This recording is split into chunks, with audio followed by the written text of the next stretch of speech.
He was just a frail young man who could barely even walk, but just 3 days later, he was completely transformed. He became a chiseled heartthrob adored by all, and in just 1 year, he became the greatest martial arts master, his punches flowing more gracefully than Florentino's blade dance. So, who exactly is he? To understand, we have to talk about his past life.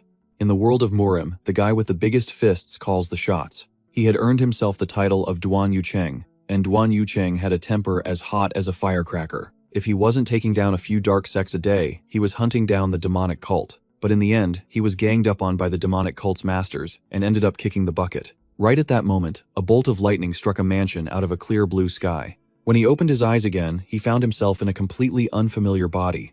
Where is this and who am I? Then he saw the stubborn face and sallow skin. Where are my six-pack abs? This body's current state is just pathetic. It can't even walk properly. How frustrating. A few days later, a large dining table was set. The maids were all gossiping amongst themselves. Is the young master really eating that much again? Just then, he pushed the door open, his aura and body completely transformed. He was enjoying a hearty bowl of food when suddenly Gong Xuanming showed up to ruin the mood. He was his personal royal physician, but his shifty-looking face wasn't trustworthy at all. The guy started acting as if he'd done so much for him. What a clown. He scoffed. My recovery? You mean that dragon phoenix soup you keep feeding me? I thought it was poison. The old man immediately tried to excuse himself, but after messing with him, there was no way he'd let the geezer escape.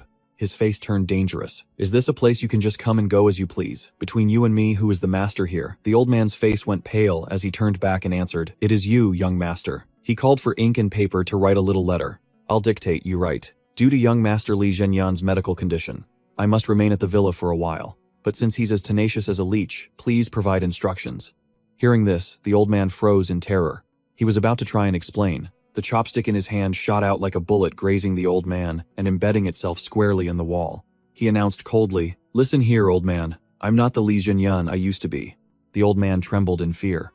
What are you saying? He got straight to the point. Dragon and phoenix soup is a great restorative for the healthy, but for someone as gravely ill as me, it's no different from poison. As a royal physician, you must have known that, right? Now write down the name of the person who ordered you to do it. The man immediately tried to defend himself. Why would you do this? You're framing an innocent man like me. A strange blood-red glint appeared in his cloudy eyes, and a sinister smile spread across his old face. Li Zhenyan mocked. So even a creature like you knows how to think. You've finally shown your true colors. I was planning on letting you leave peacefully, but you just had to be a fool. With his true face exposed, Gong Xuanming calculated in his head. Now there's no other way. Worst comes to worst, we'll just go down together. The more the merrier. The old man stealthily pulled a needle from his sleeve. Ready to strike at the opportune moment, he called out softly, Young master. But before he could act, Li Zhenyan struck first with lightning speed. A hand of steel grabbed the old man's head and slammed his face into the wooden table, creating a sickening crack as Gong Xuanming cried out in pain. Li Zhenyan calmly continued to munch on a chicken leg, looking at the man collapsed on the floor but couldn't help lamenting his own weakness. Just thinking about it hurts. What a pitiful body. He looked at his hands and told himself he had to recover his strength quickly. Once I'm back in peak form, it won't matter if the entire Galaxy Merchant Guild is behind this. Suddenly, a sharp pain shot through his brain like a needle.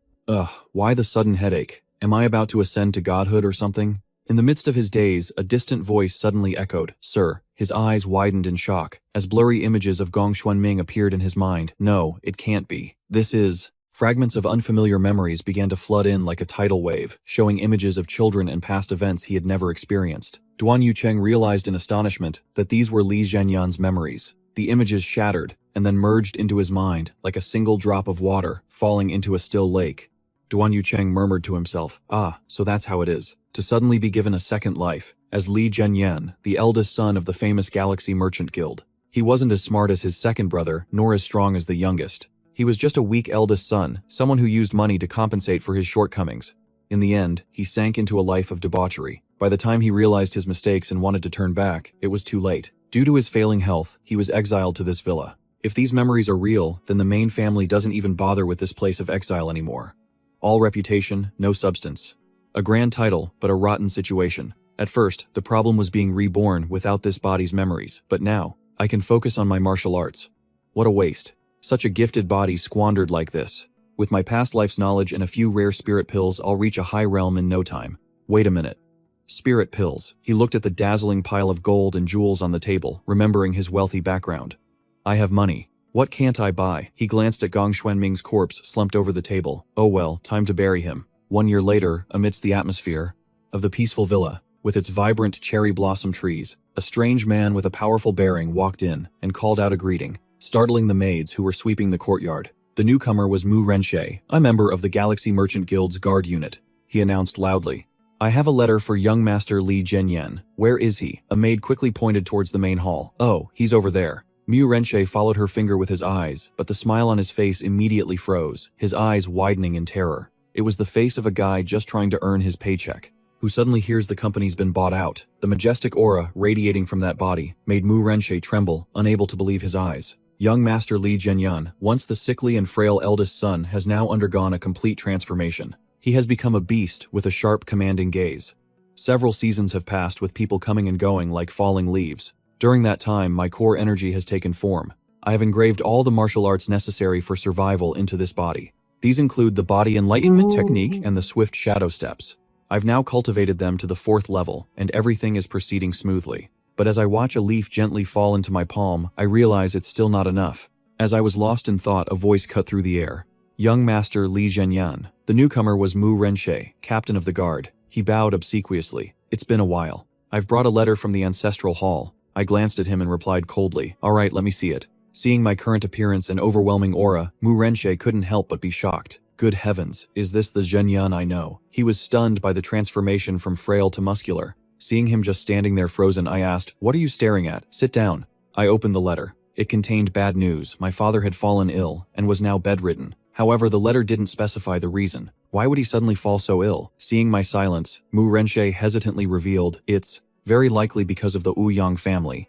Our group has long had to pay protection fees. Now those payments have piled up to an unbearable amount." Li Zhenyan asked pensively, "What gives the Ouyang family the right to raise the fees?" This question immediately struck a nerve with Mu Renshei, and he roared in anger. "They have no right, those dogs." Li Zhenyan raised an eyebrow in surprise. "Dogs?" Mu Renshei began to recount the story, his voice filled. He said that even when the minor divine sect demanded an unreasonable transaction tax, the Ouyang family just coldly replied, "We will only intervene if something serious happens." And after that, they did nothing at all. Mu Renshei admitted bitterly, "We don't dare to complain, because that person is Ouyang Hao." The moment the name Ouyang Hao was spoken, the atmosphere grew heavy. Zhenyan repeated the name with a serious expression.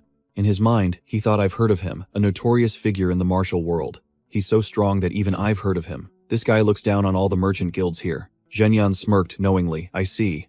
So if I take care of the Ouyang clan, everything will be resolved." This statement shocked Mu Renshei so much he stammered, "Take care of them." But that wasn't all. Mu Renshei continued to reveal more. "Another serious reason your father fell ill is that the 2nd and 3rd young masters dueled with swords right inside the estate. Your father collapsed right after witnessing that scene of brother fighting brother." Li Zhenyan let out a weary sigh. "Don't tell me." He collapsed out of sheer anger. He recalled his father shouting helplessly, "You unruly brats, this main hall is as noisy as a marketplace. No different from a fish market." Mu Renshei nodded in confirmation. "Yes, they are always so unbelievable. Those two fought again in the family's main hall, and with swords no less." Li Zhenyan put a hand to his forehead, exhausted. Mu Renshei tried to reassure him, "But don't worry, sir, this won't involve you." Before he could finish, Li Zhenyan's eyes suddenly sharpened. He said decisively, "No, I can't just sit by and do nothing." He stood up with such authority that it left Mu Renshei speechless, who could only ask, "Huh?" Li Zhenyan gave a cold command, "Keep the letter." In the strong wind, the eldest young master's demeanor was completely different from before. Exuding a terrifying pressure, he looked straight ahead and declared, "I will go myself." He radiated the cool and heroic aura of a great warrior. Mu Renshei later recounted the event to the others, his face still etched with shock. "He's completely changed." He slammed his hand on the table, asserting confidently, "He's like a true martial arts master now. I swear, just looking at his physique is a feast for the eyes." However, these words were met with ridicule from a red-haired soldier. He burst out laughing. "Ha ha ha, that infamous Li Zhenyan, a martial arts master, that useless bum." He sneered that Li Zhenyan was probably more of a master in the bedroom. He even boldly declared, "If that useless guy is a master, then I must be a legendary grandmaster." The red-haired man continued. He kept mocking, "Hey, trying to be a comedian, your jokes are lame. It's more believable that the vice-captain has a girlfriend." Just as he was laughing smugly, a giant, shadowy figure with a chilling killing intent appeared right behind him, instantly freezing the smile on his face. "So young master Li Zhenyan has truly recovered." A deep voice rumbled with menace. It was Han Ye, the vice-captain of the guard. As soon as the red-haired soldier finished his mockery, Han Ye struck like lightning. He grabbed the man's head with one hand and slammed it mercilessly onto the ground. A dry crack of bone echoed, silencing everyone around. The noisy atmosphere instantly fell silent. They had to swallow their laughter. While holding the soldier's head down, Han Ye calmly continued. Young Master Li Zhenyan became a martial artist. He's had a strong constitution since he was a child. I have always been proud of him. In front of the Galaxy Merchant Guild's gate, a majestic figure in pristine white robes was strolling forward. Looking at the massive estate with its towering structures, Li Zhenyan couldn't help but marvel inwardly. Damn, so this is the Galaxy Merchant Guild. I never expected the actual scale to be this grand. He realized his background was truly extraordinary. Li Zhenyan was practically born with a silver spoon in his mouth. Walking across the bridge leading to the inner courtyard, he gently instructed the two maids accompanying him. I'm going to see my father. You two can rest for now. The two girls quickly bowed. Yes, young Master Li Zhenyan walked alone down the quiet corridor, wondering to himself. But why isn't anyone here to welcome me? Yet, just as the thought crossed his mind, there was a sharp, simultaneous shing as dozens of guards drew their swords and formed ranks. They raised their blades high, creating a solemn archway to welcome him. They all shouted in unison, their voices shaking the entire estate. Congratulations on your safe return, young Master Li Zhenyan. The ceremony was so grand that anyone who didn't know better would think a nation-founding general had just returned from a victorious battle. Han Ye stepped forward and bowed respectfully. I am Han Ye, Vice Captain of the Guards. I almost didn't recognize you, sir. I'm truly glad to see you looking so well. Witnessing his superior's excessive reverence, a soldier behind him whispered contemptuously, Vice Captain, have you no self-respect? That guy used to despise you and you're still bowing. Are you some kind of masochist who likes being looked down on? Remembering the past images of the young master harassing the maids his useless and degenerate behavior. But now, Li Zhenyan flashed a friendly smile and clasped his hands in greeting. This unexpected gesture left Han Ye and the surrounding soldiers completely frozen. Cold sweat dripped down their faces as they wondered what kind of trick this young master was trying to pull. The moment he finished speaking, the whole squad just stood there like statues. Like deer in headlights, the guards behind them were all stunned into silence. Li Zhenyan tilted his head slightly and spoke calmly.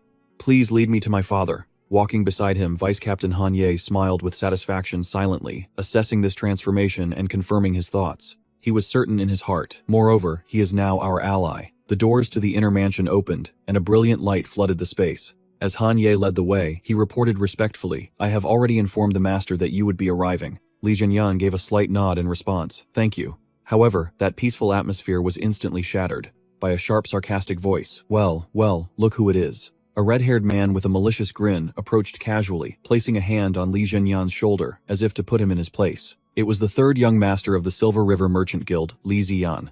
With a contemptuous look, he shouted insults right in the middle of the hall. Isn't it the pervert Li Zhenyan? Faced with such a blatant provocation, Li Zhenyan remained silent. Ziyan, now emboldened, pressed forward, getting right in his face. He sneered. Your expression is completely different now, huh? You even know how to glare. Suddenly, Li Zhenyan's hand shot out. He seized the hand that was on his shoulder. His grip was so strong it made Ziyan's face change color. Seeing this, Han Ye paled with worry. We're screwed. He's definitely going to get slapped again. In everyone's memory, Li Zhenyan had always been the one who was bullied, seen as a thorn in the family's side, and frequently subjected to humiliating beatings.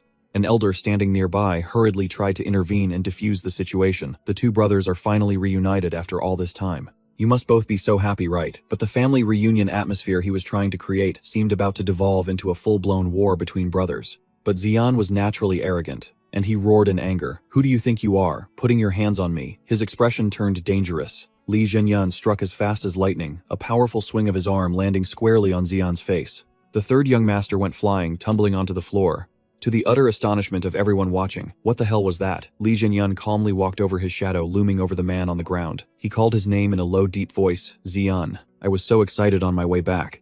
With that, he bent down his iron grip, clamping onto Ziyan's face. He slammed him hard against the floor, the horrifying strength, making Ziyan writhe in agony, able only to scream pathetically, You crazy bastard. Faced with the curses, Li Zhenyan's lips curled into a cruel, authoritative smirk. He leaned close to his ear and growled, word by word, crazy. The proper way to address me is Big Brother.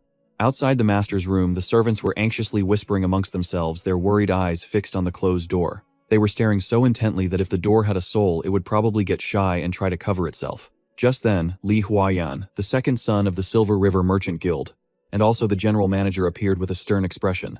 Seeing the chaos before him, he muttered in disbelief. That's father's room.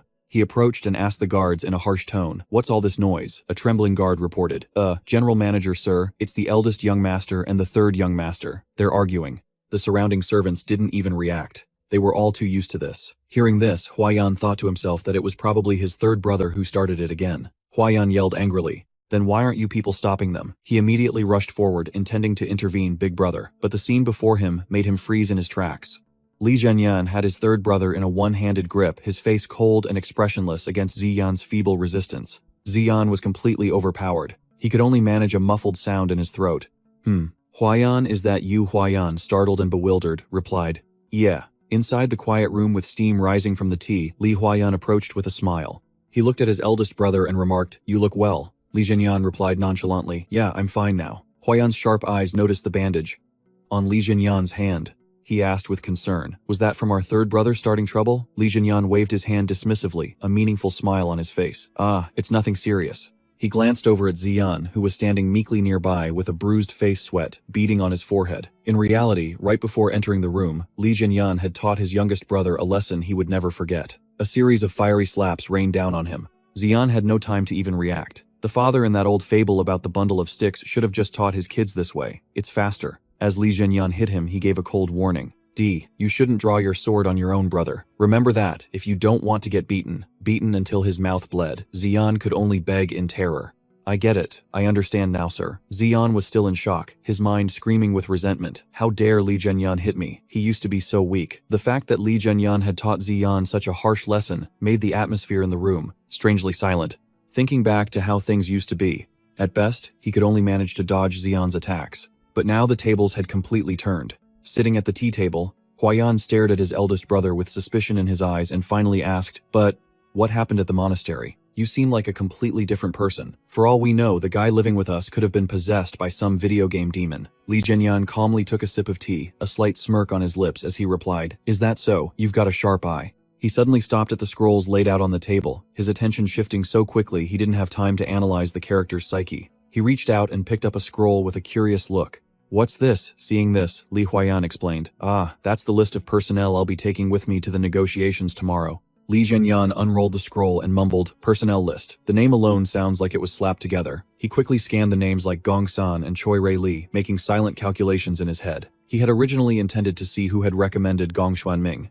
That was the royal physician who had once poisoned him, but seeing the bright red notes written beside the names, he realized it was probably no longer necessary. On the list, almost all the important positions from the vice captain of the guard to the main gatekeeper had one thing in common. The person who had recommended all of them was Ouyang Hao. An image of that sinister man from the Ouyang clan appeared in Li Zhenyan's dark thoughts. He growled. That man Li Zhenyan slammed the scroll down on the table, and the atmosphere instantly became incredibly tense. He looked directly at his two younger brothers.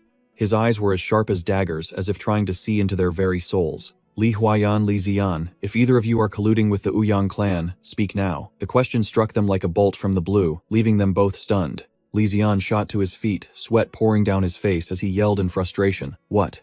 Do you really think we're that heartless devils in disguise? Li Huayan couldn't hide his own wounded pride. He slammed the table and jumped up. That's right. What nonsense, I'd rather die than let an outsider take control of our merchant guild, Li Ziyan added, in a rage. The Silver River Merchant Guild is what father poured his heart and soul into building. He's right. Witnessing the fierce reactions and loyalty of his two brothers, Li Zhenyan let out a small, satisfied smile. Good, he thought to himself, then I don't have to kill them anymore. He retracted his killing intent and calmly asked, will all the high-ranking leaders be attending the negotiations tomorrow? After receiving a nod of confirmation from Li Huayan, Li Zhenyan stood up, the hem of his white robe flowing with the decisive movement. I see. In that case, I will also attend. This sudden decision left his two brothers bewildered. They were too slow to react. Where are you going? Without turning back, Li Zhenyan leisurely walked towards the door. To father. The sound of his footsteps faded, leaving Li Huayan and Li Ziyan standing dumbfounded in the middle of the room. Li Huayan couldn't stop wondering, what in the world happened at the tranquil monastery? Meanwhile, Li Ziyan looked like he was going crazy, tearing at his hair and screaming in belated regret. I should have gone to Nine Flowers Mountain. The handsome, righteous, and badass hero was supposed to be me. Me Guild Master, the eldest young master, has arrived. As soon as the subordinate's report finished, a deep, hoarse voice echoed from within the dark room. Let him in. Li Zhenyan slowly stepped through the doorway. He entered a space thick with the scent of medicinal herbs, not the smell of narcotics. On a large bed, an old man with white hair and a gaunt face lay motionless. This was Li Shengmin, the master of the Silver River Merchant Guild. Seeing his eldest son appear, he faintly opened his eyes and uttered warily, "You're here." Hearing the commotion outside from the earlier scuffle, he whispered, "What's all that noise out there?" Li Zhenyan calmly sat down beside the bed. He reassured his father, "It's nothing, father. I just simply slapped the third young master so hard his soul nearly flew out of his body." He looked deep into his father's cloudy eyes and continued, I heard your health has declined due to pressure. Li Shengmin sighed, admitting, it's true. I've always lived under pressure, but now my old body can't take it anymore. He raised a trembling hand to touch Li Zhenyan's face, his eyes filled with astonishment. You've changed so much for the better. Your face looks completely different too. Are you really Li Zhenyan? His eyes scrutinized every detail. After a moment of observation, he smiled gently. I'm very happy to see you're still healthy. Li Zhenyan could only bow his head and reply, yes. But right then, a strange feeling welled up inside Duan Yucheng. It was strange. As someone who grew up without parents, he'd never known the feeling. He didn't know what it was like to have a father. Even meeting a Buddha wouldn't have moved him as much as this. Yet, in Li Zhenyan's memory, this father was a grand, formidable figure. Looking at the frail, bony hand holding his own, Li Zhenyan wondered bitterly, when did he become so small? He gripped his father's hand firmly and decisively. Father, please don't worry. We just need to eliminate the source of your pressure. He looked directly into his father's eyes, his voice firm with conviction. I will take care of it, so please rest easy. Hearing the word eliminate, Li Shengmin was startled and questioned. Eliminate. Eliminating the source. He said it as simply as taking out the trash. Realizing he had just let his killing intent slip, Li Zhenyan immediately put on a mysterious smile, concealing the ruthlessness in his eyes. It's nothing, father. Don't worry. Witnessing that chilling smile on his son's face, Li Shengmin couldn't help but shudder, a sense of unease rising in his heart. Why is he smiling like that? The next day, at the Silver River Merchant Guild's negotiation meeting, the atmosphere in the main hall was solemn and tense. The elders and high-ranking leaders had all gathered. Ouyang Hao, the captain of the Silver River Merchant Guild's guards and a martial master of the Ouyang clan, appeared. He wore a smug expression, his gait clearly defiant. The presence of Li Zhenyan made his subordinates whisper among themselves. Captain, isn't that the eldest young master? Looking towards Li Zhenyan, who was sitting in silence, they wondered, what's he doing here? Ouyang Hao smirked, contemptuously thinking to himself, he's probably worried about losing his position in the guild. In the middle of the meeting, the host spoke up. Does anyone have any other opinions? If not, I will move on to. Suddenly, Ouyang Hao raised his hand, interrupting, hold on a second. I have something I'd like to say. He leisurely walked to the front and announced loudly. I heard that the eldest young master still doesn't have a personal guard, despite his return. I have someone I'd like to recommend. This proposal caused those around them to start murmuring with concern. The entire room was instantly abuzz. My God, half of the Silver River Merchant Guild already belongs to the Ouyang clan. Doesn't he know when to stop? What did I say something wrong? His sentence was punctuated by a piercing shatter.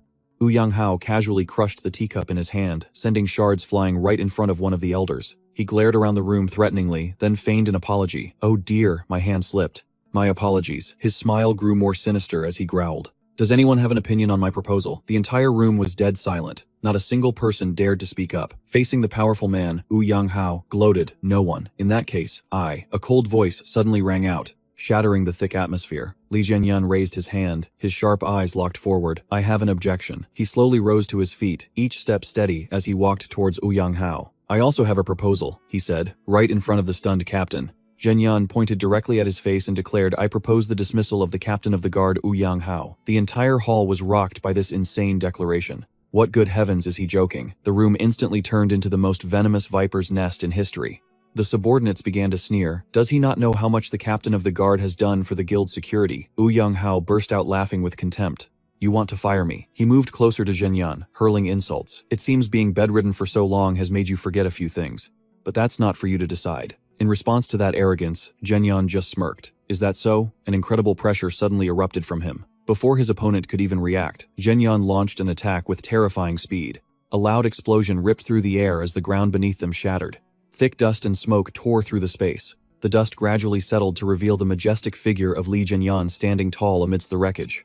Ouyang Hao was now collapsed on the ground, sweat pouring down his face in terror at the unimaginable power of the once useless young master. Zhenyan looked down at his defeated foe with icy eyes and growled, asserting his dominance. It seems you've also forgotten something. You may have gained a little power, but this Galaxy Merchant Guild is mine. Brother, are you planning to dismiss Ouyang Hao as captain of the guard?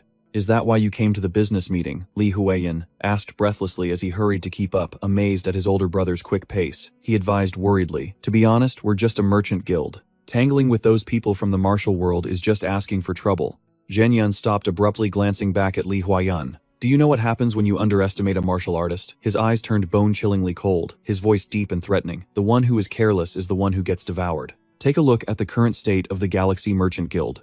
Can't you see it's being eaten away piece by piece? Looking around the hall filled with unfamiliar faces, Li Huayan was shocked to realize his brother was right. Since when were there so many people from the Ouyang clan here? Everywhere he looked, he saw their relatives and members, as if the Galaxy Merchant Guild had changed its name. Seeing his younger brother's distress, Zhenyan gently adjusted his robes and flashed a confident smile. But don't you worry, your big brother will handle this. Dozens of guards drew their swords in unison surrounding Zhenyan in the middle of the wreckage. The Ouyang clan's subordinates were stunned. What is this madness? That troublemaker, what in the world is going through his head? Even Ouyang Hao had to frown in suspicion. Has he really gone mad? Surrounded by a forest of blades pointed right at him, Zhenyan stood tall, his eyes looking at the soldiers with utter disdain. A loyal guard shouted, "Insolence! How dare you draw your swords on young Master Zhenyan? Young Master, please step back." But Zhenyan just smirked. His voice boomed with authority. "That's right. Are your eyes on backwards? You dare draw your swords on your own corps commander." The sheer pressure of his presence made the men holding the swords tremble. Ouyang Hao stood there, muttering contemptuously, "You youngsters truly don't know your place." He looked at Zhenyan and said mockingly, "But I do feel a little sorry for the captain of the guard. So consider this your compensation." Zhenyan glanced at the old man and repeated mockingly, "Sorry." Then he flashed a cruel smile. "Because I ruined his retirement plan, is that it? You were the one who ordered the imperial physician Gong Xuanming to assassinate me the moment I left to recover, and you pulled the strings to make my second and third brothers turn on each other. You knew full well that when brothers fight among themselves, seizing power becomes much easier. And that's the real reason my father fell ill." Staring directly at the old fox, who was manipulating everything like a puppet master, Zhenyan continued to press his case. "You only needed to seduce one of the three sons. Then you could have taken over the Galaxy Merchant Guild without lifting a finger." Faced with these steely accusations, the captain showed no fear. He even burst out laughing scornfully. "Ha ha ha. Young Master Zhenyan, have you been binge-watching too many shows? Are you delusional?" Zhenyan stepped closer, his gaze as sharp as a razor. "Except the imperial physician, Gong Xuanming, the very man who was supposed to kill me, died by my hand. And that was the beginning of your end." The news hit the captain like a ton of bricks. He was stunned as cold sweat began to pour down his forehead. "Gong Xuanming died. At your hands." His smug smile vanished into thin air. Zhenyan smirked mockingly. "Don't feel too bad. I sent him on his way with a single strike. Tisk tisk. If you want to swallow a merchant guild this large, you'll have to try a little harder. And by the way, I will be demanding compensation for the damages you've caused." Cornered and publicly humiliated, the captain could no longer maintain his calm demeanor. He roared like a madman. You arrogant brat." He instantly unleashed his killing intent, gathering his power and lunging like a wild beast. "Are you asking to die?" A sinister purple energy exploded in the palm of his hand. But Zhenyan just narrowed his eyes with calculation. "Got you." An earth-shattering collision followed instantly. A brilliant stream of blue lightning ki collided head-on with the captain's technique, unleashing a massive explosion that sent rubble flying everywhere. The captain was thrown back, clutching his chest as he coughed up a mouthful of blood. The crowd was in utter shock. "That's lightning ki. He's awakened his martial arts." The guards couldn't believe their eyes. The young master Zhenyan knows martial arts. He blocked the guard captain's move amidst the rubble and thick dust. Zhenyan casually rubbed his neck and let out a challenging taunt. "Ouch, that actually hurt. Attacking someone who just finished recovering. Have you never heard of sportsmanship?" He stared straight at his opponent with a look of pure arrogance. "But I guess this is fine since it's an official duel." The guard captain gritted his teeth in fury. His eyes filled with killing intent as he looked at the young master he once considered trash. "You arrogant brat, a fledgling that hasn't even grown its feathers, thinks it's a lone eagle." He loudly called out to all his subordinates present. "Members of the guard and witnesses from the Ouyang clan, bear witness, with young master Zhenyan's consent. We will now commence the official duel." Mr. Ouyang Hao smirked his face, revealing a sinister look as he asked, "All right, is this enough for you?" However, Li Zhenyan replied coldly with a single word. "No." He calmly adjusted his clothes, then suddenly clenched his fists, taking a powerful stance. "It's a duel to the death." Witnessing that aura, Ouyang Hao couldn't help but be amazed. "Young Master Zhenyan, it seems you have received the teachings of a master from a prestigious school. To have reached this level of skill in such a short time," he slowly drew his sword from its scabbard, his voice a low growl. "But you still sorely lack experience, so I will show you the true difference between us." As soon as he finished speaking, Ouyang Hao charged like a whirlwind, swinging his sword in a relentless assault. "One hit, and you'll forget you were ever human." Facing the deadly blow, Zhenyan curled his lip in a mocking sneer. "Experience." Ouyang Hao was stunned to see his opponent completely unfazed. What? In an instant, Zhenyan closed the distance with terrifying speed, a blue electric current from his lightning ki enveloping his fist. He growled. "You dare talk to me about experience? You're 100 years too early for that, kid." A punch carrying the force of 1,000 tons slammed down, creating a massive pillar of blue energy that swallowed Ouyang Hao whole. The guard captain was sent flying, fresh blood trickling from the corner of his mouth. He uttered in shock. What is this power? Not giving his opponent a moment to breathe, Zhenyan glared menacingly. Let me show you the difference in experience. He immediately executed his enlightened body technique, his body moving like a ghost on the full moon of the 7th lunar month, the kind that spooks people in the middle of the night. His movements were unpredictable in the Grand Hall, and Ouyang Hao completely lost sight of his opponent. He could only exclaim in shock. Suddenly, Zhenyan appeared right in front of him, unleashing a flurry of lightning-fast punches. The sharp sounds of impact rang out continuously. Ouyang Hao could only brace himself and defend in desperation. The battle unfolded at a dizzying pace. Zhenyan completely overwhelmed his opponent with skillful and powerful strikes. As Ouyang Hao defended, a chill ran down his spine. Doubt flooded his mind. Something's not right. He doesn't fight like a novice. Looking at Zhenyan's incoming fist, Ouyang Hao was horrified to see the colossal, imposing figure of Duan Yucheng materializing right behind the young master. He trembled as he admitted, "It feels like I'm facing a seasoned master." Ouyang Hao's eyes widened in terror, sweat pouring down like rain as he felt the immense pressure weighing down on him. Impossible. The surrounding crowd was also in an uproar at the rapid turn of events. A soldier exclaimed in shock, "Is he going for the finish?" Backed into a corner, Ouyang Hao roared madly. "I'm the top dog here, I can't lose like this." He channeled all his remaining ki into his sword, unleashing his strongest ultimate technique, the 3-style sword art. The blade glowed with an eerie purple light tearing through the air. He gritted his teeth and screamed in resentment. "To a brat like you." In Ouyang Hao's eyes, the young master's figure suddenly blurred. With his speed-enhancing skill, Zhenyan moved at a speed far beyond the limits of the naked eye. Ouyang Hao looked around in panic, his pupils shrinking in terror when he realized his opponent had vanished. When did he get there? Zhenyan had already closed in on his flank. His fist glowed with azure lightning as he looked down on his defeated foe with an indifferent gaze and coldly delivered the final words. "Not even close. Now get your face on the ground." A thunderous punch slammed directly into the captain's face, creating a shocking explosion. Ouyang Hao was sent flying like a rag doll. A massive pillar of energy erupted from the point of impact, sending stone and debris flying, leaving the crowd of onlookers frozen in terror. The Ouyang clan's subordinates rushed forward in a panic. "Surround that brat." In response to the provocation, Zhenyan turned his head, his gaze razor-sharp. He asked casually, "What now? You want me to kill you too?" The bone-chilling killing intent instantly silenced the soldier with fear. Just then, a representative stepped forward to stabilize the situation. He loudly declared to the entire merchant guild, "There was nothing unusual about young Master Zhenyan's duel. I will bear witness to that." Inside the infirmary guild, Master Li Shengmin looked through the window, witnessing his son's incredible growth. He smiled faintly with pride. "My son looks so strong and manly." Zhenyan stared directly at the trembling members of the Ouyang clan. He growled, issuing a stern warning. "The Ouyang clan wants to use a duel as an excuse to start something, then bring it on. I'll take you all on." Li Zhenyan walked calmly through the astonished gazes of the subordinates. He looked ahead in silence, then casually declared, "Fine. I never expected to escape from hatred anyway. If someone is good to me, I will repay them. If someone wrongs me, I will get my revenge." Zhenyan stated decisively, "If anyone thinks that's wrong, then put all the blame on me. It has nothing to do with the Galaxy Commerce Guild." But Zhenyan didn't stop walking. His broad back radiated a lonely yet powerful aura as he growled, asserting his claim. "I've already said it. The Galaxy Commerce Guild is mine. It's also my father's, and it belongs to the members of the Guard when they're ready to welcome it. It belongs to a discarded son who returned at dawn. It belongs to the stable hands who find joy just by watching me eat." He turned back, his eyes burning with determination. "Therefore, our Galaxy Commerce Guild will never be trampled on by lowlifes like you." Without a hint of hesitation, Zhenyan delivered a cold proclamation. "Anyone who isn't up to standard can get the hell out." This declaration stunned loyal subordinates like Han Ye and Mu Renshe, while the people of the Ouyang clan could only trudge away in humiliation. Watching the backs of the defeated, Zhenyan smirked. "Well then, good luck to you." In the middle of the courtyard, a young soldier couldn't hold back his emotions and yelled, "Woo! Young Master Zhenyan is so damn cool. I'll be your fan for life." Immediately, a senior guard covered his mouth and scolded him. "You idiot, don't celebrate yet. That's the elite guard unit. We should be ashamed for just standing by and watching." Ignoring the commotion behind him, Zhenyan called out loudly, "Head steward." Huayan, startled, replied, "Yes." Zhenyan casually made a request, "Buy me a spirit pill. I said I'd take responsibility for the mission, so I should at least get that much support right." Seeing his brother's newfound confidence, Huayan smiled brightly. "Yes, because it's you, brother. I'll prepare, first-class elixir. Buying spirit pills, recruiting new guards. I'm going to be busy from now on."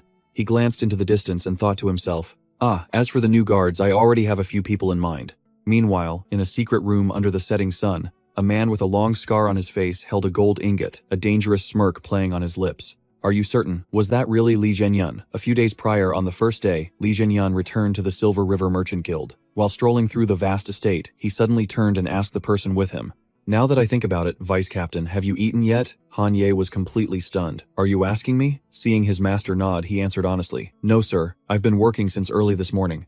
Zhenyan's lips curled into a slight smile, his gaze turning profound. "Oh, is that so?" He stood on the corridor looking down at the group of subordinates below who were laughing and goofing off. Contempt welled up inside him. Some people work so hard they don't even have time to eat, while others just slack off on the job living like parasites and getting fat off someone else's money. One day I'll wipe the floor with all of them. His hand tightened, crushing the wooden railing into splinters, causing the subordinate behind him to startle and call out softly, "Young Master Zhenyan." He didn't answer already, calculating a new plan in his head. "The problem is I need people to replace them." Night fell. Zhenyan made his way to a tavern, brightly lit with lanterns filled with the boisterous sounds of laughter and gambling. His appearance immediately drew the attention of the patrons.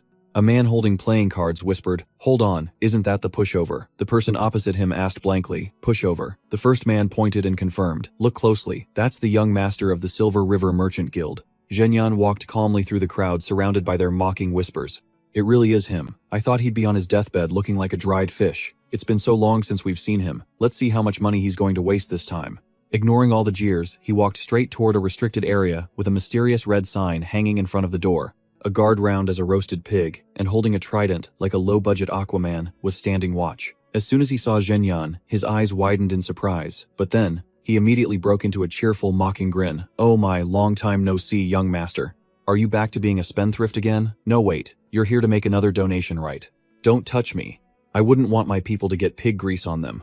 Zhenyan's sarcastic remark left the fat guard frozen in place. He stammered, "Huh, what grease?" Before he could react, Zhenyan gave a cold command, "Open the door." Then he calmly walked past. Looked down upon in his own territory, the fat guard roared in anger. How insolent. But Zhenyan had already gone inside. Inside the luxurious room, a man was casually dining. It was the poison fox Tai Minghu. Seeing his guest arrive, he smirked a greeting. "So you've come. Oh, you look even healthier than before. It seems your recovery period did you some good." Standing behind him were the twin brothers Lu Zhenbao and Lu Mingbao, with grim expressions on their faces. They spoke softly in greeting. "Long time no see." Tai Minghu whined theatrically, putting on a show of scolding his two subordinates. "My goodness, you two are so thoughtless. My friend was sick for so long and just recovered, yet you don't even bother to ask how he is. Shouldn't you at least show him a little concern?" Under their master's pressure, the twin brothers could only bow their heads. "We didn't know. We apologize." Tai Minghu added, with a triumphant smile, "That's right. He's my friend after all. You should be more considerate." Friend, Zhenyan muttered to himself. In the original owner's memories, Li Zhenyan and Ta Minghu were indeed childhood friends, although that friendship mostly consisted of violence and extortion. Images of being beaten, robbed, and humiliated in the past flashed back bitterly as Zhenyan thought to himself, "Friends, what is a friend? I don't even know what a friend is. What are they like? How must one live to be called a friend?" Ta Minghu pushed a large bag of gold coins onto the table, feigning generosity. "Now that you're back after all this time, you should relax a bit. You must have been itching for some action after all that time recovering." Looking at the gleaming bag of gold, he schemed internally. "It feels great having an idiot to squeeze money from. Being this generous must earn me a lot of good karma," he announced cheerfully. "To celebrate the return of young Master Zhenyan of the Silver River Merchant Guild, I'll treat you to something big." Seeing Zhenyan remain silent with a cold expression, Tai Minghu started to get annoyed. He snapped, "Hey, you've been quiet as a mouse this whole time, and it's starting to piss me off." Zhenyan calmly replied, "I'm thinking." He pressed, thinking about what Zhenyan looked, his opponent dead in the eye, and stated flatly, "I'm thinking about whether or not I should kill you." While Tai Minghu was still stunned, Zhenyan started using all his brainpower to analyze the situation. The one he really needed wasn't Tai Minghu. It was the twin brothers, the ones who did all his dirty work. They lived under his thumb like small-time thugs carrying filthy and brutal tasks. Zhenyan assessed silently. What a waste. They're too valuable to be left to rot under him. After a moment of consideration, Zhenyan spoke, "I've made my decision." His serious expression made everyone think they were about to hear some earth-shattering plan. Tai Minghu was exasperated. "Hey, weren't you listening to me?" Zhenyan gave a mysterious smirk. "Of course I was." He suddenly held his hand out, his eyes shining with mischief. "First hand over the key to the treasury." "The treasury key? What nonsense are you talking about?" Tai Minghu asked, bewildered. He thought he had misheard. "Huh, you want money?" Li Zhenyan didn't say much, simply and pragmatically making a money gesture with his hand. "That's right. For now, I'll take the cash." His gaze was so calm it was as if he were just asking to withdraw his money from a bank. With a completely straight face, he began to list off an endless debt. There were the thousands of silver taels I was forced to invest in this gambling den, then the interest, the extorted money and the medical bills from the beatings you gave me. I think about 100,000 silver taels should be fair. The enormous figure made Ta Minghu freeze for a moment. Then he suddenly burst out laughing, howling uncontrollably. He laughed as he slapped Zhenyan's shoulder mockingly. Oh, Zhenyan, looks like your recovery time taught you how to do math, huh? You've been studying. He leaned his hands on the table, muttering with contempt. You lunatic, you think there's only 100,000 silver taels in the vault. There are precious treasures, gold and silver in there too. He moved closer, pointing a finger right in Zhenyan's face. But there's nothing in there for you. He continued his patronizing tone, treating Zhenyan like a beggar. If you need money, just say so. I can lend you some. Why are you suddenly asking for the key? His tone sounded just like a shop owner pitying a beggar. At his door. The only response to that mocking laughter was Zhenyan's cold silence.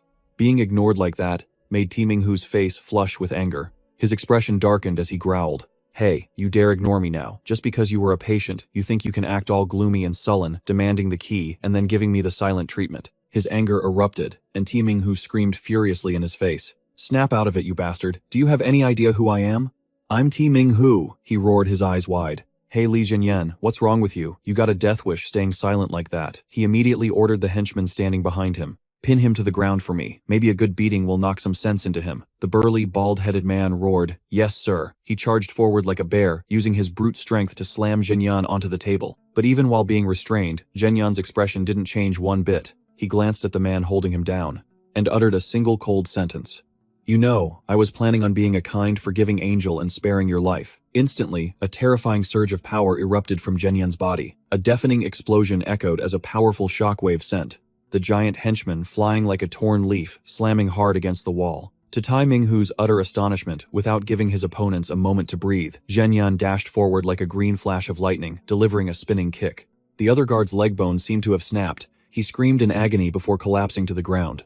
Zhenyan paused for a beat, his eyes flickering with surprise. This is unreal. Looking over at the two twin brothers who were struggling to get up despite their bruised bodies, he silently assessed them. I thought with their wrists and ankles broken, they wouldn't be able to get up again.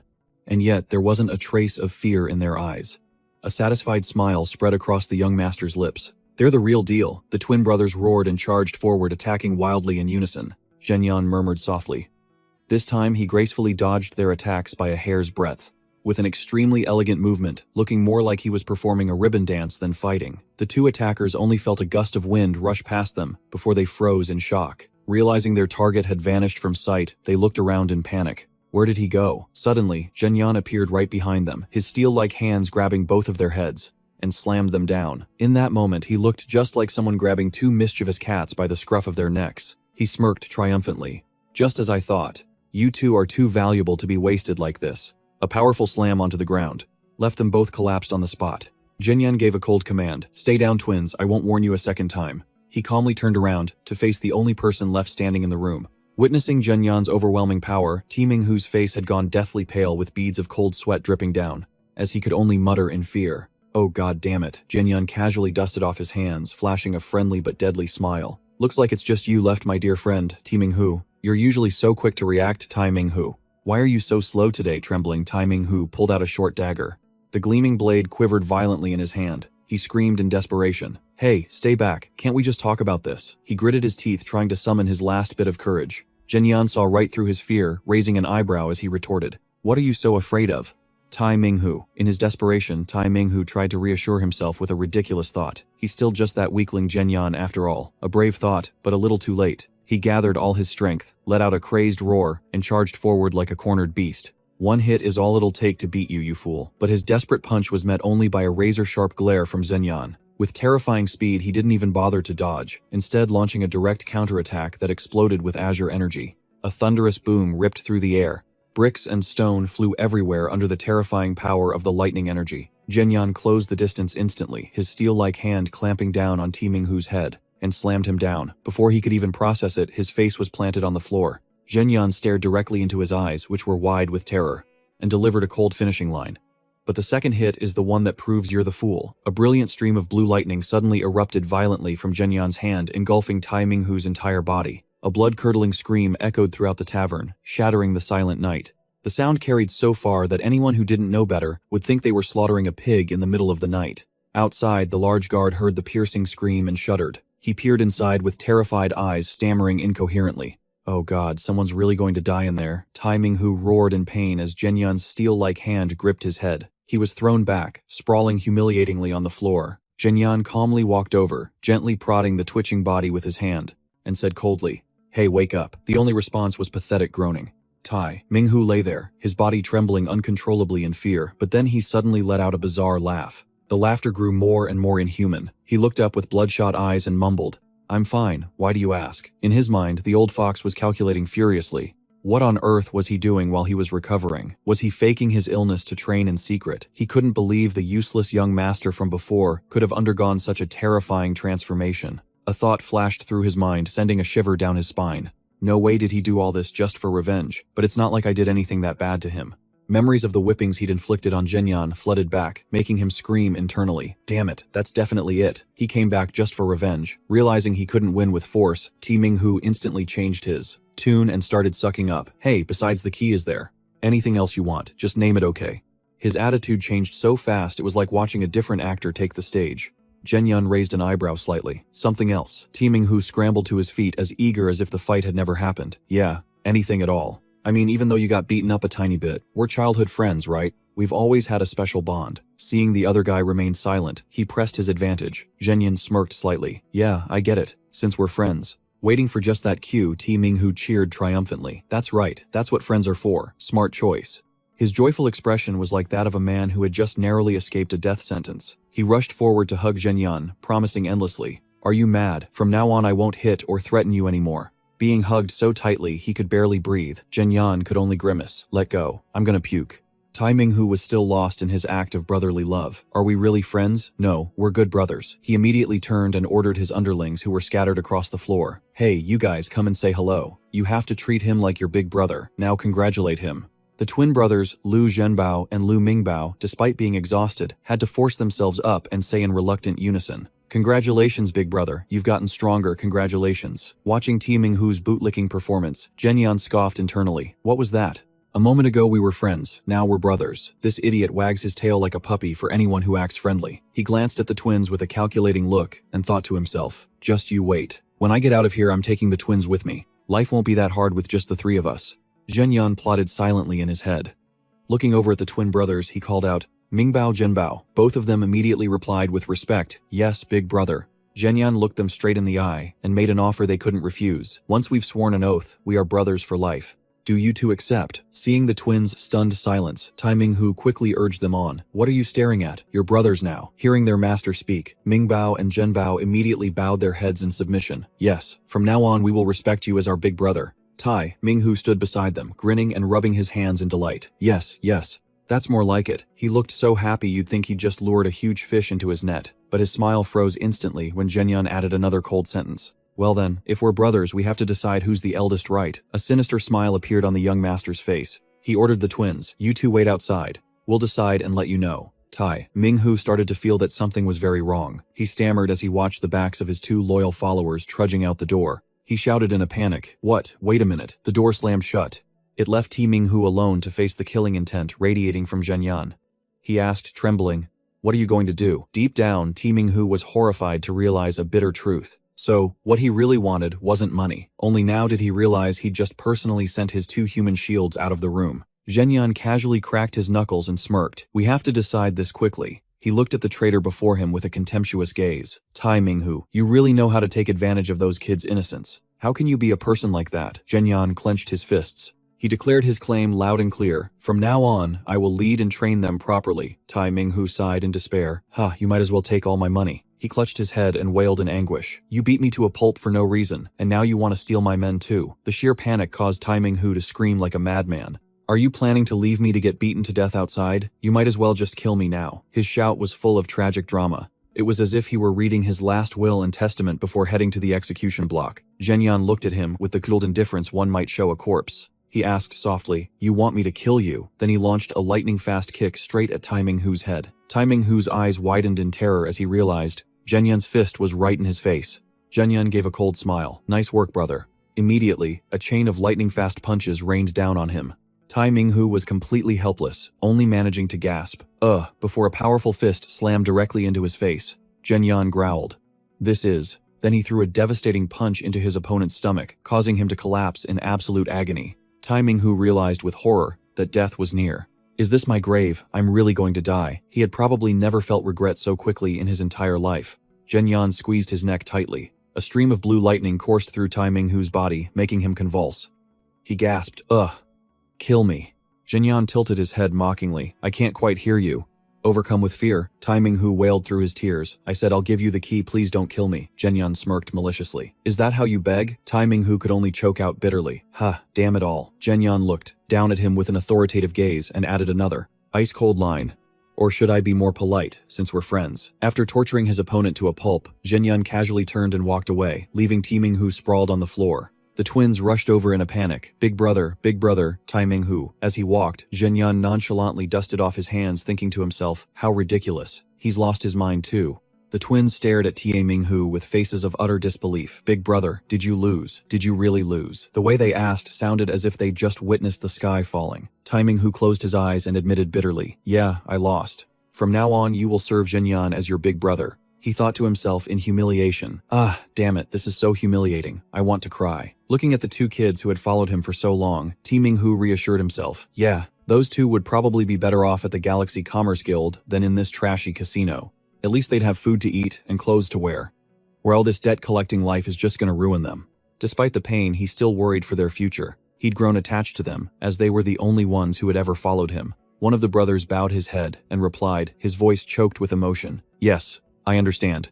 Tai Minghu squeezed his eyes shut. A single tear escaped and rolled down his cheek as he heard his subordinate's final words, "Thank you for everything." Dragging his heavy feet out of the tavern, Tai Minghu cursed inwardly, "Damn it, those bald-headed bastards." He unconsciously clutched his bruised body as he walked. He bitterly realized the truth in the old saying, "Never raise a black-furred beast." Indeed, the ancestors were never wrong. Just as he was struggling to drag himself along, two strangers were secretly watching him from behind. The way they were hiding and staring made them look like a couple of creeps. One of them recognized him immediately. "Isn't that the living corpse Tai Minghu?" The other guy nodded in confirmation. "Yeah, that's definitely Tai Minghu." They glanced around frantically, then wondered aloud. "Where are the twins that follow him? If they're gone, maybe we can finally take him out." Seizing the opportunity, now that Tai Minghu was without the protection of the twins, a crowd of thugs began to emerge from the shadows. Despite his severe injuries, Tai Minghu stopped in his tracks, a contemptuous smirk playing on his lips. Tisk, look at all these bastards flocking together. He gathered what little strength he had left and roared defiantly, "I'm the poison fox, you pieces of trash. Shut your mouths and come at me. Come get me if you've got the guts." His arrogance enraged the thugs. "That crazy living corpse is all talk. Kill him." The entire crowd rushed in, launching a relentless assault. Tai Minghu fought back alone, gritting his teeth against the slashes, and thinking to himself, "Damn it, looks like this is really the end for me." In a daze from the pain, he suddenly remembered Zhenyan's punch from earlier and mumbled, "Couldn't you have gone a little easier, you bastard Li Zhenyan?" All of a sudden, a massive explosion of energy erupted. Sending the thugs flying, Li Zhenyan appeared dressed in pristine white robes. He stood calmly in front of Tai Minghu, shielding him. He glanced at the cowardly crowd and spoke with a mocking tone. "You people didn't even dare to look him in the eye before, and now you're ganging up on him just because he was betrayed." Zhenyan clasped his hands behind his back and declared boldly, "If you want to kill him, you'll have to go through me. While I'm still standing, you lot truly have no honor." The killing intent, radiating from Zhenyan, made the crowd tremble in fear. He pointed and commanded, "Take whatever you want, and get lost."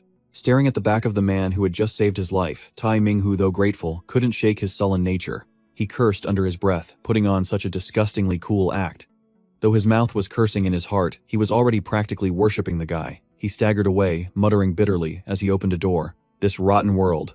"Big brother, Zhenyan." The twins' voices called out from behind, making him stop and ask, "What is it?" Lu Jinbao and Lu Mingbao, carrying heavy wooden chests on their shoulders, bowed their heads to express their gratitude. "Thank you for sparing Tai Minghu. Thank you for letting him live." Faced with their sincerity, Zhenyan simply remained silent and continued walking. Anyone who had ever been to the casino had always wondered, why would that powerful pair of twins agree to follow someone like Tai Minghu? Some rumored they were sold as slaves, while others said they served him out of fear. Zhenyan himself had thought the same, but seeing the look on the brothers' faces now, he realized the truth was that they weren't sold, nor were they afraid.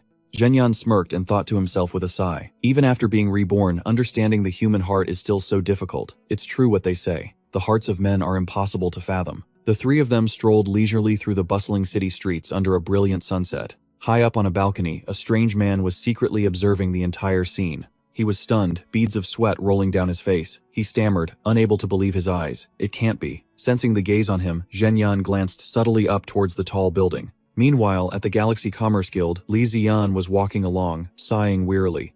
Geez. Ever since Zhenyan came back, there hasn't been a single day of peace. Just thinking about his older brother gave him a headache. Thinking about his older brother.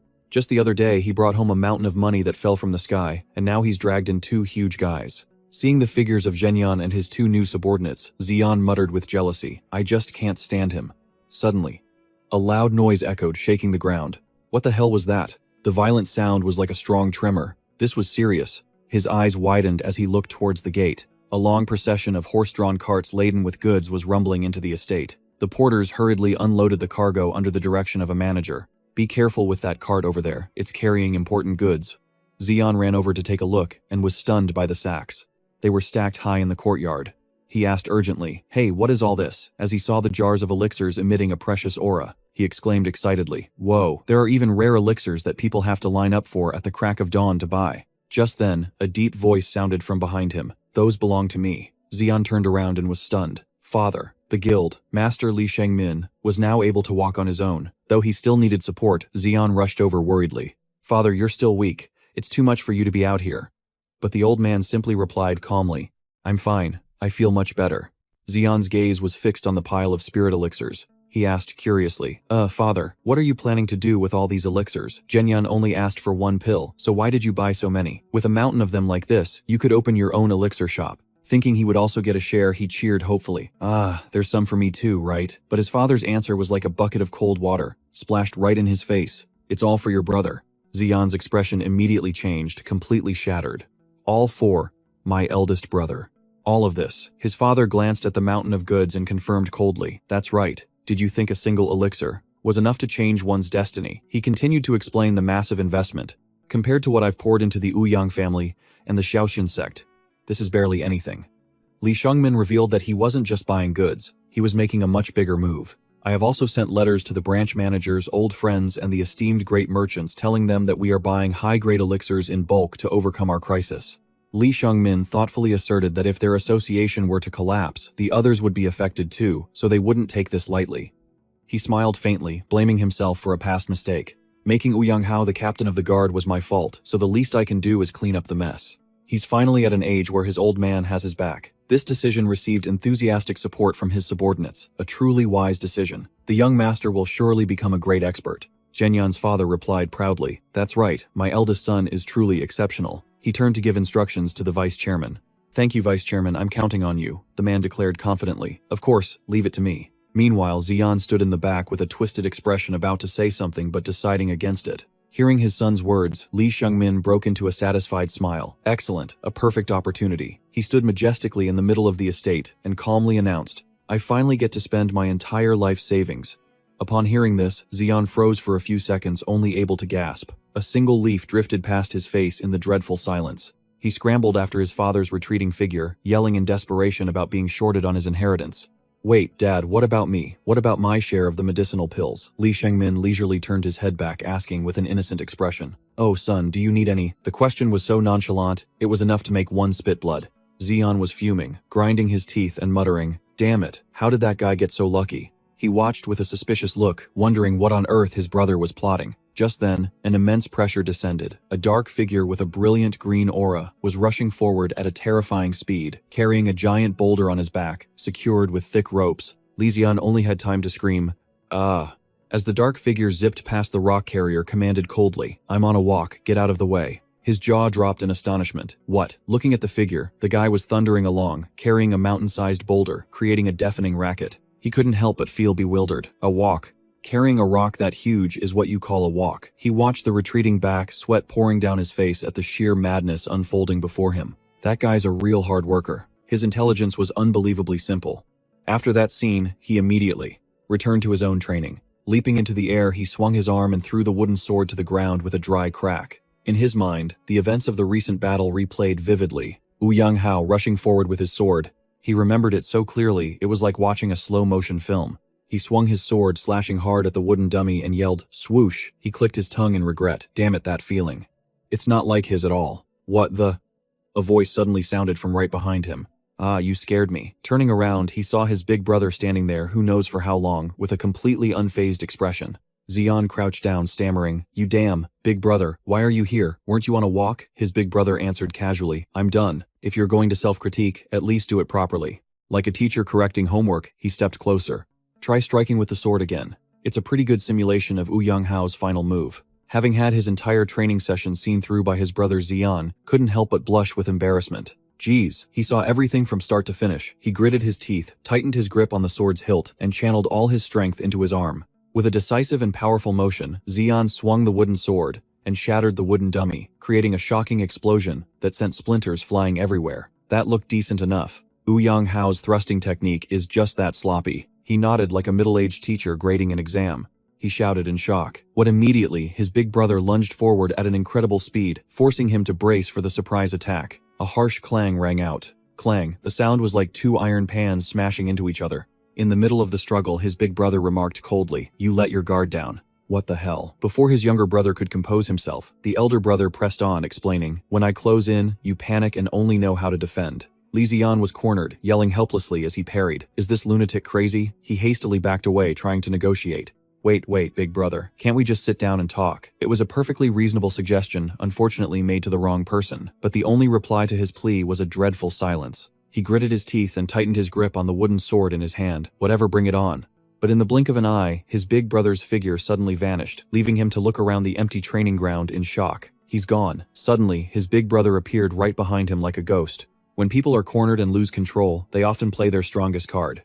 Under the brilliant sunset that enveloped the villa, the atmosphere suddenly became unusually still.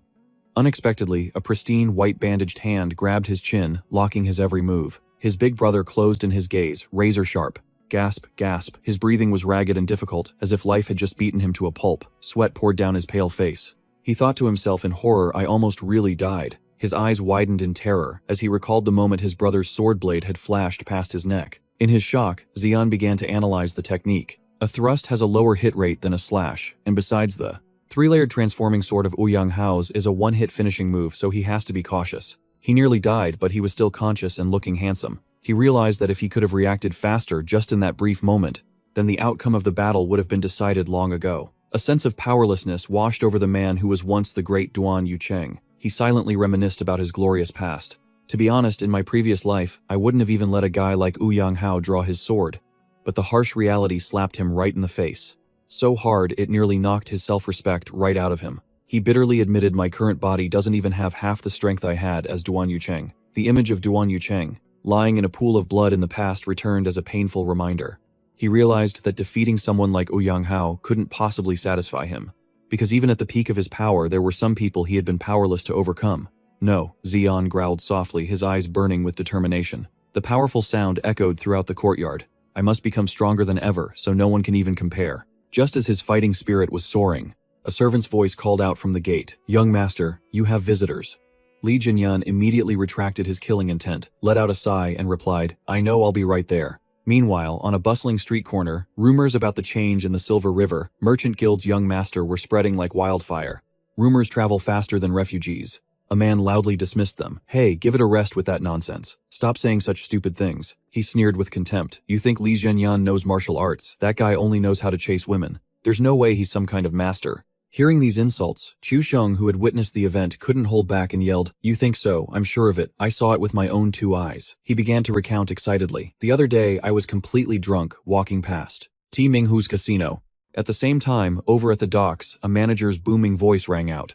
'Is everything loaded onto the carts? Good head, straight for the Silver River Merchant Guild.'" The busy atmosphere made it seem like the entire port was moving. Hearing this order, Chu Zhong suddenly froze. His eyes narrowed with suspicion. That voice, seeing the figure of the man who had just appeared, everyone present was stunned, stammering out, "Isn't that Li Zhenyan?" And just like that, the group of people huddled together and went to find Li Zhenyan to confirm the rumors. However, the moment he opened the door, his six-pack physique sent them into a state of shock. Not understanding what was going on, they immediately slammed the door shut. They frantically grabbed a maid to question her. "Your young master. Has he been training with a whip or something? How could he change so drastically in such a short amount of time?" The other 2 young men were also completely baffled. "Or maybe we partied too hard yesterday and are still hallucinating. Is that really Li Zhenyan?" At that moment, Li Zhenyan opened the door, causing them to tremble. Li Zhenyan then told the maid to take his 2 followers to the dining room to eat. As for the others, he told them to come into his room. His words made the entire group shake like leaves. What are you going to do to us, man? Calling themselves the 4 heavenly kings of wine and women, a notorious group of debaucherous hedonists had just gathered. The names sounded imposing, but a closer look revealed they were nothing but neighborhood nuisances. Among them were Sima Ke, a candidate for the Martial Arts Alliance, Zhu Ziliang, a scholar with irritable bowel syndrome, Chu Xiong, the youngest son of the West Wind Escort Agency, and finally the godforsaken young master of the Silver River. Merchant Guild, Li Zhenyan. The whole gang had heard about their foolish friend's return, and came to see for themselves. At a banquet table filled with delicacies while his friends were busy feasting, Li Zhenyan just watched them in silence with a look of disgust. The people at the table ate as if they had just survived a famine, he thought to himself. So, these are the guys who call themselves my friends. In the memories of the old Li Zhenyan, these guys were always present. Whenever they gathered, it was an endless binge of wine and women. Looking at their pathetic state now, Li Zhenyan couldn't help but feel contempt. This is the 4-man gang, more like the 4 pieces of trash. Just then, Zhu Ziliang spoke softly, breaking his train of thought. Li Zhenyan, I heard you were back. Are you feeling all right? Li Zhenyan casually picked up a piece of food and answered curtly, I'm fine. Seeing his strange attitude, his curious friend remarked, That's right, you're not just fine, you're practically bursting with energy. But was that really you people saw the other day? What's up? Have you been secretly training in a hermitage all this time? Li Zhenyan just remained silent, thinking to himself. You can't reach that level through training alone. If normal training was all it took, the world would be filled with masters. Seeing that he wasn't saying anything, another member of the group leaned in closer, his gaze becoming serious. Is this martial arts? Someone said, you even defeated Ouyang Hao. Who did you learn it from? You couldn't have figured it out on your own, right? Amid the tense atmosphere, Li Zhenyan leisurely poured a cup of wine, the liquid trickling into the porcelain cup. He calmly uttered a single phrase, a fateful encounter. Hearing this, his friends sneered. The kind of fateful encounter they always talk about in the martial world. Looks like luck has finally smiled upon you. We almost thought you weren't Li Zhenyan anymore. Li Zhenyan brought the cup to his lips, took a slow sip, and then coldly declared, Li Zhenyan is dead. The atmosphere at the banquet table became as heavy as a stone dropped in a pot of soup. The statement left all his friends frozen, staring at each other in utter disbelief. To the girl's worried question about his future plans, Li Zhenyan affirmed without any hesitation, the demonic path scoundrels. I have to repay my debt to my sect. He said he planned to watch over the Merchant Guild while secretly preparing everything. Li Zhenyan's eyes suddenly blazed. A stream of brilliant blue energy flared. He coldly declared, other than getting stronger, I don't care about anything else. His serious demeanor was so intense that the drinking party felt more like a martial arts alliance conference. This overwhelming aura made his friends break out in a cold sweat, wondering to themselves, what's gotten into this guy? Did we come to the wrong house? Another friend just snapped. What's the use of telling me, you idiot? The friend with the ponytail poured some wine while sarcastically bringing up his being sent away for recuperation. Sent to a hermitage to recuperate, huh? In reality, you were exiled, right? It seems your father was quite disappointed in you. But then he offered a small smile, advising him to take this opportunity to change himself. Hearing the word change, Li Zhenyan smirked meaningfully. Change, that sounds good. The sound of wine trickled into a cup. His friend raised his glass for a toast. Congratulations, Li Zhenyan. You've really changed a lot. The others nodded in agreement. They felt genuinely happy to see the useless young master of the past completely transformed. One of them even smugly brought up an old story. I knew it. I told you guys we should have kidnapped this idiot before he was sent to the hermitage, right? That claim was immediately shot down by the ponytail guy. You were dead drunk that day. The group started bickering about old memories, making the atmosphere suddenly lively. Witnessing the genuine concern from these friends, Li Zhenyan smiled faintly. He thought to himself, turns out this Li Zhenyan guy had some pretty decent friends after all. He leisurely raised his wine cup. His sharp eyes looked straight at the people before him. Li Zhenyan posed a challenging question. I've changed. So, what about the rest of you, model? The question was casual, but it shattered the tense silence surrounding Li Zhenyan. His friends could only exchange awkward glances. The atmosphere instantly froze, as if everyone at the table had been paralyzed. Shattering the suffocating silence, one of the guys in the group yelled out, I don't know you, lunatic. The others casually clicked their tongues and clinked their cups, figuring they'd just keep on living as they always had. If we were that easy to change, we wouldn't be us anymore. Zhenyan smiled faintly, gently setting down his wine cup and saying, let's not talk about it. Getting philosophical at the wine table just ruins the drink. A crisp clink rang out as 4 porcelain cups touched, followed by the hearty laughter of friends who hadn't seen each other in a long time. The only woman in the group raised her cup and let out a sentimental sigh. Staring into the swirling wine, an image of the 4 of them getting drunk together. Raising Hell played out like an old film. She realized with a pang of bitterness, we all thought we were just frogs in a well. Memories of their wandering days being called useless by the world or being punished by their families for their debaucherous lifestyle came flooding back. She glanced over at Zhenyan, who now exuded the aura of a king, and thought to herself, I can't believe one of us actually managed to climb out of that well. Li Zhenyan sat there, his demeanor calm and composed, but his eyes held a fierce determination to see the vast world. But all good things must come to an end. Under the quiet moonlight in the pavilion, her friend with the ponytail waved goodbye. Today was really fun. If you ever need help, just call on us, the four-man squad Jia. The woman also smiled and advised, train hard, and don't let people beat you to a pulp. Her tone was just like scolding a child who always gets into trouble. Another friend added sincerely, Zhenyan, congratulations again on changing for the better. In response to their warm feelings, Zhenyan simply raised a hand to wave, watching the figures of his old friends fade into the night. Walking down the empty corridor, one of the group members suddenly became pensive. Among us, the most useless ones were the first to grow up. It suddenly feels like our youth is over. The statement instantly cast a somber mood over the group. The friend walking beside him sighed, I feel so lonely today. Let's head home too. But the sadness didn't last long as their playful nature resurfaced.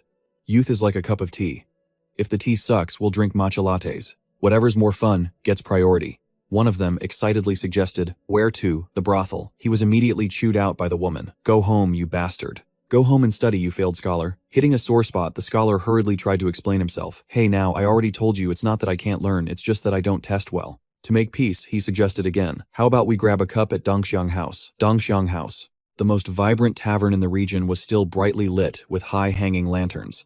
Inside a luxurious private room, the smoke of incense billowed. Here, a man was kneeling on the floor, bowing respectfully to a powerful figure seated above him. What the sound of a hand slamming the table echoed, causing the soup bowl to spill everywhere. The sect leader of the Lesser Immortal sect, Yan Jishang, widened his eyes in horror upon hearing the terrible news. Wu Yanghao is dead. He couldn't believe his ears, his face contorting with anger and shock. Facing the trembling subordinate, Yan Jishang asked in a low, threatening voice, is the young master of the Yinxia Merchant Guild really that strong? His voice dropped to the depths of hell. The subordinate quickly bowed his head and reported, yes sir. He defeated the guildmaster in less than 30 moves. He remembered the image of Wu Yanghao collapsing to the floor, screams echoing everywhere as his men rushed to the cold body. The scene was chaotic, like an anthill that had just been stomped on. Back in the present, the subordinate was drenched in sweat, his mind still reeling from the opponent's level of skill. That was no ordinary level of mastery. Yan Jishang pondered thoughtfully. To be at that level, he is indeed quite strong. What about his weapon? When he heard the reply, he used his fist techniques. A faint, contemptuous sigh escaped him. He propped his chin on his hand and spoke mockingly. For a swordsman to lose to a young martial artist who only uses his fists. What a complete and utter humiliation. Seeing this, the subordinate hesitantly asked, well, are you planning to get revenge on him? The question immediately made Yan Jishang's expression darken. He growled, that was the official result of a fair duel. How could I possibly seek revenge? We are not part of the underworld. He talked a big game about justice, but inwardly, he was cursing the man's entire family line. The subordinate, however, stubbornly pressed on. Even so, you two were friends. The code of the Jianghu is. But before he could finish his sentence, a sharp sword qi suddenly tore through the air. A ruthless slash came down, giving the subordinate no time for last words. The maid beside them could only scream, ah. In shock, Yan Jishang looked at the corpse at his feet with cold eyes and utter contempt. Who would be friends with a rotting corpse? He nonchalantly gave an order, clean this up. The servants trembled as they obeyed immediately, rushing to clean up the bloody scene. The atmosphere was incredibly tense. Yan Jishang gritted his teeth in frustration as he heard the report, the Yinxia Merchant Guild refuses to pay us taxes. Not only that, but they also killed Lord Guwang. A subordinate standing nearby began to add fuel to the fire. How should we interpret this matter now? Does this mean they have no respect for the Lesser Immortal sect? Yan Jishang fell into deep thought, his face showing clear indecision. Is that really the case? What a treacherous look on his face. Everyone knew he was scheming. The subordinate immediately made a venomous suggestion. Do you want to get rid of him? The sudden question startled the sect leader, who exclaimed, what? He immediately dismissed the idea, walking away while putting on a righteous act. We can't just kill people indiscriminately. We're not thugs. However, the subordinate refused to give up. He chased after him, pressing, are you just going to let him be? Yan Jishang paused for a beat, and let out a soft, calculating, His friends were still astonished by the great young master's transformation, feeling as though they had just witnessed a spectacular metamorphosis. One of them sighed emotionally, to see our friend change so much while we're still here, it's really something. What's wrong with that? The wine doesn't even taste good anymore, so I only had one cup. Witnessing that calm demeanor, another friend smiled in admiration. That's truly a huge step toward maturity. I guess you could call that an accomplishment. At least that old spendthrift is finally using his head. They walked past Yan Jishang. He told his underlings, I'm really craving the Yinxia Merchant Guild's money. As soon as he heard Yinxia Merchant Guild, the guy with the ponytail immediately turned back. Yan Jishang was still completely oblivious. Don't you know how much the guild's young master is worth? Hearing this, his friend jumped in shock. He rushed over to find Li Jinyan to tell him what was happening, but that dude was incredibly calm, just saying, oh, is that so? I'm so touched. His friend was pissed off for him. I could be drinking and hugging girls right now, you know? He silently calculated, maybe I should ask Chu Zhong for help. You don't even have any decent guards left. Jinyan was completely unfazed, telling his friend to come inside so they could figure it out. He went to the guard's storeroom and tossed his friend a black cloak. While his friend was totally confused about what the hell was going on, he just said, you know where their headquarters is, right? Lead the way. His friend was completely freaking out. If you're looking to get yourself killed, don't drag me down with you. Just the two of us taking on their entire crew. Are you out of your damn mind? But despite his friend being scared shitless, he immediately pressured him and demanded, let's go. Enough talk. Under the quiet moonlight, the headquarters of the Shaoxian sect appeared. It looked majestic, with its brilliant cherry blossom trees, a scene so beautiful that if you didn't know better, you'd never believe it was the den of a bunch of troublemakers. Observing from above, Jinyan took in the entire scene. Down in the courtyard, dozens of guards in yellow uniforms were patrolling strictly. He noted to himself, there are too many guards. That's right, this is the place. Hiding behind a wall, a trembling Sima K whispered, Hey, are you sure about this? I can't really help you know that. Zhenyan remained calm, replying softly, I know. You've done your part. His words left Sima K stunned. Really, I just had to lead the way, Zhenyan smirked. What else? Seeing that Zhenyan planned to act alone, Sima K questioned him worriedly. It's heavily guarded inside. How are you planning to get in? Is there a way? He asked, hoping for some kind of sophisticated plan. Zhenyan didn't answer. He just silently pulled a black mask over the lower half of his face. Suddenly, a loud explosion tore through the night as Zhenyan used his incredible strength to shatter a window. He charged straight inside like a black whirlwind. Witnessing his friend's insane raid, Sima K could only stare, his jaw dropped in astonishment. Amidst the smoke, dust, and broken glass, Li Zhenyan appeared with the aura of a grim reaper. He coldly uttered the words that would decide his enemy's fate, just like in my previous life. From a young age, Duan Yucheng had never backed down from any fight, whether during his lonely, unsupported childhood or while wandering through the martial world. Even when he alone reached the pinnacle of power, as the supreme Duan Yucheng, he always reveled in every life or death battle. Returning to the present in the body of Li Zhenyan, he strode majestically through the main gate of the Shaoxian sect. The abrupt appearance of a masked stranger left the guards stunned, completely clueless as to what was happening. Zhenyan walked leisurely amidst their suspicious gazes. He asked coldly, "Where is your sect leader?" A guard approached, his face full of contempt, thinking to himself, "What is this madman rambling about? Barging in here." He was about to shove him away, but Zhenyan warned in a low, threatening voice, "Don't make me ask again." Instantly, a thunderous punch landed squarely on the guard's face, sending blood splattering as he collapsed on the spot. Seeing their comrade taken down in a single blow, the remaining disciples panicked, drawing their swords to surround Zhenyan. In the blink of an eye, the atmosphere shifted from scorn to panic. One of them roared in anger, "You bastard! Do you have any idea where you are causing trouble like this?" Surrounded by swords and spears, Zhenyan stood tall, his overwhelming aura keeping anyone from daring to approach. The commotion reached all the way up to Yan Jishang's tower. The Shaoxian sect's leader, who was busy cuddling a beauty, looked down in annoyance. "What's with all the noise? Who is that young gentleman?" Zhenyan looked up and calmly admitted, "An assassin." "You must be the leader of the Shaoxian sect, right?" Yan Jishang smirked arrogantly. The old man replied defiantly, "So what if I am? This is the first time I've ever seen an assassin walk in through the front gate." His eyes narrowed, his hand tightening calculatively as he stared at the insolent stranger below. "Who is that bastard?" "He's not carrying a weapon," a doubtful voice echoed in the dark room. A subordinate kneeling on the floor reported with a tremble. "He uses fist techniques." Instantly, the atmosphere at the Shaoxian sect headquarters became thick with killing intent. Down in the courtyard, disciples in yellow uniforms were surrounding the masked intruder. Sect leader Yan Jishang descended from above. He ordered his men, "Wait, hold on." The old man squinted at the stranger, then suddenly exclaimed, "Aren't you the young master of the Yin Xia Merchant Guild?" His identity exposed, Li Zhenyan remained completely unfazed, retorting coldly, "And what if I am?" His casual tone left a few disciples dumbfounded. Yan Jishang smirked sinisterly, glancing at his mask before questioning him sharply. "Then why are you covering your face, huh?" He stroked his goatee, his eyes revealing his greed and smugness. "Well now, someone of such a high and noble status. Came here all by yourself." His eyes suddenly glowed with an eerie purple light, and the smile on his lips grew even more ruthless. "In that case, I don't need to be polite with you anymore." As soon as he finished speaking, a giant purple silk net instantly fell from above, aiming to bind Zhenyan tightly. He was startled, everything happening as quickly as a well-rehearsed play. Yan Jishang roared the command, "Get him!" The disciples of the Xiaoxian sect all brandished their swords.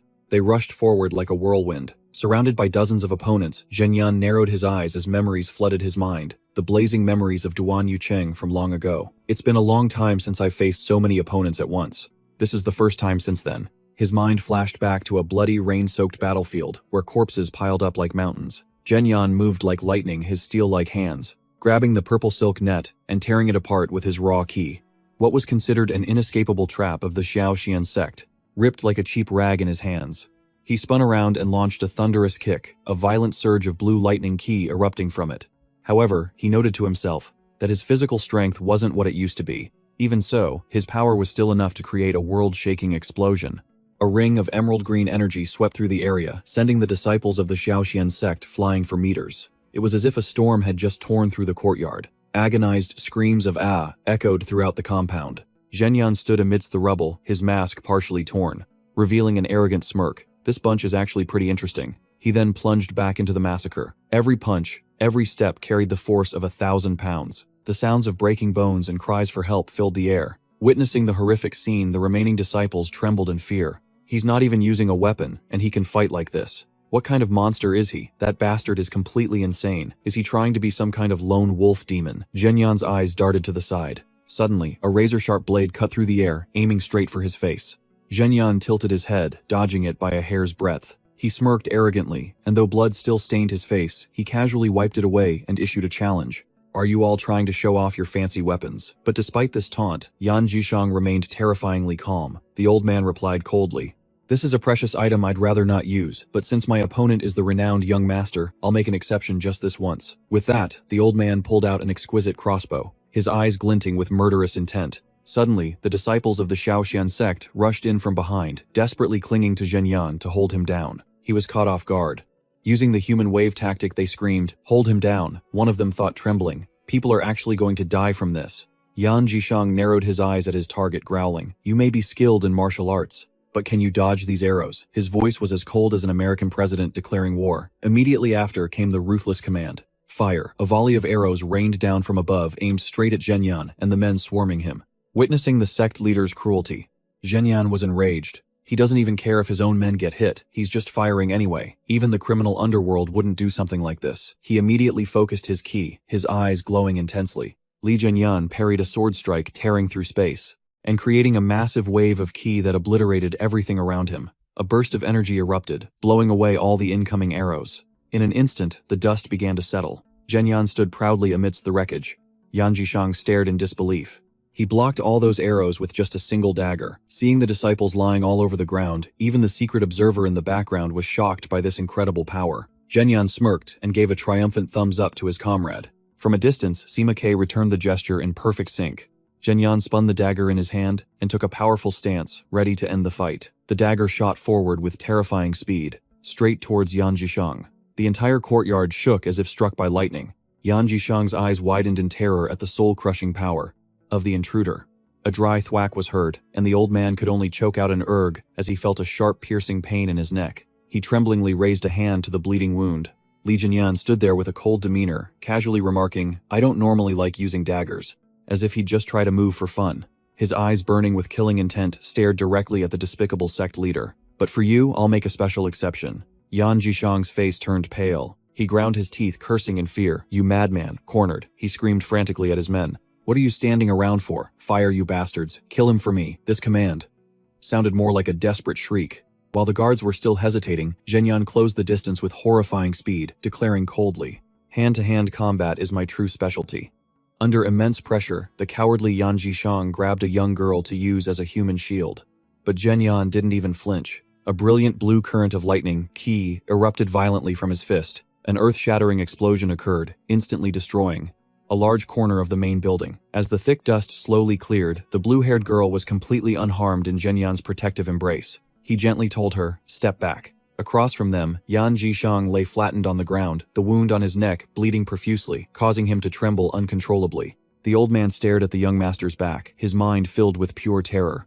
What kind of monster is this? He tried to crawl away in despair, as Zhenyan's shadow fell over the entire hall. Yan Jishang lamented in humiliation. They say the young master of the Yinxia Merchant Guild is still very young. But what is with that powerful demeanor? He looks like a veteran general who's been through 100 battles. Zhenyan walked leisurely through the wreckage, his eyes shining with the authority of a king returning to his throne, looking down on the defeated man with a cold gaze. Li Zhenyan asked in a low voice, "What are you looking at, bastard? Anything you want to say?" His tone was as casual as asking if he wanted to get his last words over with quickly. At this point, Yan Jishang had completely lost the arrogance of a sect leader. He trembled, scrambling backward on the floor, frantically waving his hands and begging for his life. "Young master, wait.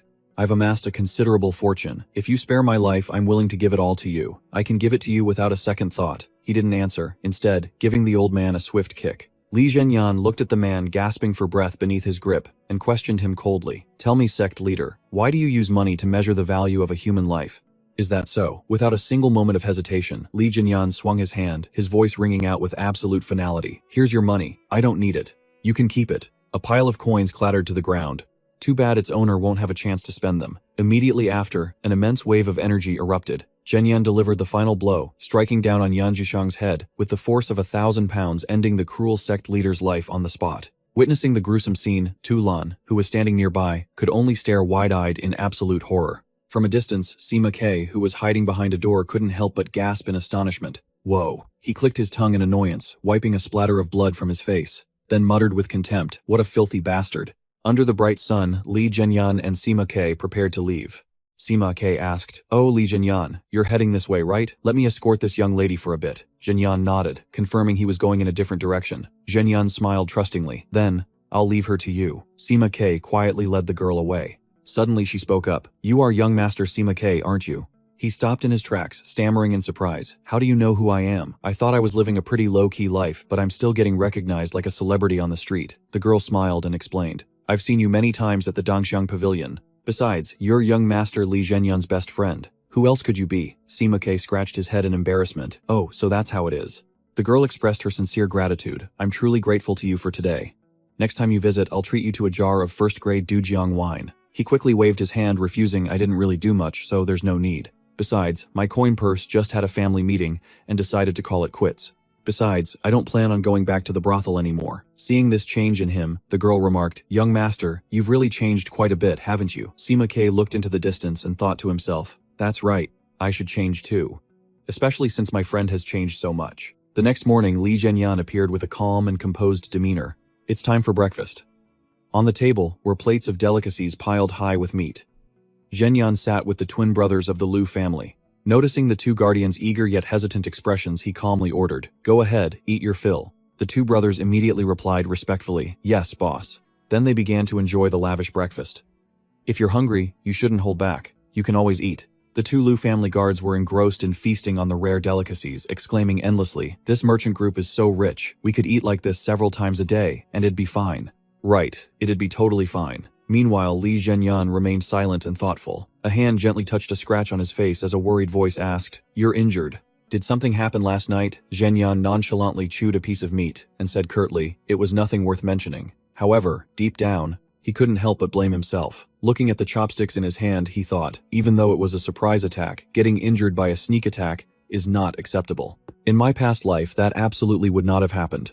It seems I've been reborn, but my reflexes haven't updated yet. Needs a patch. Zhenyan understood that if he wanted to protect the merchant group and deal with the demonic sect on his own, he had to get stronger. Just training by himself wasn't enough. "I need something to help." As he was contemplating this, a knock came from the door. Miao Xiang entered and reported, "Young master, a delivery has arrived for you."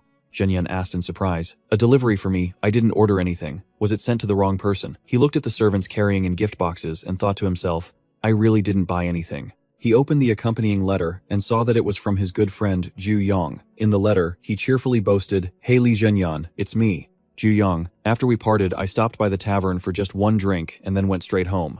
That's some major progress for me, isn't it? Truly a memorable achievement, worthy of being recorded in the history of the martial world."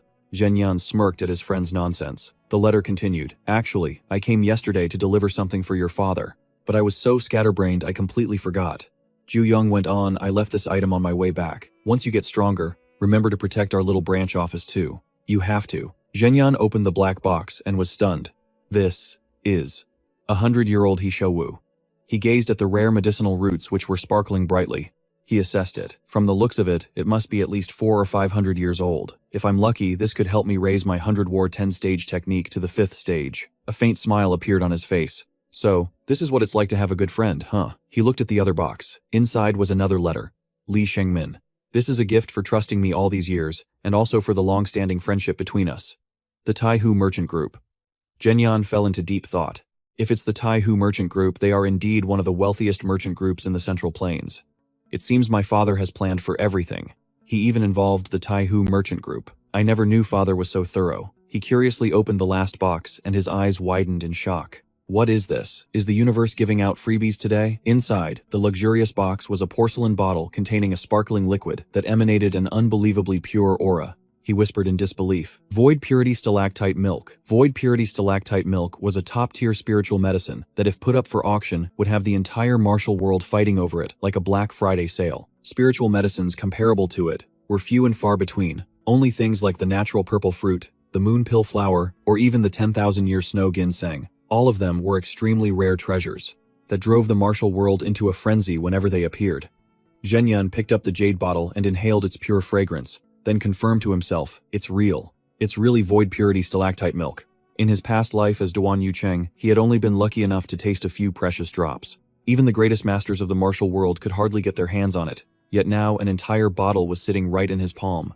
Zhenyan couldn't help but wonder, where did a merchant group get something like this? Shaking off his doubts, he immediately called his two subordinates, Lu Mingbao, Lu Zhenbao. Seeing the two brothers engrossed in their meal, Zhenyan handed them the Hishou Wu and instructed, each of you take a piece. I need to meditate and regulate my energy for a bit. Stand guard outside my door. Wait until I come out before you use it.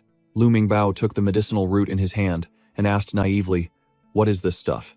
Boss. As he walked away, Zhenyan replied, it's something good for your body. It's very valuable, so don't lose it. Hearing the word valuable, the twin brothers were stunned.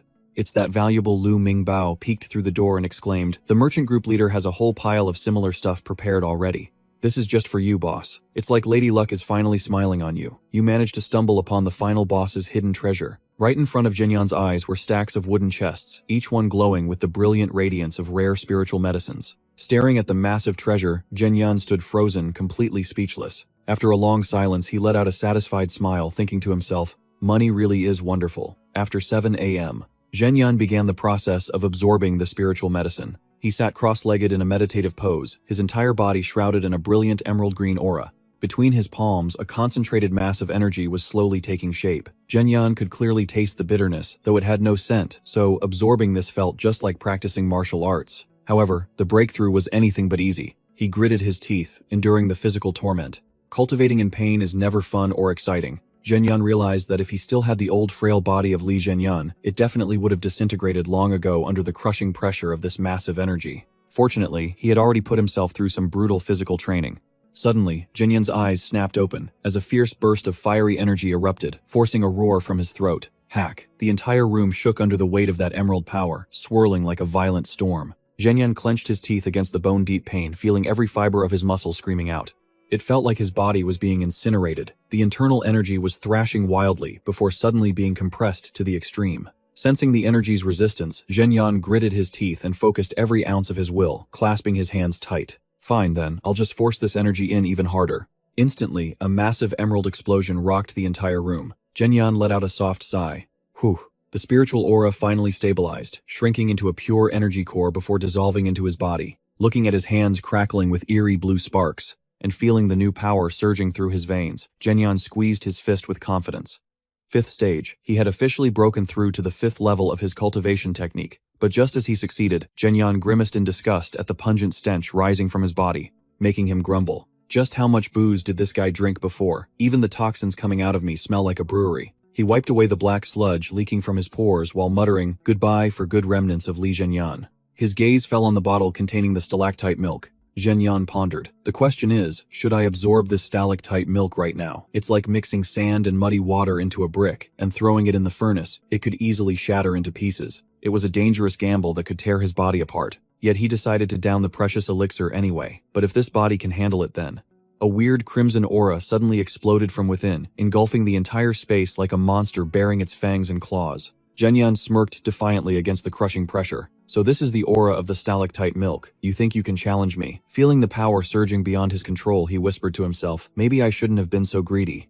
Blue lightning flared up again on his arms. The crimson aura swirled as if it wanted to rip his body to shreds, but Li Zhenyan gritted his teeth and held on. If I survive this, I'll be even stronger. 7 days later at the villa, the atmosphere felt like a high school senior waiting for exam results while the system kept crashing. The boss has been in secluded meditation for a week now with no word. After this long, I'm starting to get worried. Seeing the Liu brothers on guard, 2 protectors greeted them respectfully. Chief, it's been a while. Is the boss still not out? They shook their heads and replied, no, and he ordered that no one should come near. But just as they spoke, a massive explosion shook the entire estate. Thick smoke billowed out, terrifying everyone. What was that? Did someone just drop a plot twist? Through the white smoke, a figure slowly emerged, hovering in the air. Li Zhenyan stepped out with a murderous face, his eyes glowing an eerie purple and veins bulging through his skin. Witnessing this terrifying sight, they wondered, why does the boss look like that? Suddenly, a foul stench filled the air. What's that horrible smell? Could it be chi deviation, like the rumors say? Before they could react, Zhenyan suddenly collapsed. The Liu brothers rushed over. Boss,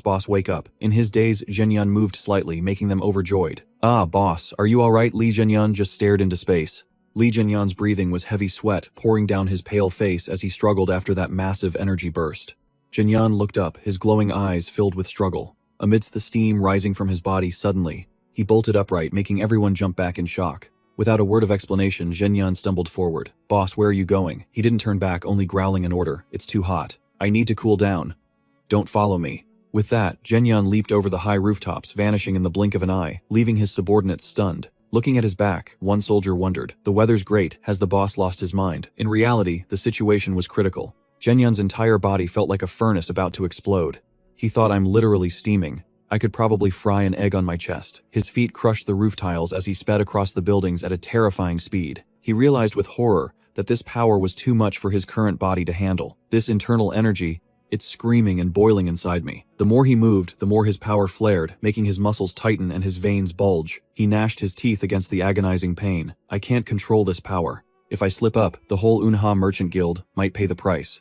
Looking down at the busy streets below, a wave of fear hit him. At this rate, this whole neighborhood might just crumble. Determined not to let a catastrophe strike, Li Zhenyan summoned his strength and leaped high into the air. I have to get as far away from here as possible, he thought. He aimed straight for the treacherous mountain peaks, looming in the distance, and charged forward.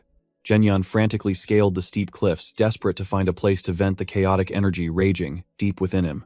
Li Zhenyan bolted forward, landing on a jagged ledge.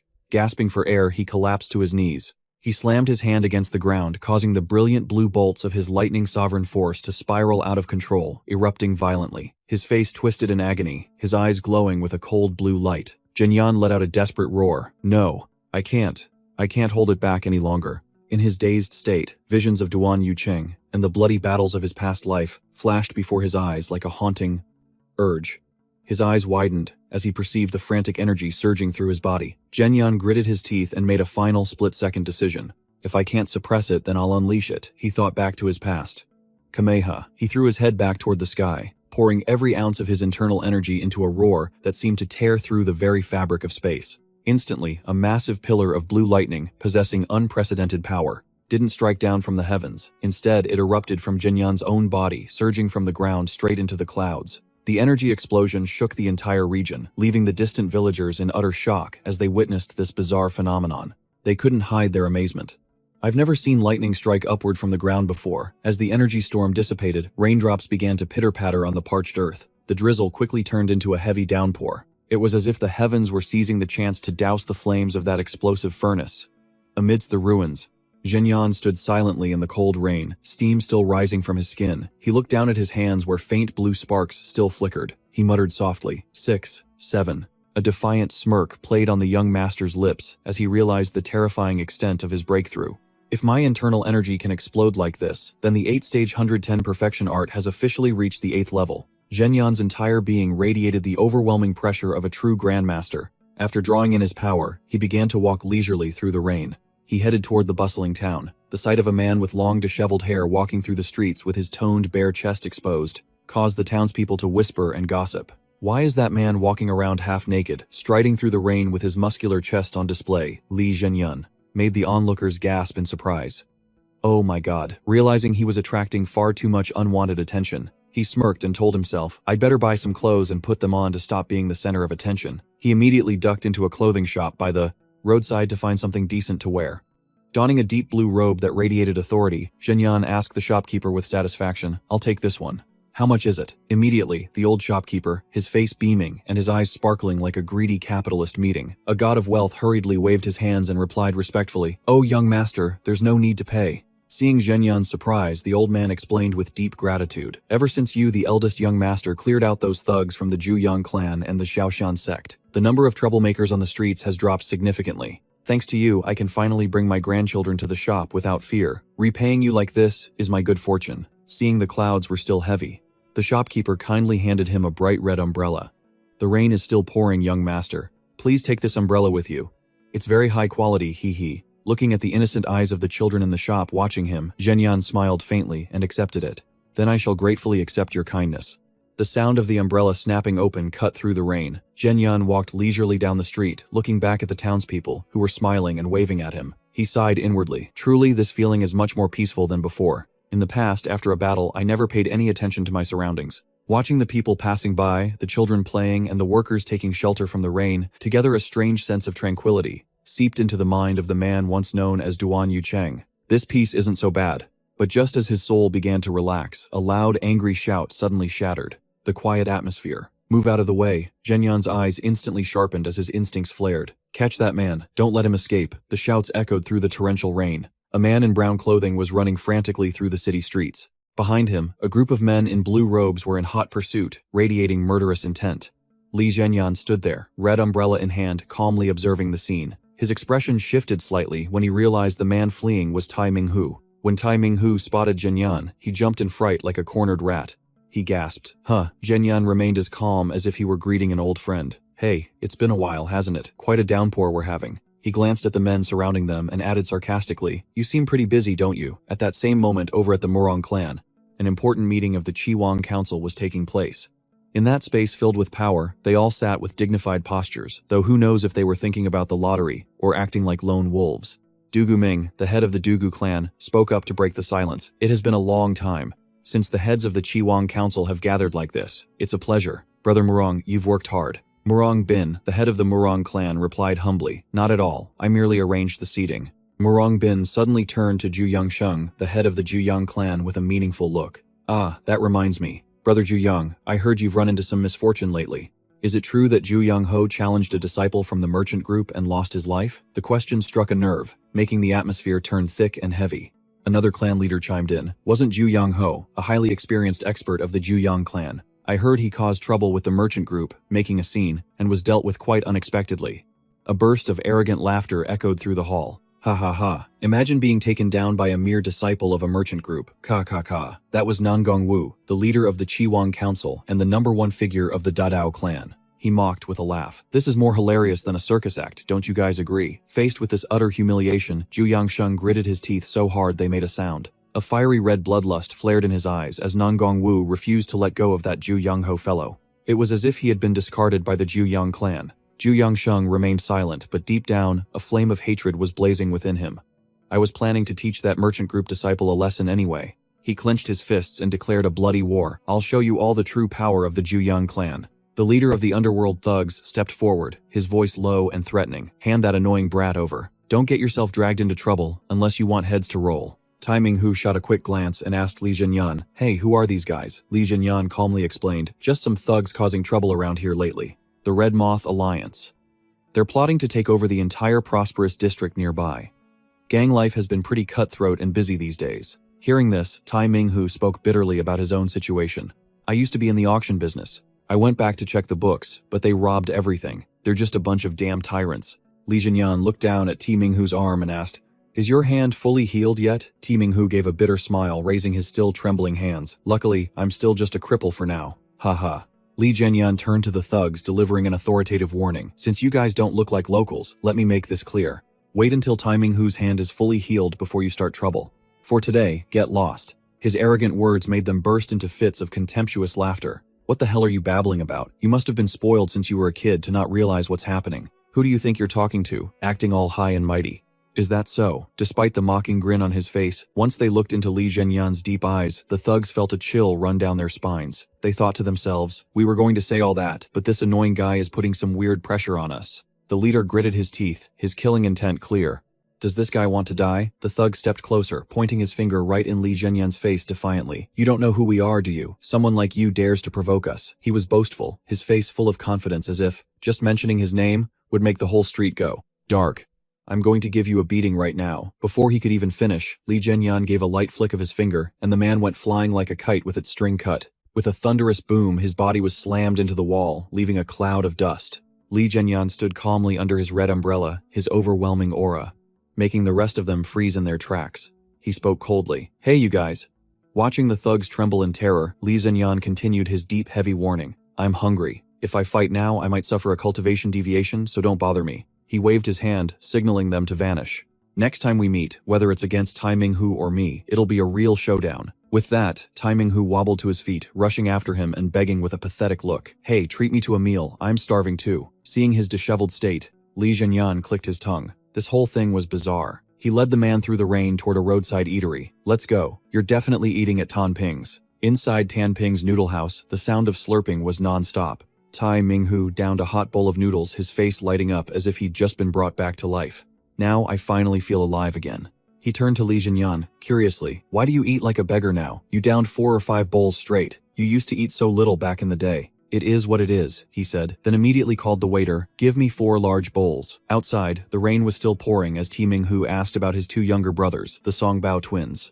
Li Zhenyan said those 2 were training and had likely grown much stronger. Tai Minghu sighed. Feeding those 2 must cost a fortune in rice. Li Zhenyan replied nonchalantly as he ate. It's not like I'm short on cash. Being broke himself, Tai Minghu felt the sting of those words. He asked curiously, what do I have to do to learn proper martial arts? He wanted to train so he could take on the Red Moth Alliance.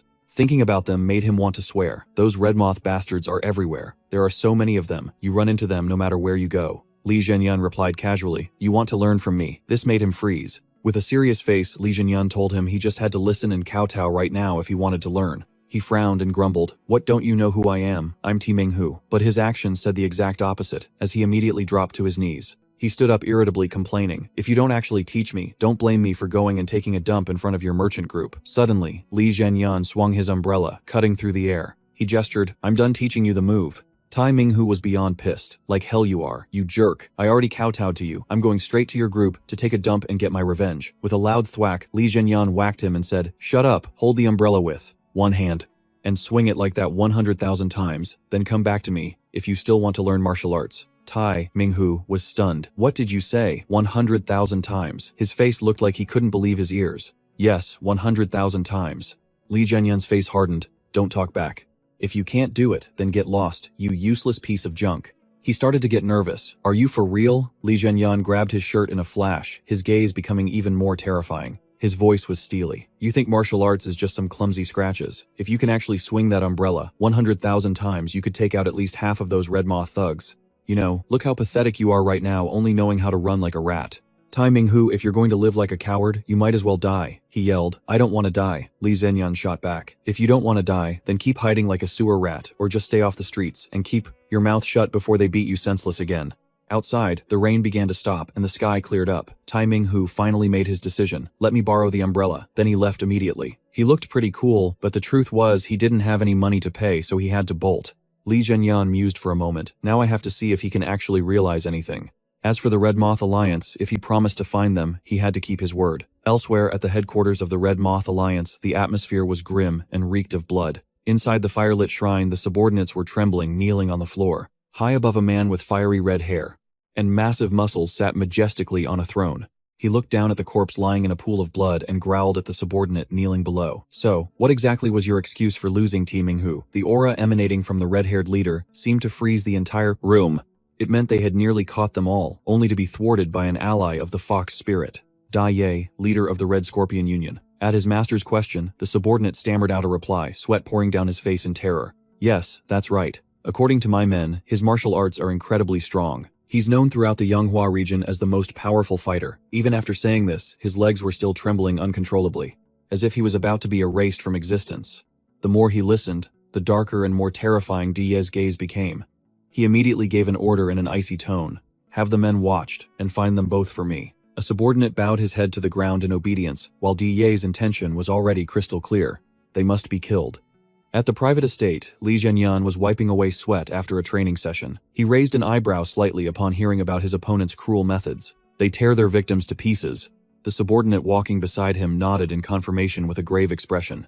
Yes, Dai has always been a ruthless man. They enjoy tearing their opponents apart with their bare hands. He then listed a long roster of unfortunate victims. The leaders of the Changshan sect, the Laopiao clan, the Jiaolong clan, and the Hongluo fortress all lost their lives at the hands of Da, the head of the Red Scorpions.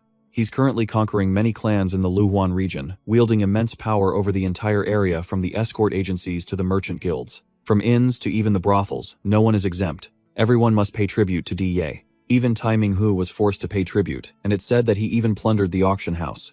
Yesterday, Zhenyan mused thoughtfully. Da was indeed the type of person who could do such things. He realized the situation was becoming complicated. This is getting troublesome. If he finds out my identity, the merchant group will be in trouble. Zhenyan's eyes turned sharp as he made a firm decision. It seems I'll have to make a trip myself. Night fell upon the bustling streets of the Luhuan region. At Wenqing Pavilion, the most brilliant and lively tavern in the area, high-hanging red lanterns cast a shimmering glow. Two courtesans were strolling down the hallway when one of them said softly, "Go see if those guests over there have left yet. Don't let guests just loiter. This isn't a place for free seating." But suddenly, a blood-curdling scream tore through the atmosphere. What was that? Everyone looked in alarm toward the source of the sound, where a girl was staggering and collapsing right in front of the guests. Inside Wenqing Pavilion, the air suddenly grew heavy after the incident that had just occurred. Zheng Hua, the woman in charge of the establishment, was hurriedly shielding a long-haired girl. Her face was etched with worry as she listened to a report about the situation in Da's room. The thing is, when she entered Da's room, Hua Yingshui was still in there. What should we do now? Looking at the bloodstains scattered on the floor, Zheng Hua pondered with an uneasy gaze. Just then, another girl rushed over with news. "Sister Zheng Hua, there's a new guest on the first floor." Although she was worried about Hua Yingshui's safety, Zheng Hua had to compose herself and give an order. "I have to go down. You take her to rest for a bit. Don't upset Da, just be quiet." With that, she quickly left the room. She directed her gaze towards the unfamiliar guest waiting in the main hall. As soon as she got downstairs, Zheng Hua immediately put on a smile. She greeted the guest with her usual professional demeanor. "It's a pleasure to meet you, young master. I am Zheng Hua, the one in charge of hospitality here. Allow me to give you a brief introduction." But before she could finish, the man with the overpowering aura cut her off coldly. "Is Da here?" The direct question left Zheng Hua stunned. She stammered.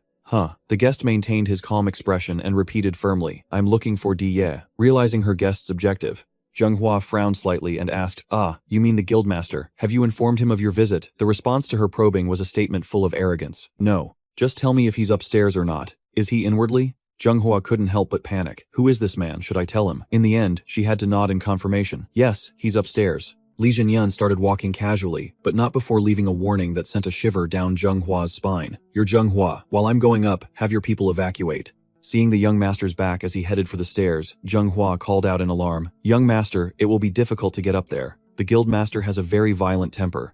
The image of the injured Hua Yingshui in Da's room flashed in her mind, a testament to the man's cruelty. But Zhenyan simply replied with 2 words. "It's fine." The moment he set foot on the upper floor, a guard blocked his way arrogantly.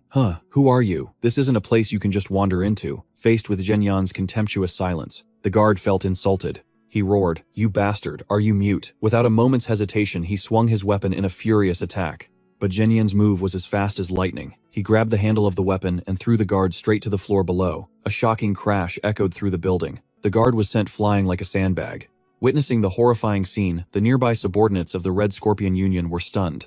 Their leader, a man with a red bandana, gritted his teeth and cursed. "What the hell was that, you bastard?" He glared at the intruder, his mind reeling in shock as he wondered, does this guy have any idea where he is? Despite being surrounded by a crowd, Zhenyan stood proudly at the foot of the stairs, his piercing blue eyes burning with a fierce aura. Looking straight up, he casually asked in a challenging tone, "So what floor is Da on?" That dismissive attitude drove the thugs insane. They roared furiously. "What are you rambling about? You think this is a shopping mall where you can just take an elevator for a tour?" The leader with the red bandana immediately waved his hand and ordered, "Kill him." Dozens of disciples drew their swords in unison and charged forward like a swarm of angry bees. Zhenyan smirked, letting out a contemptuous humph. He walked leisurely through the encirclement, coldly declaring, "I'll find him if I have to tear this place apart. Consider it a free cleaning service." Just as one of the subordinates charged forward screaming, Die, you bastard, Zhenyan struck as quick as a flash. He grabbed the man's arm and a brilliant blue lightning current erupted, engulfing it. He said softly, "Let me borrow you for a second." Then, with incredible strength, he swung the guard around like a living weapon, sweeping away the other charging men. Agonizing screams filled the air as the crowd was violently knocked aside. Another man screamed in terror. This lunatic, seeing his comrade being turned into a weapon, a man with a chain mace rushed forward to launch a sneak attack, but Zhenyan was on him in an instant. He snatched the chain and casually said, "I'm borrowing this too." He spun around and launched a massive sweep, his azure energy tearing through the air. The guards only had time to gasp, what the before being tossed aside like tattered leaves. Li Zhenyan glanced at the debris with a bored expression and muttered to himself, "Not this room." Standing lightly on the railing, a bold idea struck him. Maybe I should just smash all the rooms. With that, Zhenyan unleashed an earth-shattering surge of energy, sending bricks and wood flying amidst desperate screams for help. The Crimson Moth's subordinates could only stare in utter despair. Zhenyan continued his rampage, dashing forward like a bolt of lightning. He pulverized every obstacle in his search for DA. A guard was sent crashing through a wooden wall, letting out a gut-wrenching scream, before free-falling to the floor below. Boom! A deafening crash echoed as the ceiling shattered, raining debris down like a storm amidst the ruins. A massive spiked mace tore through the floors, plunging straight toward the ground. Li Zhenyan stood there looking up at the hole he had just made. With a look of utter boredom, he sighed. Is there no next floor? Inside, a room bathed in an eerie red light. DA sat silently on the bed. Even with the building shaking commotion, he didn't flinch. Outside, the agonizing screams of his men rang out continuously. Zhenyan swung his sword, cutting down guards who only had time to shriek. Another panicked soldier ran howling for help. "Leader, it's him, the eldest young master. Once he flips the serious switch, the map becomes nothing more than a suggestion." The door burst open. Zhenyan's silhouette appeared at the entrance, surrounded by the tangled corpses of henchmen. Only then did DA slowly turn his head, narrowing his eyes at the intruder. He smirked wickedly and asked, "What's with all the noise? Are you here to settle Tai Minghu's debt?" Zhenyan walked in nonchalantly, thinking to himself, "So the 5th floor was right, after all. My intuition really is top tier." Dai stood up, a savage aura beginning to radiate from him. "You don't like my hospitality. Was the climb exhausting?" Zhenyan stepped forward casually and replied coldly, "It's fine. Trampling over people is my specialty."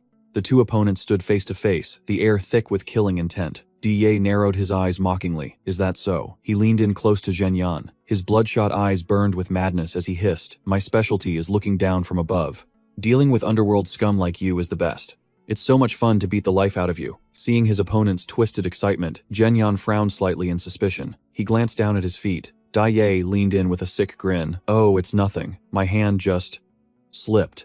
He acted as if he'd just finished a trivial chore. He coldly ordered his men, "Hey, drag this corpse away." Witnessing such inhuman cruelty, Zhenyan narrowed his eyes. Only one thought remained in his head. This guy is beyond redemption. There's no saving him. Time for the funeral march.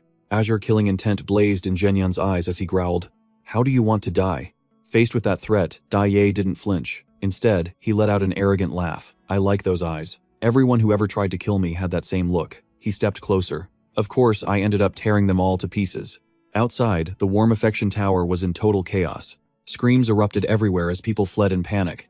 "Run for your lives," a bewildered guard asked. "What the hell is going on?" The man next to him shouted while running. "Some lunatic is tearing the whole brothel apart. Get out of here if you want to live." Amidst the chaotic crowd, a masked figure appeared, striking with lightning speed. He muttered a strange number under his breath, 2,874. The guard only managed a confused what before an umbrella smashed into his face. The figure pulled off his mask. It was Tai Minghu. He pointed a finger and declared, "I'm going to take you bastards down one by one." He kept swinging his umbrella, whispering, "I wonder when I'll reach 100,000. 2,875, 2,876. In the middle of his intense focus, he suddenly froze. His eyes filled with disbelief. The ultimate showdown erupted instantly, as Da was slammed into the ground by 1,000 tons of force. He gritted his teeth in agony. A thunderous punch landed, shattering the ground and sending the leader of the Crimson Moth flying several meters away. Zhenyan landed as light as a feather, his cold gaze fixed on his defeated foe. Da scrambled to his feet, gasping for air while his hands trembled violently. He suddenly broke into a twisted, manic laugh. He looked at Zhenyan with eyes burning with excitement. "This is getting interesting." Standing in the silent courtyard under the dim lanterns, he nodded in acknowledgement. "Fine. At least I should give you this." Suddenly, he pulled out a massive spiked mace. He spun it rapidly, creating ear-splitting whistles of wind aimed straight at Zhenyan. Da swung the mace with frenzied rage, each strike carrying the power to level mountains. Zhenyan dodged the lethal strikes by a hair's breadth. He twisted his body to avoid a mace head, That whistled past the crown of his head. Then Zhenyan grabbed the mace's chain with his bare hands and yanked it hard. Dai Ye was instantly struck with panic. What kind of strength is this? Is he a beast? He strained his whole body to pull back, then suddenly used the momentum to throw a high-speed punch at Zhenyan. Let's see you block this. If you do, I'll call you Daddy. Facing the savage attack, Li Zhenyan remained eerily calm. He silently analyzed his foe. He's trained in mace and fist techniques. His moves are clean, like he was taught by a true martial arts master. But Zhenyan suddenly closed the gap and blocked Di Ye's strike in an instant. I'm your opponent.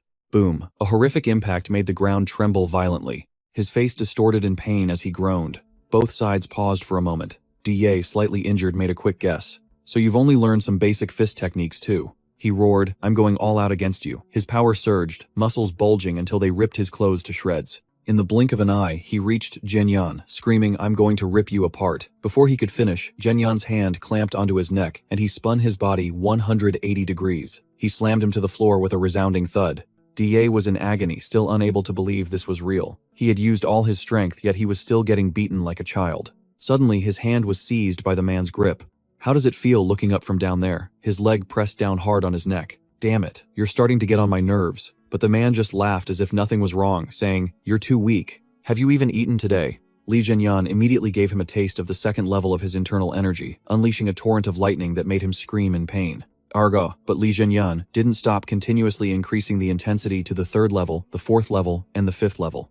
The scene became terrifying, filled with nothing but agonizing screams. His underlings could only watch frozen in fear. What can we do besides watch? One of them noticed something in the sky, and a moment later the entire group was horrified. A gigantic fist made of lightning had formed.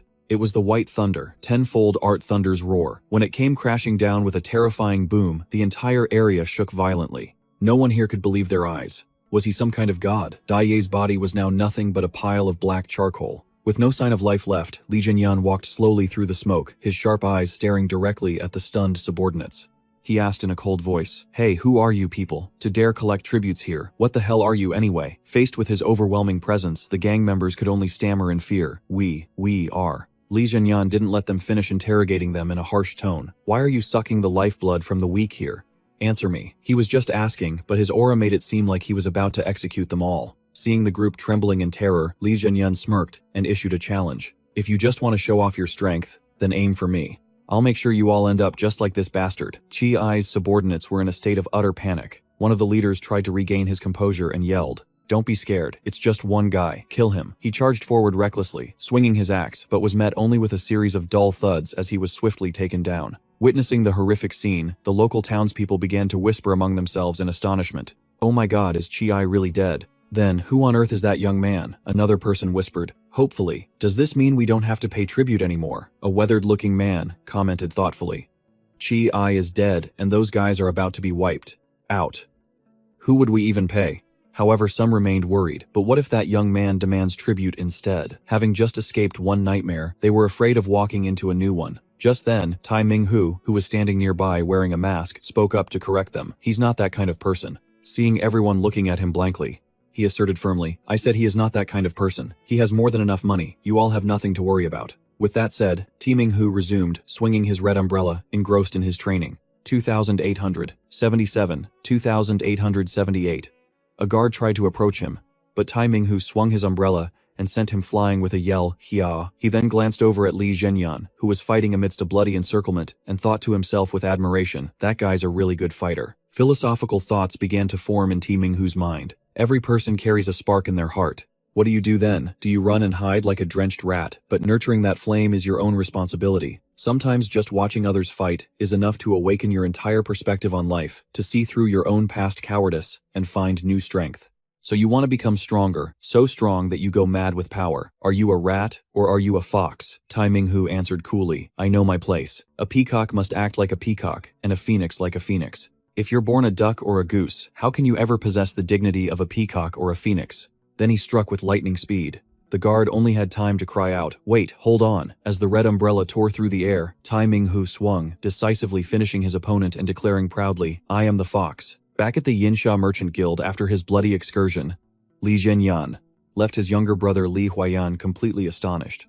As soon as he saw his older brother Li Huayan exclaimed, Brother, it looks like you just got back from somewhere. Li Zhenyan walked into the room nonchalantly, ignoring his blood-soaked clothes. I just went for a little walk. Li Huayan, what are you doing in my room?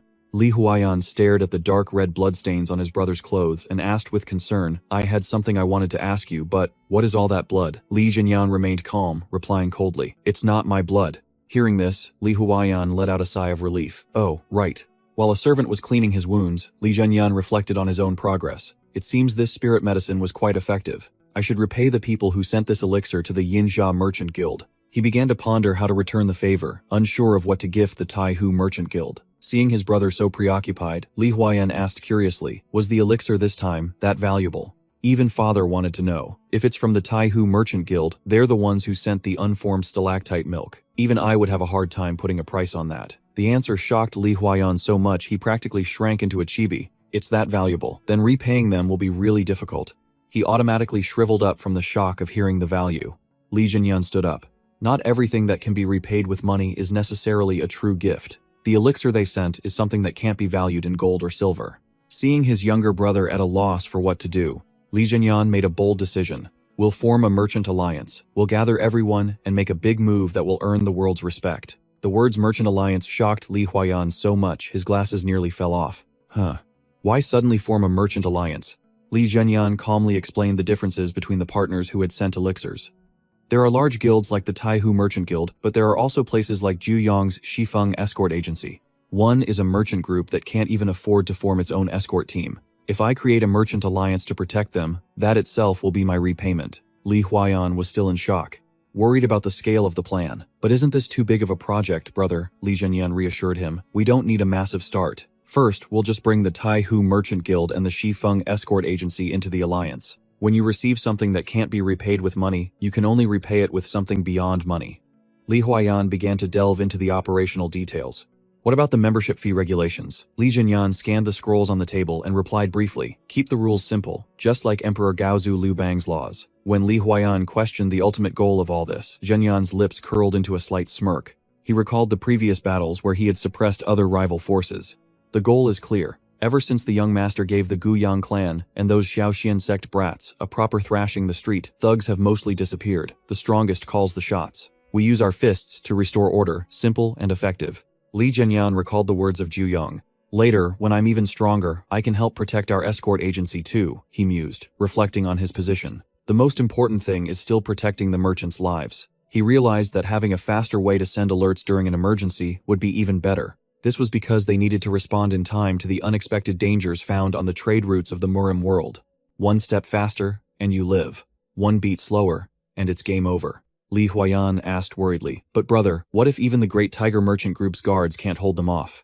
Zhenyan nodded in acknowledgement. If even a massive group like Great Tiger is in trouble, then a Murim sect must be involved. Perhaps even some notorious dark forces have stuck their noses in. Faced with that threat, he stated firmly, if that happens, I'll step in and handle it myself. This decision left Li Huayan stunned. Brother, you're going to go personally. Zhenyan explained that the spiritual elixir the merchant leader gave him was truly priceless. It had been an immense help in breaking through his power limits. Li Huayan asked excitedly, does that mean you've become a lot stronger now, brother? Receiving a confirming nod and a that's right from his brother, the boy cheered happily. That's amazing. The conversation then shifted to naming the new organization. Li Huayan suggested, so what should we call the Merchant Alliance, the Great Merchant Union? But then he shook his head, feeling that union sounded a bit clunky. He decided, let's just call it the Great Merchant Guild. Zhenyan agreed. Yeah, let's go with that. Get things ready. As he was about to leave, Li Huayan called out, oh brother. He started complaining with a tired look. Ever since you came back, my workload just keeps growing and growing. I've been busy to death lately. Seeing his brother offer an apology, Li Huayan suddenly gave a bright smile. But actually, I'm happy. Because for a merchant being busy is a blessing. Zhenyan let out a small smirk, sensing his younger brother's passion. Suddenly, a loud shout echoed from outside. Shaking the atmosphere, someone yelled, young master manager. Both brothers turned toward the door alert as a subordinate rushed in frantically. Gasping for air, he cheered like a madman. We did it! We did it! Zhenyan looked at the man's breathless state and asked coldly, did what exactly? The subordinate at the door suddenly turned pale and screamed, this is bad. Before the good news could even sink in, the bad news hit them like a freight train. The Guiyang clan leader is here with his top disciples. Hearing this report, Li Zhenyan gasped in shock. What? In the main hall of the Yinxia merchant group, the head of the Guiyang clan, Zhu Yangsheng, sat with a face full of burning rage. He slammed his teacup onto the table. It shattered with a sharp crash as he roared. Thinking back to that humiliation at the Monarch Assembly, I'm still fuming. I'll never let this grudge go. He couldn't swallow his anger upon hearing that Ju Yang Ho had lost his life to a mere merchant disciple. He glared at his 3 sons and his disciple. He gave a cold command. The 3 of you, one by one, will duel the young master of the Yin Xia merchant group. His eyes flashed with malice as he emphasized that a single victory wouldn't be enough to wash away their shame. He hissed through gritted teeth. That brat is not allowed to die peacefully. You hear me? They all replied in unison. Yes, sir. The 3 young masters of the Gu Yang clan began to gossip about the upcoming match. Shen Zhaobai, a relative of the Gu Yang family, asked nonchalantly, "Are we using weapons?" He confidently showed off his hands. "I've trained in palm techniques, so I'm not worried. Beating him barehanded is much more satisfying." Meanwhile, the second son, Gu Yangming, an arrogant swordsman, he looked on with disdain as the third son, Gu Yangyun, appeared anxious. Gu Yangyun gripped his saber hesitantly. "I'm not that confident. I think I'll stick to my blade." Hearing that Gu Yangming immediately mocked him. "What, our opponent is just a rich brat from some merchant group and you're already losing your nerve." Despite Gu Yangyun's reminder that their opponent was the one who defeated Ju Yang Ho, a man with years of Murim experience, Gu Yangming brushed it off with total contempt. "Experience? Pff, Ju Yang Ho only lost because he was a useless weakling." He lost his patience and shouted, "Enough talk. Tell that young master to get out here right now. I'm starting to lose my damn mind." But as soon as the words left his mouth, a massive shadow suddenly loomed over the entire group. A servant with a tangent-like physique and muscles like solid rock appeared calmly ordering, "The young master invites you all to the side villa. Please have your meal before we move." Their fiery tempers cooled instantly when they ran into this literal human wall, witnessing a whole line of servants all bald, towering, and radiating an overwhelming pressure. Gu Yangming couldn't help but break into a cold sweat, stammering in shock. How the hell is every servant here so incredibly buff? The group could do nothing. They followed silently as the giants led the way. As soon as the report came in, "Young master, the guests have arrived." Li Zhenyan stepped leisurely into the main hall to greet them. Seeing the Gu Yang clan members entering the villa, he gave a polite social smile. "It's been a long and tiring journey for you all." One by one, the 3 young men of the Gu Yang family stepped forward to pay their respects. Zhenyan looked over at the clan leader standing majestically behind them and said calmly, "I didn't expect the clan leader to come here in person." Zhu Yangsheng smirked slightly. He spoke with heavy undertones. "It was quite rude of me to drop in unannounced like this. I simply wanted to see the young master's skills with my own eyes." One side played it polite, while the other acted as the uninvited guest. Knowing exactly why they had come on this unfriendly visit, Zhenyan cut straight to the point. "You all came here today for a duel, I assume. In that case, I'll let the Gu Yang clan decide the rules."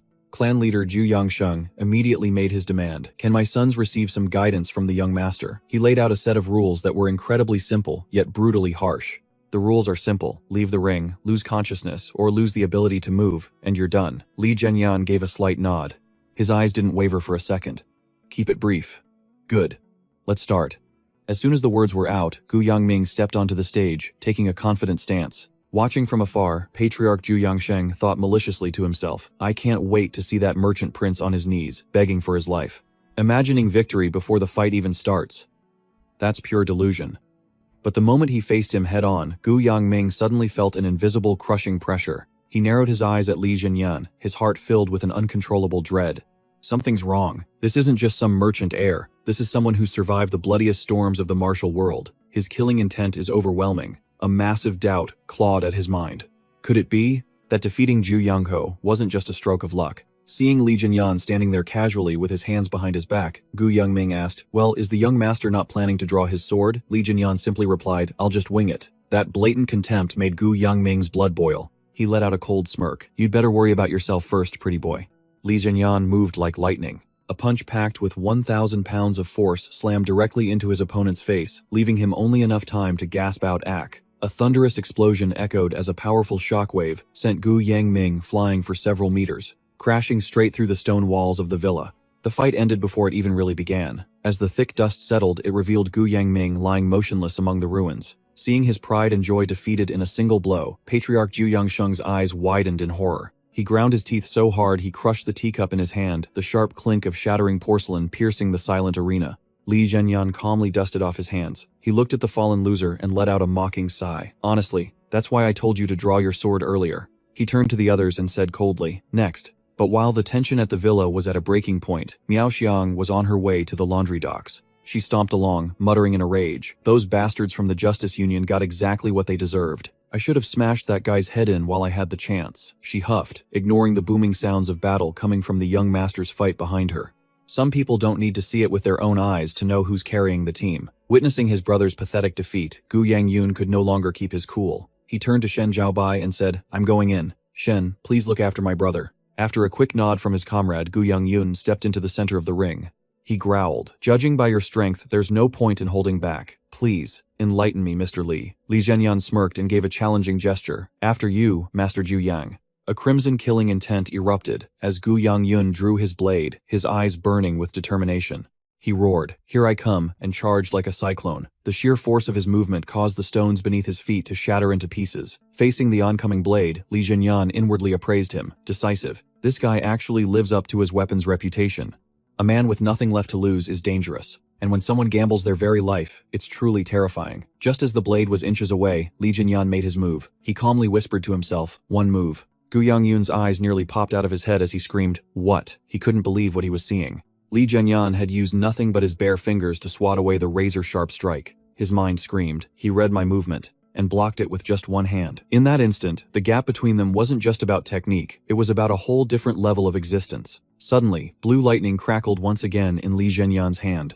He remarked coldly, "Your form is at the 5th stage, but your actual power is barely at the 3rd. While Gu Yangyun was still reeling from his strike being blocked, Li Zhenyan launched his counterattack immediately. He roared, 10-stage white lightning, thunder roar. A world-shaking explosion followed. The ground shattered and a wall of dust tore through the villa's courtyard. As the dust cleared, Gu Yangyun was face down on the ground, completely incapacitated. Seeing both young masters of the great family taken down so fast, Shen Zhaobai gritted his teeth, cold sweat pouring down his face. He thought to himself, even the 3rd son was taken out that easily. This is bad. Maybe we should just stop the duel here. If all 3 of us lose, it'll be a total disaster. With no other choice, Shen Zhaobai slowly walked to the center of the stage. He crouched down, placing his hand on the ground to feel the lingering energy. With eyes burning with combat spirit, he told himself, "The eldest was a brawler, and I specialize in palm strikes. How could I possibly pass up this chance?" Shen Zhaobai flashed a confident smile. He bowed respectfully, but his voice was dripping with challenge. "Young master, please, show me what you've got." Li Zhenyan looked at his final opponent with an indifferent, almost sleepy expression. He began rewrapping the bandages on his hands, preparing for a real fistfight.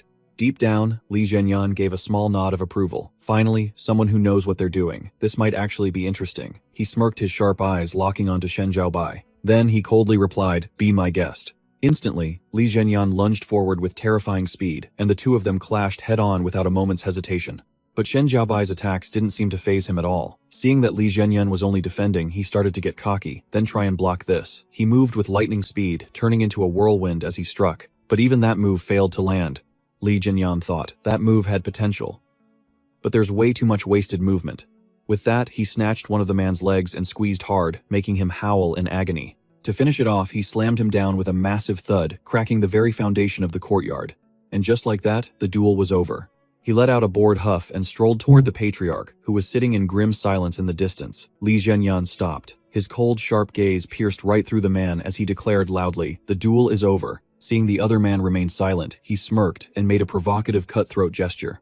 What is the head of the Zhu Yang family not satisfied? The question was like a bucket of cold water dumped on Zhu Yangsheng's pride. The old man's eyes glowed with an eerie red light. A chilling, killing intent radiated from him as he ground his teeth so hard they audibly scraped. His hands clenched so tightly they trembled with humiliation, his mind screaming in frustration. He had just faced the young master of a mere merchant guild, and had lost all 3 matches. Zhu Yangsheng mentally sized up his opponent with absolute horror. This guy is no ordinary person. It would be useless even if I swapped him for someone else from the Zhu Yang family, he bitterly realized, recognizing his dire situation. Damn it, if this continues in the Emperor's society, we'll not only lose all our face, we'll become a laughingstock. Suddenly, a sinister smile appeared on the sly old man's face. Instead of continuing the hostility, he retracted his killing intent and changed his tone, speaking cryptically. "Young Master Zhenyan, how about we take a little walk? Just a moment ago they wanted to fight to the death, and now he's inviting him for a stroll like old friends." He changes his tune faster than a striking viper. The two of them began to walk through the bustling market, where crowds of people bustled back and forth under the warm sun. Looking at the prosperous scene around them, the family head sighed softly. Truly a peaceful place. Your merchant guild must have quite a few suppliers, right? Jinyan remained silent, his eyes narrowing with suspicion, as if he could smell a rat. As they walked, the family head suddenly stopped, turned to Jinyan, and got straight to the point. I won't mince words. Are you interested in joining the Emperor's society?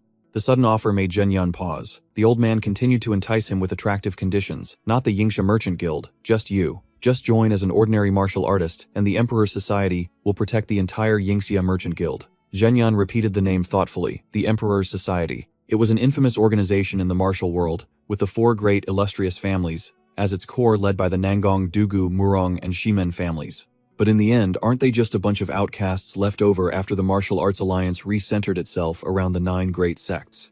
Li Jinyan spoke softly, shattering the atmosphere with a sharp assessment of the Emperor's society. You'd think it was a gathering of elites, but in reality, it's just a collection bin for has-beens. Faced with this skepticism, Zhu Yangsheng continued to walk leisurely, explaining calmly. That may be so, but is there a problem? At the end of the day, you could call it an organization in friendly competition with the Martial Arts Alliance. Friendly competition. A nice way of saying rivals, but to put it bluntly, they aren't even in the same league. Zhenyan silently sized up the cunning old man before him. I heard the Zhuyang family just joined the Emperor's society not long ago. No wonder they're so desperate to save face. As they walked, Zhu Yangsheng began to lament his situation.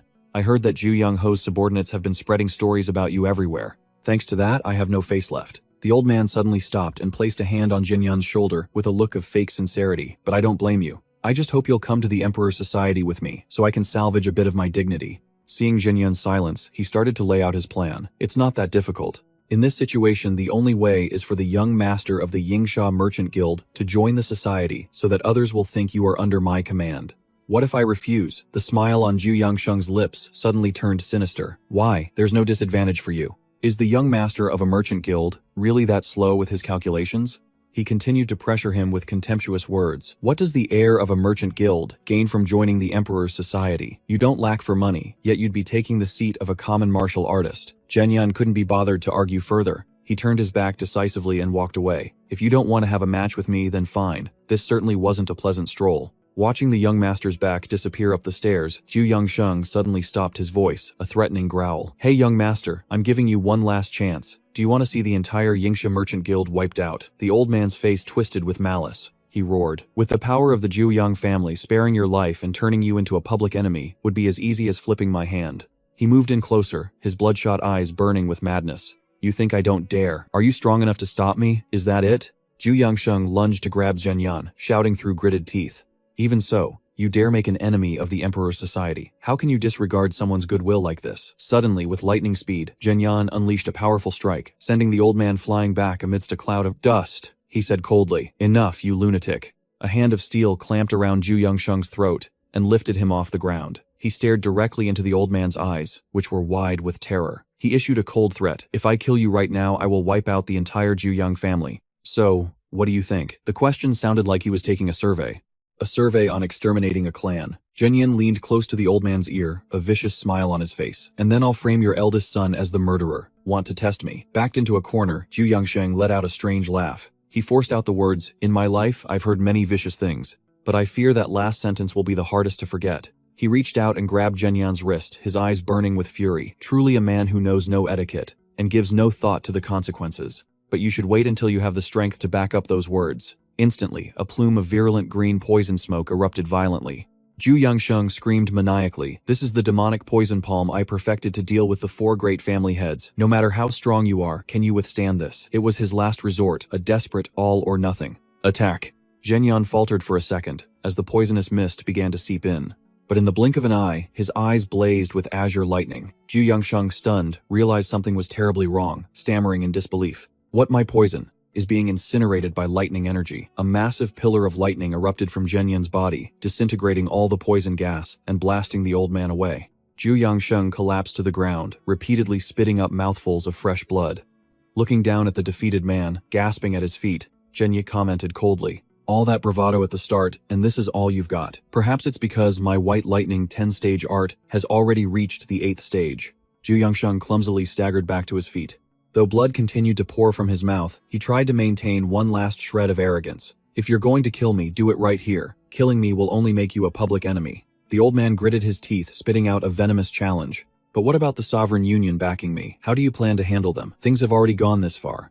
Who was really the one at a loss here? Zhenyan didn't flinch for a second. He stepped closer, leaning down to look the old man dead in the eye.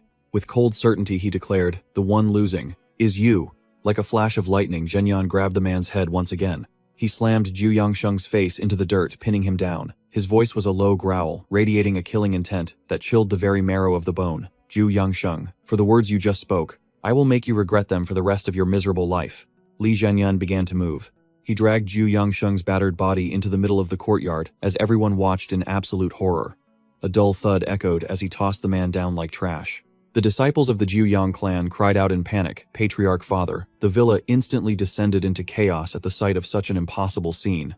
Amidst the fearful questioning, "Young master, what is the meaning of this?" Zhenyan remained ice cold. The sheer pressure he emitted made everyone shudder. He barked out an order, "Shut up, unless you want me to turn you into a corpse like Zhu Yangsheng here." Seeing their leader gasping for air under his feet, the henchmen stood frozen. Not a single person dared to breathe a word. One disciple asked tremblingly, Is father still alive?" His voice sounded like he was on the verge of tears. Zhenyan replied coldly, "He's alive for now. Mu Renshe, get a carriage ready outside." Seeing Zhenyan preparing to leave, one subordinate reminded him anxiously, "Young master, you'll need a proper reason to explain all of this. I mean, the damage is already done. Now you're worried about an explanation." He let out a mocking smirk. "A reason, you say?" Then he announced loudly for everyone to hear, "He threatened me. He said if I didn't help him, he'd wipe out the Unha merchant group and make me the scapegoat." Facing their stunned and doubtful stares, Zhenyan gave a sharp command. "Now I'm heading to the Sovereign Union to report this. You guards follow me to act as witnesses." However, someone rushed forward to stop him. "Wait, do you even know where the Sovereign Union is?" The man explained that the Sovereign Union didn't have its own headquarters. They gathered at the estates of the four great leaders. Based on the map of the Anhui region, the Murong clan was the closest destination. Zhenyan began organizing his men decisively. Leaving the guard unit and Shuang Bao to keep watch, he turned to his younger brother, Li Huayan. "You handle the fallout here and send word to the Martial Arts Alliance." After receiving a respectful nod of, "As you command," Zhenyan declared coldly, "Let's go," to the Murong clan. The carriage began to roll, leaving the villa behind and cutting through tree-lined roads under the glow of a brilliant sunset. Inside the carriage, Li Zhenyan relaxed, resting his head casually against Zhu Yangsheng's side. The man who was once a powerful patriarch could only sit there in silent humiliation, his face bruised and battered. Amidst the silence of the journey, the old man wheezed out a question. Where is the young master taking me?" As they neared the Murong estate, the atmosphere inside the carriage turned suffocating. Li Zhenyan sat directly across from his defeated opponent, who was now tightly bound. Zhu Yangsheng looked haggard and drained. The old man finally broke the silence with a weak rasp. "I'm thirsty. Bring me some water." The guard traveling with them looked hesitant. He glanced at Zhenyan and replied tentatively, "The young master probably won't allow it." Hearing the refusal, Li Zhenyan suddenly burst out laughing. He reached out and patted the guard's head, throwing out a biting, sarcastic comment. "The patriarch wants water, and you're saying no. How cold of you." But in that exact moment, Zhenyan's eyes turned as sharp as a razor. He suddenly lunged and grabbed the guard's head in a vice-like grip. The veins in his hand bulged as he growled out a realization. "You people aren't from the Zhu Yang clan." The truth hit faster than divine retribution, catching the man off guard. Zhenyan leaned in close, his eyes burning with murderous intent, as he interrogated him. "You're assassins, aren't you?" Before the man could even react, a violent surge of blue lightning energy erupted from Zhenyan's hand. The assassin only had time for one final agonizing scream, before the bolt of lightning tore through his body. The explosion of energy rocked the entire carriage, sending the horses outside into a panicked frenzy in the dead of night. Thick white smoke filled the interior. The guard from a moment ago was now nothing but a charred corpse. The other subordinate gasped in pure terror. "Young master, what happened?" Zhenyan acted as if nothing had occurred. He commanded coldly, "It's nothing. Keep moving." He turned his gaze to the remaining guard. His eyes seemed to pierce through the traitor's very soul. "I'm asking you, are you hired assassins?" Under the crushing pressure, the man trembled and admitted that they were. Zhenyan pushed further. "What's the name of your organization?" The man stuttered out everything. "The Gold and Silver Assassins Guild, split into the Gold Killers and Silver Killers. I belong to the Silver Branch." Zhenyan let out a disdainful smirk. "Quite a fancy name. Clearly you people are just obsessed with money." He turned to the silent Zhu Yangsheng. "Hey Zhu Yangsheng, how much did you pay them?" The tied-up old man gritted his teeth. "Why are you asking?" That Zhenyan glanced over the man's body and replied nonchalantly, "Because you still have plenty of intact parts left." Suddenly, he ordered the carriage to stop. Zhu Yangsheng mumbled 800 taels per person. Zhenyan turned back to the assassin. "You there, is that a good price?" The man answered honestly. "Compared to the usual rate, it's actually a lot." But Zhenyan immediately threw a bucket of cold water on him. Wrong. That 800 taels already includes the price of your life. It's your fee and your funeral costs, all in one lifetime package. Zhenyan pointed a finger directly at the assassin's face. He exposed the dark plot. Your leader has already sold you out to Zhu Yangsheng. Once the job at the Unha merchant group was done, you would have died by his hand anyway, being sold off like a piece of baggage while working for hire. Capitalist slaves are the same in every era. He glanced at Zhu Yangsheng and added more salt to the wound. To avoid any suspicion from your families, killing the assassins is the cleanest way. He's very thorough. He doesn't want any dirty blood on him since he's part of the righteous's path. You should understand that by now. Seeing the assassin's face turn pale, Zhenyan let out a mocking sigh. A human life for only 800 taels. How cheap. If only you'd put more effort into your training, you wouldn't have been sold for pennies. Whatever people who kill for money aren't even worth calling human. Suddenly, Zhenyan raised his hands and the sound of his knuckles cracking filled the air. He was getting ready for his next move. His eyes burned with rage as he looked ahead. What a respectable life, you bastards.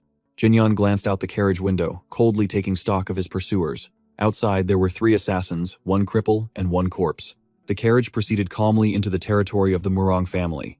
As dusk fell and a familiar figure came into view, the surrounding crowd began to murmur, "Look, isn't that the head of the Guyang family?" But immediately astonished, whispers erupted. But who's that person with him, and why is the Dokthon's family head in such a state? Murong Bin, the current head of the Murong family, stepped out, his eyes narrowing in suspicion at the sight of his old acquaintance. "Brother Guyang, what brings you here?" Seeing his old friend with an expression like he'd just seen a ghost, and noticing the wound on Zhu Yangsheng's neck, he couldn't help but ask in shock, "What happened to your neck?" His gaze then shifted to the young man. To the unfamiliar face accompanying him, he asked, "And who might this be? I don't believe we've met. I am Murong Bin, head of the Murong family." "And you are young master Li Zhenyan," calmly replied with an air of authority. "I am the young master of the Yunha Merchant Guild, Li Zhenyan."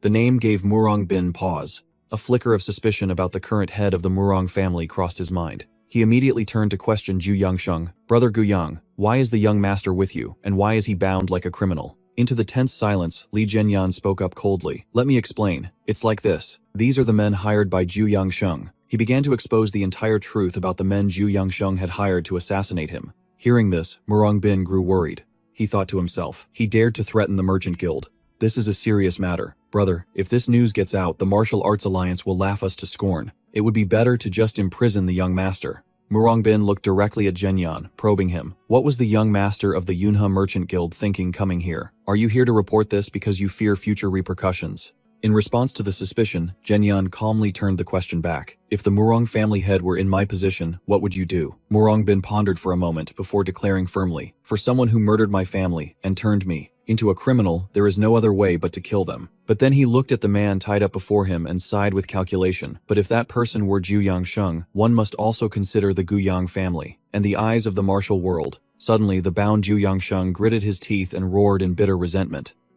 If you all hadn't laughed at me, hadn't mocked me for losing to a young master from a merchant guild, if you hadn't ridiculed me at the family head's assembly." He accepted his loss, but chose to blame society. He screamed manically, placing all the blame on those around him. "It's all your fault. Since your mockery started this, you have to help me. What are you waiting for? Help me. This time, I'll do anything." "Enough." Murong Bin coldly cut off Zhu Yangsheng's pathetic plea, sharply ending the performance. He looked down at the defeated man at his feet and warned in a low voice, "Don't make any more of a scene, or I, Murong Bin, will be ridiculed as well." Witnessing this scene, Li Zhenyan merely observed in silence. Murong Bin immediately gave an order to his subordinate, "Take those 3 assassins and lock them up. Keep a close watch. Don't let them die." The disciple bowed in obedience. "Understood." With that handled, Murong Bin turned to Zhenyan with a polite smile. "My apologies, young master. Our reception was truly lacking." He sighed, indicating he was on his side. "The Sovereign's Guild cannot allow such a person to infiltrate our ranks. You've been through a lot." Guessing the guest's intention, he offered, "If you are not leaving right away, why not join me for a meal?" Zhenyan smirked to himself. "Sounds good. It seems the long journey wasn't a waste." At a lavish banquet table, Zhenyan casually enjoyed the delicacies, the sounds of his eating cutting through the atmosphere. Silence.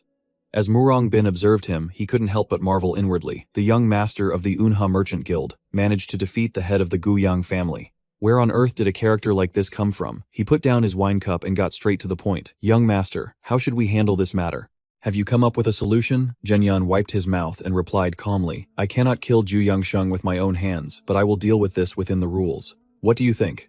He began to outline a calculated move to take Zhu Yangsheng to the Martial Arts Alliance. His opponent's pleading eyes could already see how smoothly the blame would be shifted.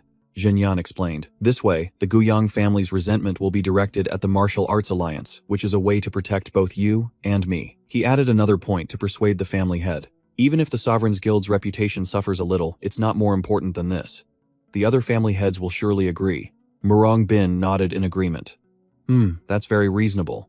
Abruptly, Jinyan placed his chopsticks on the table with a dry clatter. He looked directly at Murong Bin and asked a question heavy with meaning. This might be impertinent to ask, but did the previous family head, Murong Chiu, perform the golden basin hand-washing ceremony? In the middle of dinner, the topic sharply shifted to a secret of the martial world. The question made Murong Bin's face suddenly darken with sadness.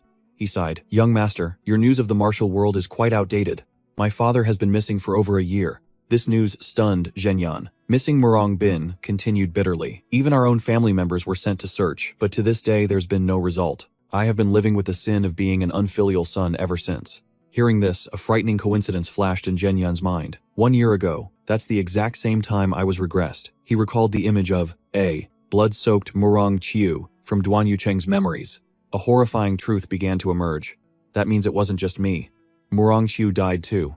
Could it be? Li Jinyan looked pensively at Murong Bin and suddenly asked, did your father ever encounter the demonic sect? The question made the atmosphere heavy. Not the underworld, but the demonic sect. But I heard they've been quiet for over 20 years. He leaned back in his chair. He gazed out at the quiet courtyard and continued his train of thought. If the demonic sect truly has resurfaced, how could it be this quiet? And it's strange that they would only target my father. Jinyan took a sip of tea, his eyes turning sharp as he proposed a hypothesis. If the previous family head was ambushed by multiple swordsmen, what would you think? Murong Bin replied without a hint of hesitation. It would be a vicious fight, but my father wouldn't be easily taken down by just a few swordsmen. But Jinyan immediately added a statement that left the old family head stunned. What if all of them were at the Dao Sword Impervious Realm? Murong Bin's eyes widened in shock. At that moment, memories of his death in his previous life flooded Jinyan's mind. Little by little, he recalled the enemies he had faced since he was born, those who could take a 9-stage thunderstrike and still live. He bitterly recognized the disparity. But in this current body of Li Jinyan, he couldn't even withstand an 8-stage thunderstrike. It was like going from maximum power down to a beta test. The feeling of being nerfed was overwhelming. Jinyan concluded that their level back then was truly abnormal. At the very least, they had reached the realm of Dao Sword Impervious. It wasn't that he had gotten weaker, his opponents were just too strong. He understood that if the enemy also had people using bizarre dark arts working together, then the only ones who could hold their own would be beings from the outer heavens, those who live above the sky itself. Jinyan fell silent and drained his teacup. His heart filled with doubt. Even his own son couldn't find a trace of him. What is the demonic sect hiding? What does the demonic sect truly want? Meanwhile, in a deep, dark canyon, a bolt of green lightning suddenly tore through the sky. Amidst the oppressive darkness, a figure walked leisurely and whispered a name, Sword Demon. The sound of footsteps echoed between the steep cliffs. A man was sitting silently on a boulder, his hand on a longsword, a faint smirk playing on his lips. Finally found you. The Sword King's location. The man holding the fan approached calmly, his blood-red eyes glowing under the brim of his hat. He chuckled softly. Ah, you've worked hard, heavenly demon. The Sword Demon stood up, revealing a sinister and arrogant smile. He looked up at the dark figures gathering on the high mountain peaks and gave a cold command. All of you prepare to move. Under the hazy moonlight, dozens of demonic sect assassins lay in wait on the cliffs, ready for the final order. The Sword Demon gazed into the distance and declared in a low growl, it's time to hunt the king. Just hearing that makes them sound like a hell mode final boss. Under a torrential downpour that soaked the ancient rooftops, Li Jinyan sat in silence with his tea. His mind was relentlessly spinning with unsolved mysteries. Even a son searching for his own father couldn't find a single trace. Why is the demonic sect operating in such secrecy? What is it that they are truly after? At a lavish banquet in the Murong family estate, he asked, please tell me more about the situation with the other top masters. He might be eating, but getting the latest gossip from the martial world was the main event. Murong Bin replied grimly. The situation you ask. Murong Bin began to recount what he knew. Not long ago, I had an audience with the Dao Emperor. He is still in good health. He recalled the meeting where Dao Emperor Nanggong Wu had let out a hearty laugh. Actually, Senior Zhu Yangsheng yelled that we were mocking him, but when you think about it, the Dao Emperor was the one laughing the loudest. While the others only managed forced smiles because of the tense atmosphere, the Dao Emperor couldn't have cared less what anyone else thought. Murong Bin observed. The rest of us just looked awkward because it was so tense. It's no wonder the Zhu family head's pride was hurt. But the Dao Emperor was never the type to worry about such things. If he doesn't approve of someone, he'll just coldly ignore them. The conversation then shifted to other legends of the martial world. Regarding the sword god, Murong Bin said, "As for the sword god, I heard he went into seclusion to train half a year ago, for a senior master from the outer heavens, like him. I have no idea what peak of martial arts he could possibly want to sharpen further. He's already at max level and he's still grinding. He really doesn't give anyone else a chance to catch up."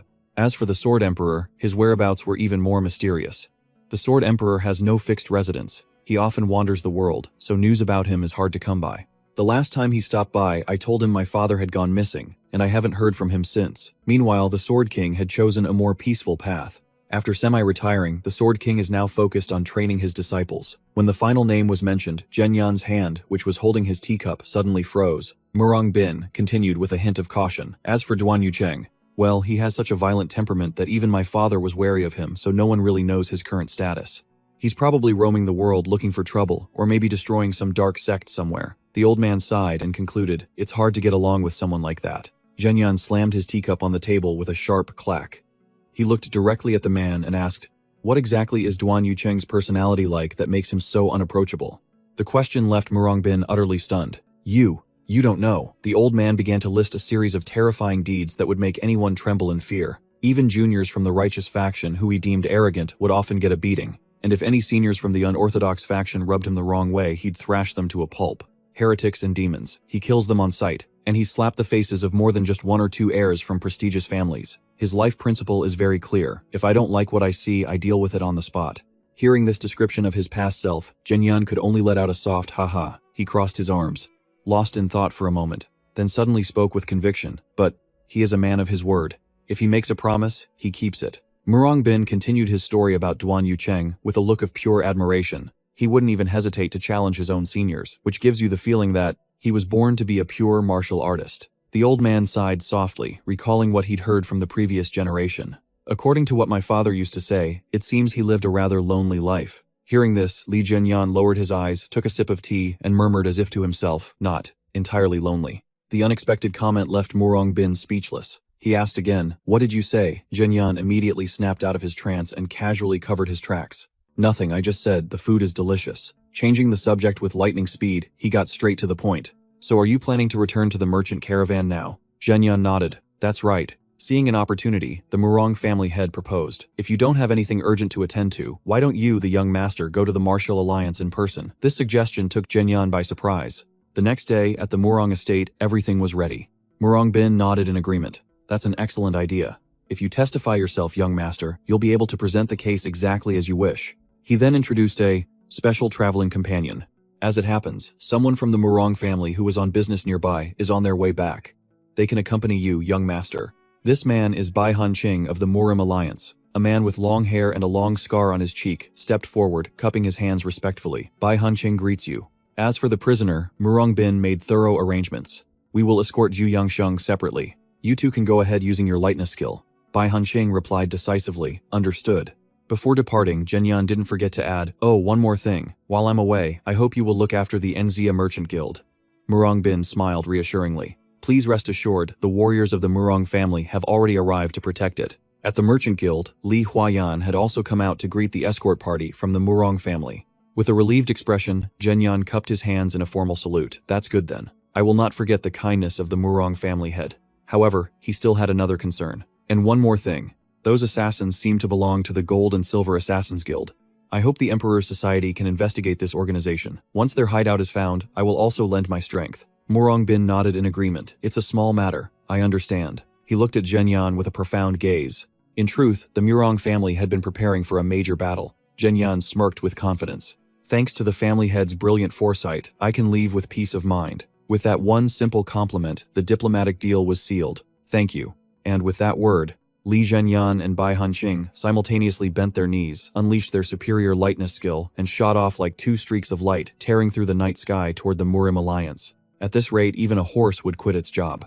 Watching Li Zhenyan's figure disappear into the distance, Murong Bin let out an amused chuckle, appraising him silently. The great young master of a merchant guild heading off to battle alone. What an interesting man. 4 days later, the journey to the Murim Alliance continued. Li Zhenyan and Bai Hanqing relentlessly used their lightness skill to cross majestic mountain ranges, but the atmosphere between them was silent. Getting bored, Zhenyan grumbled in his head, "He's just as dry as I am. In all these days, he's only said a handful of sentences to me."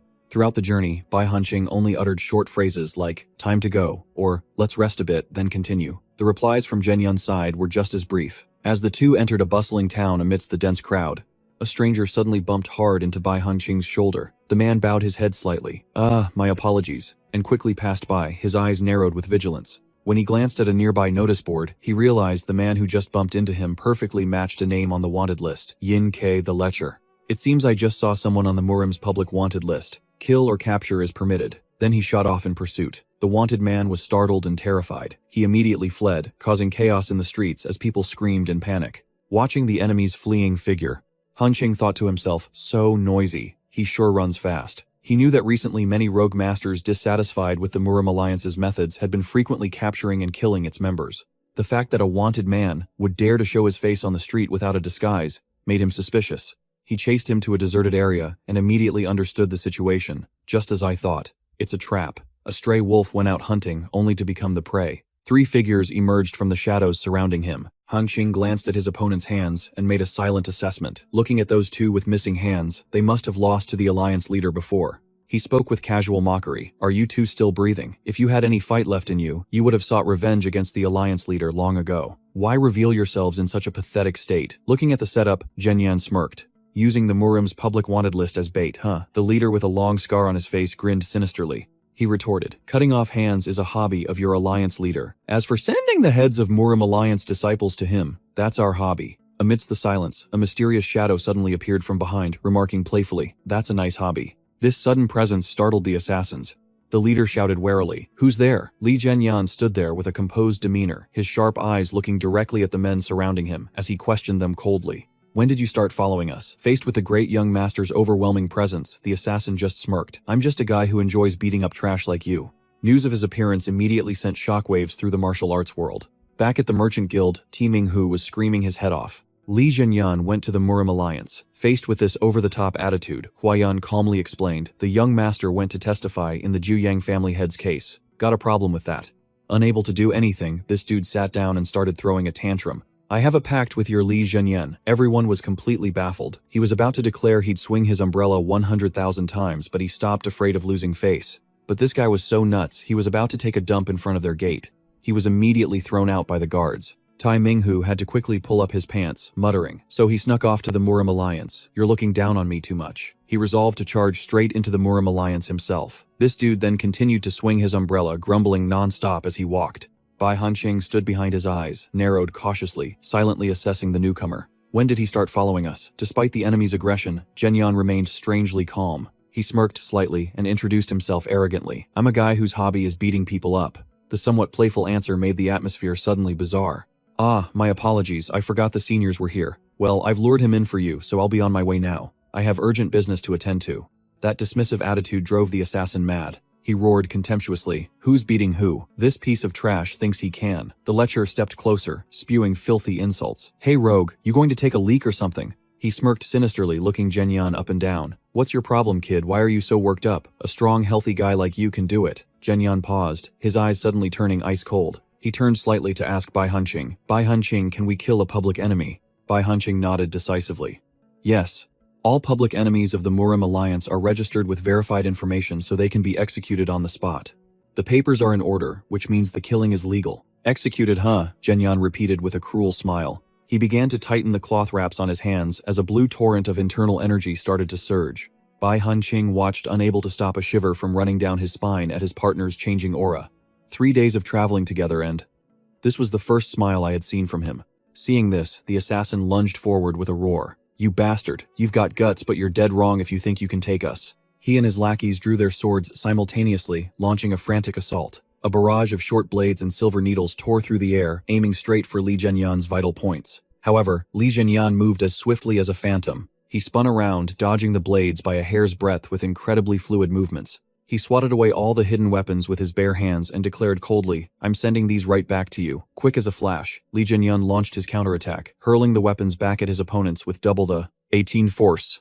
The sickening sound of blades hitting flesh rang out, followed by the agonizing screams of the assassins. One of them realized the bitter truth in total shock. "Did that bastard throw those back just to take me down?" Li Zhenyan questioned him. "Villain, what gave you such misplaced confidence?" His hand glowed with a sinister blue energy as he lunged. Die. It looks like you don't need those parts down there anyway, so let me rip them off for you. He aimed straight for the man's family jewels. Li Zhenyan delivered a powerful strike, shattering the man's arm. As he writhed in agony on the floor, he quickly did a total 180-degree turn in attitude. He pleaded, I surrender. I'll turn myself in to the Martial Arts Alliance. Just please don't touch me. Li Zhenyan sat down coldly and asked, and why exactly are you surrendering now? Stuttering in fear, he stammered, because that way, the case will be closed and I can give you information. Before he could even finish, Li Zhenyan sent him straight to the afterlife to meet his maker. His voice grew even colder. I'm not with the Martial Arts Alliance. And for scum, who dare to target my lower half, death is the only option. Bai Hanqing, who had been watching from the sidelines, asked softly, should we perhaps take him to the Alliance? Li Zhenyan didn't care one bit, and replied firmly, no, he deserved to die. Forget about it. I'm hungry. Let's go eat. A short while later, at a bustling tavern, the air was filled with the constant chatter of the customers. As the two strangers stepped inside under the dim lights of the inn, Bai Hanqing ate his meal while quietly observing Li Zhenyan. He finally spoke up. Young master, you seem to have quite a bit of experience. After seeing that fight, my curiosity about you has finally been satisfied. Imagine watching one fight and having a total life epiphany. Hearing the unexpected remark, Li Zhenyan asked coldly, what were you so curious about? Bai Hanqing shared his thoughts honestly. To be frank, I found it hard to believe that the young master of a merchant group could defeat the head of the Ouyang family. Your name isn't even widely known yet. Li Zhenyan nonchalantly picked up some food and replied simply, I see. However, witnessing the young master's true strength had left Bai Hanqing completely won over. He asserted, but after seeing that battle, it's clear you really do have the skills to back it up. Don't worry, I'll do my best to testify to your strength. After watching him, he went from a skeptic to a total fanboy on the spot. Li Zhenyan took a sip of his soup and thanked him, though he thought to himself, this guy talks a lot. Suddenly, Bai Hanqing slammed his hand onto the table. With a loud thud, he suggested sternly, young master, perhaps you should join the Martial Arts Alliance. Seeing Li Zhenyan's skeptical look, he began to explain. Regarding the differences between the factions, the alliance pays little and the work is exhausting, but as long as you have the skills, that's all that matters. According to the alliance leader, we value individual skill over a person's background. He continued to press his point with persuasive arguments. Young master, someone like you, could gain a lot from the alliance. And I say this because you're also involved with the Imperial Association, but the Martial Arts Alliance is completely different from the Imperial Association. Their work is much easier and the pay is way higher than ours. However, that group is entirely focused on the great families. Outsiders don't stand a chance of succeeding there. The great families always favor their own, and most outsiders are just warriors chasing a big monthly paycheck. When a real war breaks out, they'll scatter like autumn leaves in the wind. Li Zhenyan listened in silence, thinking to himself, the Imperial Association isn't quite like that. That's a bit of a stretch. Jupes. Just then, a man and a woman on the upper floor spoke up.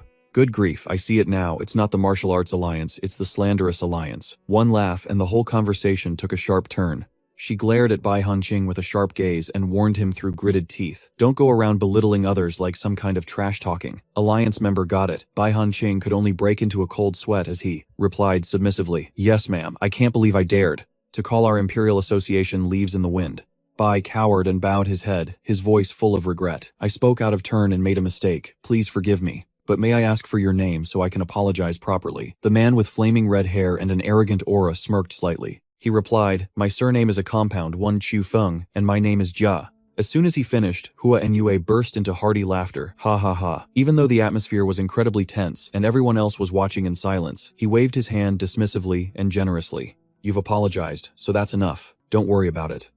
At another table, Li Zhenyan nonchalantly took a sip of tea, analyzing the situation in his head. Could that man be here for Zhu Yangsheng too? He seems to belong to the Imperial Association. He didn't miss a chance to gather information, even while drinking tea.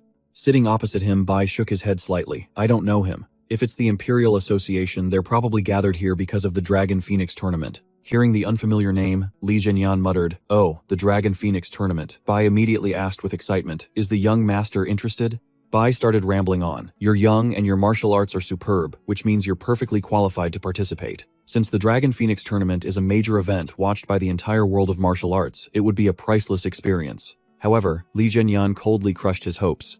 I'm not interested. Even when Bai tried to bait him with the idea of building a reputation, he remained firm. That's not how a reputation is built. When you become stronger, it'll build itself naturally. Seeing that his old tricks weren't working, Bai let out a long, regretful sigh. What a shame.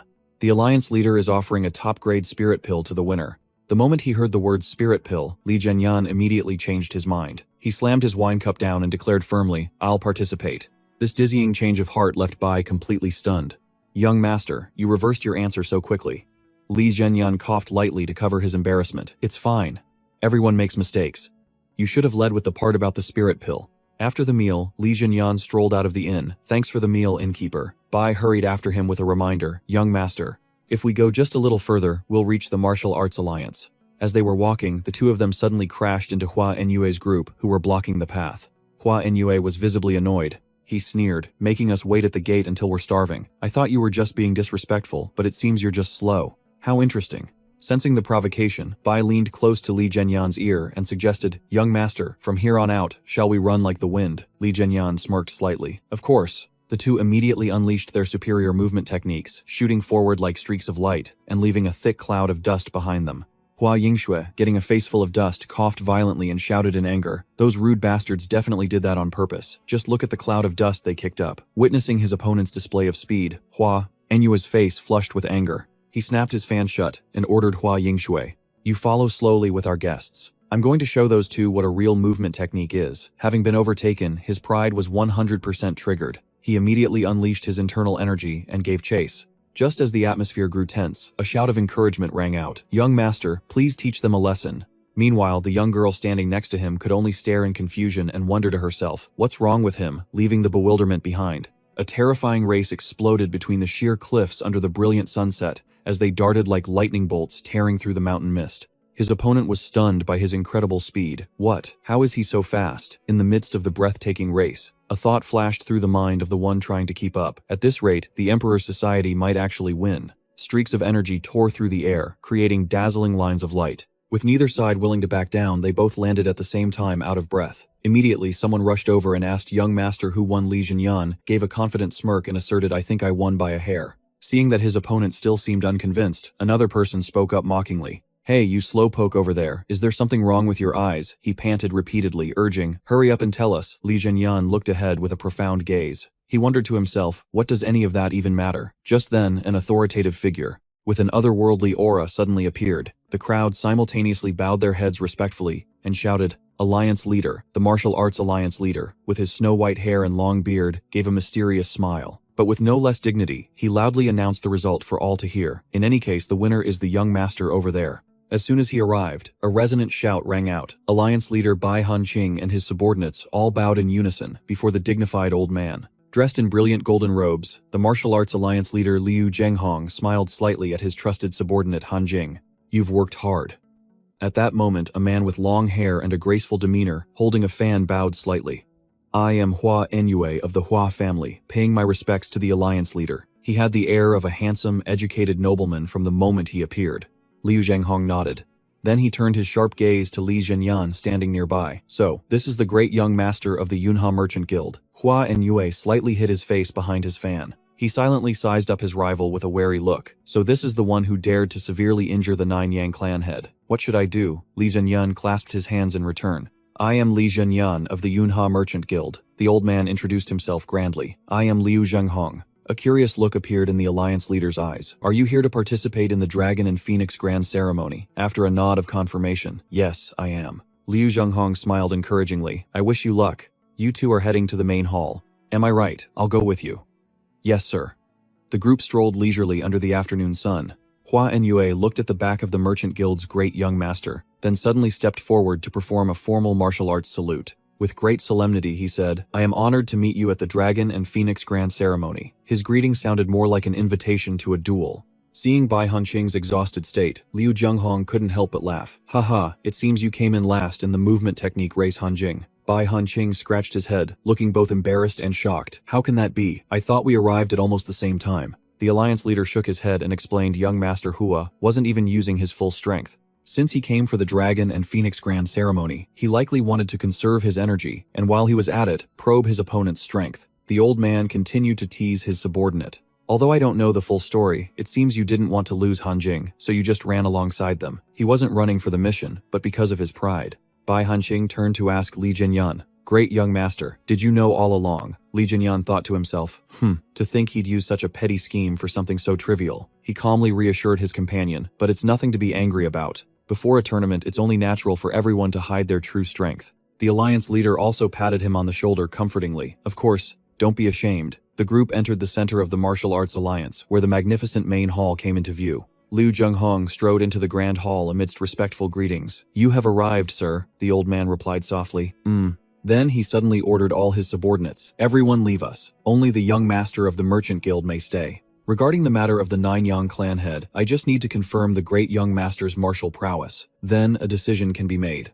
As soon as he finished speaking, alliance leader Liu Zhenghong walked on leisurely. Li Zhenyan could only reply respectfully, "Yes, sir." The two of them walked through the magnificent hall. Liu Zhenghong turned his head slightly and beckoned with his hand, "Junior, come closer." Li Zhenyan stepped forward, marveling to himself. "It's been a long time since I've been this close." Before him stood the martial arts alliance leader Liu Zhenghong, a man whose fame and reverence were second only to the 3 gods and 1 star. Looking back in time, he was the one who brought the 3 gods and 1 star into the martial world, leading the vanguard in the final battle against the demonic path. The 5 Peaks Grand War, while simultaneously commanding the entire Orthodox faction, was a feat that commanded automatic respect just by hearing it. To Chan Eon, this was truly a respectable figure. Liu Zhenghong looked at Chan Eon for a moment before remarking, "You have a very stoic look about you. Living in the martial world, I've often met many friends like you, but they were the same on the inside as they were on the outside, so I feel comfortable with a junior like you." Seeing Chan Eon give a faint smile in reply, "Is that so?" the old man laughed heartily. "Haha, a smile suits you much better." Suddenly the alliance leader's steps slowed. He asked softly, I've been wondering for a while now.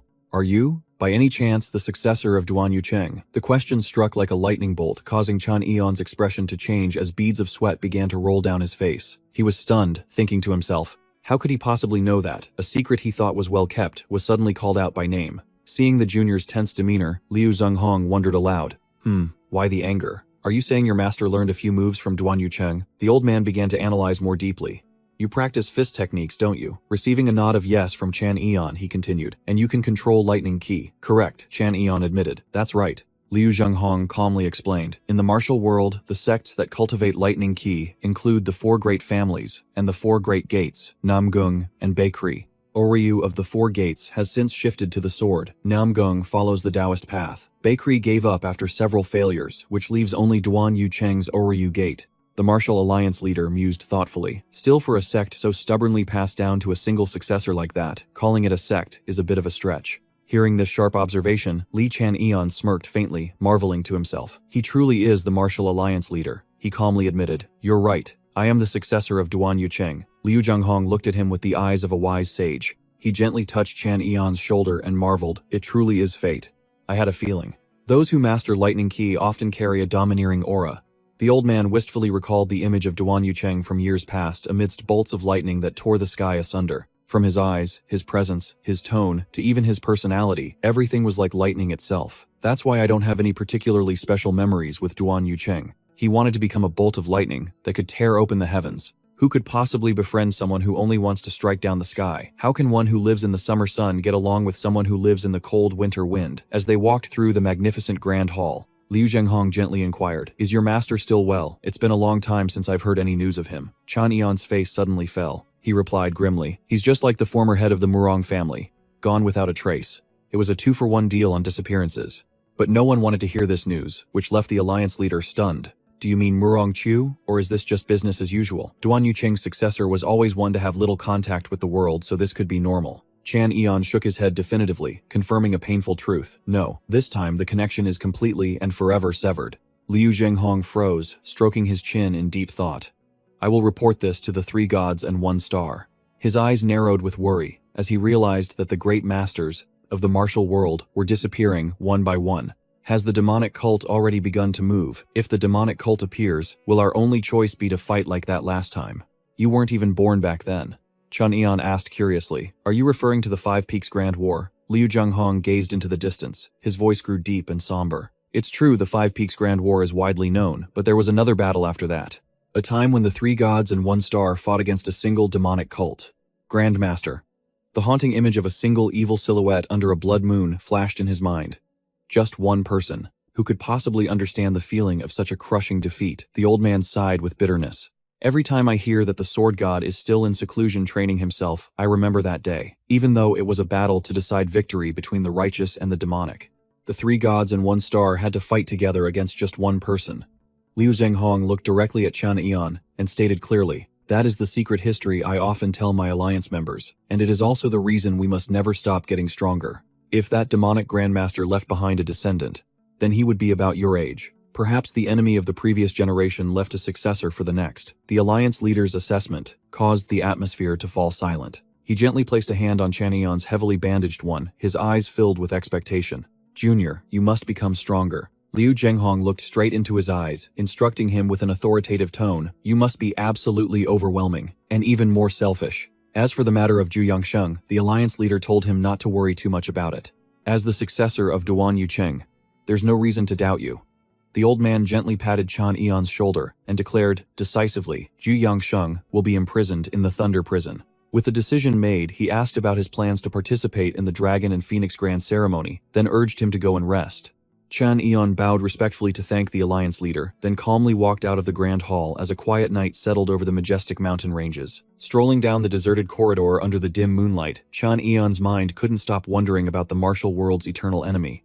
That demonic grandmaster who once fought the 3 gods and 1 star alone. Who was he, standing on the empty porch looking out into the night? Alliance leader Liu Zhenghong answered profoundly, "The pinnacle of the demonic cult has no need for a name." Qian Yian shot back with a skeptical look. "Is he truly dead?" Liu Zhenghong recalled the horrific slaughter of the past, his voice turning cold. "We chopped him up many times over and then burned him to ash." The bloody memories returned, as he described how they took those ashes and scattered them across the 5 great mountains, from Mount Heng, Mount Wuyi, and Mount Tai, to Mount Lu and Mount Emei, to seal him away. A dead man who got a full 5-mountain tour with all the trimmings. The old man growled with ruthless certainty, "If disaster strikes again because of this, then whether it's his descendant or anyone else, I will eradicate them so completely that not even ash will remain." Li Qian Yian looked at the solitary back of the alliance leader in the vast assembly hall, and couldn't help but shudder. Standing alone yet, his presence filled the entire space. He realized a terrifying truth. The image of the alliance leader, left alone in the grand hall, didn't seem like the venerable senior of the martial world I'd always respected, but rather like a monster created by the era itself, exuding an overwhelming pressure that defied all common sense. Li Zhenyan bitterly realized the true nature of this war. It seemed the opposite of the demonic path wasn't the righteous path but just another form of monster, and perhaps I'm no different. He mused silently, looking toward the fiery battlefield where blue and red energies clashed violently. When you think about it, this world of Murim, where the demonic and righteous factions slaughter each other, is no different from a realm of Asuras under the silent night. Bai Hanqing led Li Zhenyan through streets glowing with the light of lanterns. He explained softly, "It would be inconvenient for the young master to stay within the Alliance headquarters, so I found you a place to stay outside. I'll take you there," Li Zhenyan replied nonchalantly. "Thank you." The two of them stopped in front of a luxurious inn. Bai Hanqing pointed and said, "This is the place." Li Zhenyan nodded slightly in thanks and headed inside. As Bai Hanqing opened the room door, he kindly introduced it. "I've asked them to prepare a room that gets plenty of sunlight. I wonder how it is," but before he could finish his sentence, a familiar voice rang out from the darkness. "Oh, you're here," Li Zhenyan froze. Inside the spacious room, a man was casually perched on a table, holding a stylish red umbrella. He smirked slightly. "You finally made it." He stretched, and then offered a sarcastic remark.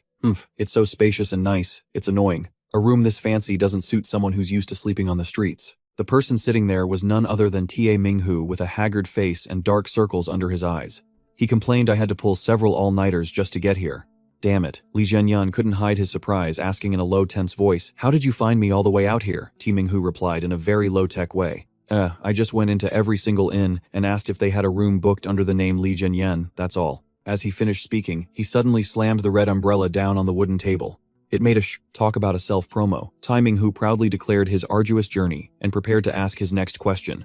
"I, this stubborn fox, traveled by horse and boat, through all sorts of hardships to find you." Seeing Li Zhenyan still frozen at the door, he urged him on. "What are you standing there for? Hurry up and tell me the next step." Li Zhenyan let out a soft sigh. He turned and asked Bai Hanqing, "Bai Hanqing, is there a suitable place for training around here?" Bai Hanqing thought for a moment, then replied, "A place to train. There is one place I know of." The three of them went together to a majestic mountainous area with a cascading white waterfall. Bai Hanqing led the way. "Follow me. It's a secluded place, perfect for training. Both I and the members of the Murim Alliance often go there." Standing before the vast open space, Li Zhenyan remarked with a hint of awe, "It's huge." Bai Hanqing also replied politely, "You're welcome. If that's all, then I, Bai Hanqing, will take my leave." Both the young master and Ta Minghu quickly introduced themselves. Bai Hanqing gave a slight nod to say goodbye to Master Cheol. When only the two of them were left in the mountains, Ti Minghu asked curiously, "You're going to train too? You're already strong and you can even shoot lightning." The man shoots lightning like Pikachu, and he's still farming for more skills. Li Jinyan looked off into the distance and replied grimly, "Just relying on the 100 battles 10 section art isn't enough. My internal energy has deepened, so I plan to learn the flower-shifting divine art." The unfamiliar name left Ti Minghu baffled. "The 100? What now? What are you talking about?" Seeing his friend's clueless expression, Li Jinyan said, sarcastically, "An ignoramus like you would never understand." This remark immediately lit a fuse. It ignited Ti Minghu's fury. He leaped up and screamed, "Are you looking down on me, you bastard? I'm asking you, are you looking down on me?" Li Jinyan sighed softly. "Listen carefully. I'll only say this once." He slowly walked towards the water's edge, his aura beginning to shift. Li Jinyan explained in a serious tone, "The 100 battles 10 section art that I practice is an ultimate technique that specializes in offense." Instantly, a brilliant blue stream of lightning erupted violently.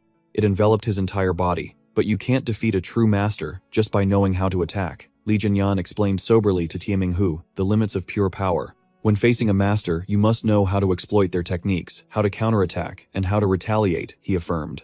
"The martial art that specializes in those things is the flower-shifting divine art." Ti Minghu scratched his head and muttered, "Exploit the opponent's techniques. I mean, I kind of get it, but my brain is still loading at 99%. Not letting him wonder for long, Li Jinyan continued to reveal more. "And the ultimate secret of the flower-shifting divine art is the void-grasping technique." He held his hand out in front of him, and a mystical spiritual energy enveloped his palm. Li Jinyan explained how ridiculously overpowered this martial art was. It's a technique that can control objects from a distance without touching them, and it can deflect the trajectory of an opponent's weapon. It can even snatch the weapon right out of their hands. Looking at the cascading waterfall, Li Jinyan thought to himself, "For someone like me who specializes in close combat, this is truly the martial art I need most." With a soft snap, a flower flew into his hand on its own without any effort. Witnessing this divine performance, Ti Minghu gasped in amazement. He rested his chin on his hand and pondered for a moment. Then he offered a philosophical observation. "So, you mean it's basically a trashy stealing skill?" That stupid comment was met with an immediate consequence as a bolt of blue lightning suddenly struck down. All Ti Minghu had time to do was let out a "Ga update slightly crispy" signal lost, frozen in a cloud of black smoke. Li Jinyan stood by the ruined cliffside. He reminded him coldly, "Stop trying to understand with that dull head of yours. I get it. Anyway, just by looking at you, I can sort of understand, right?"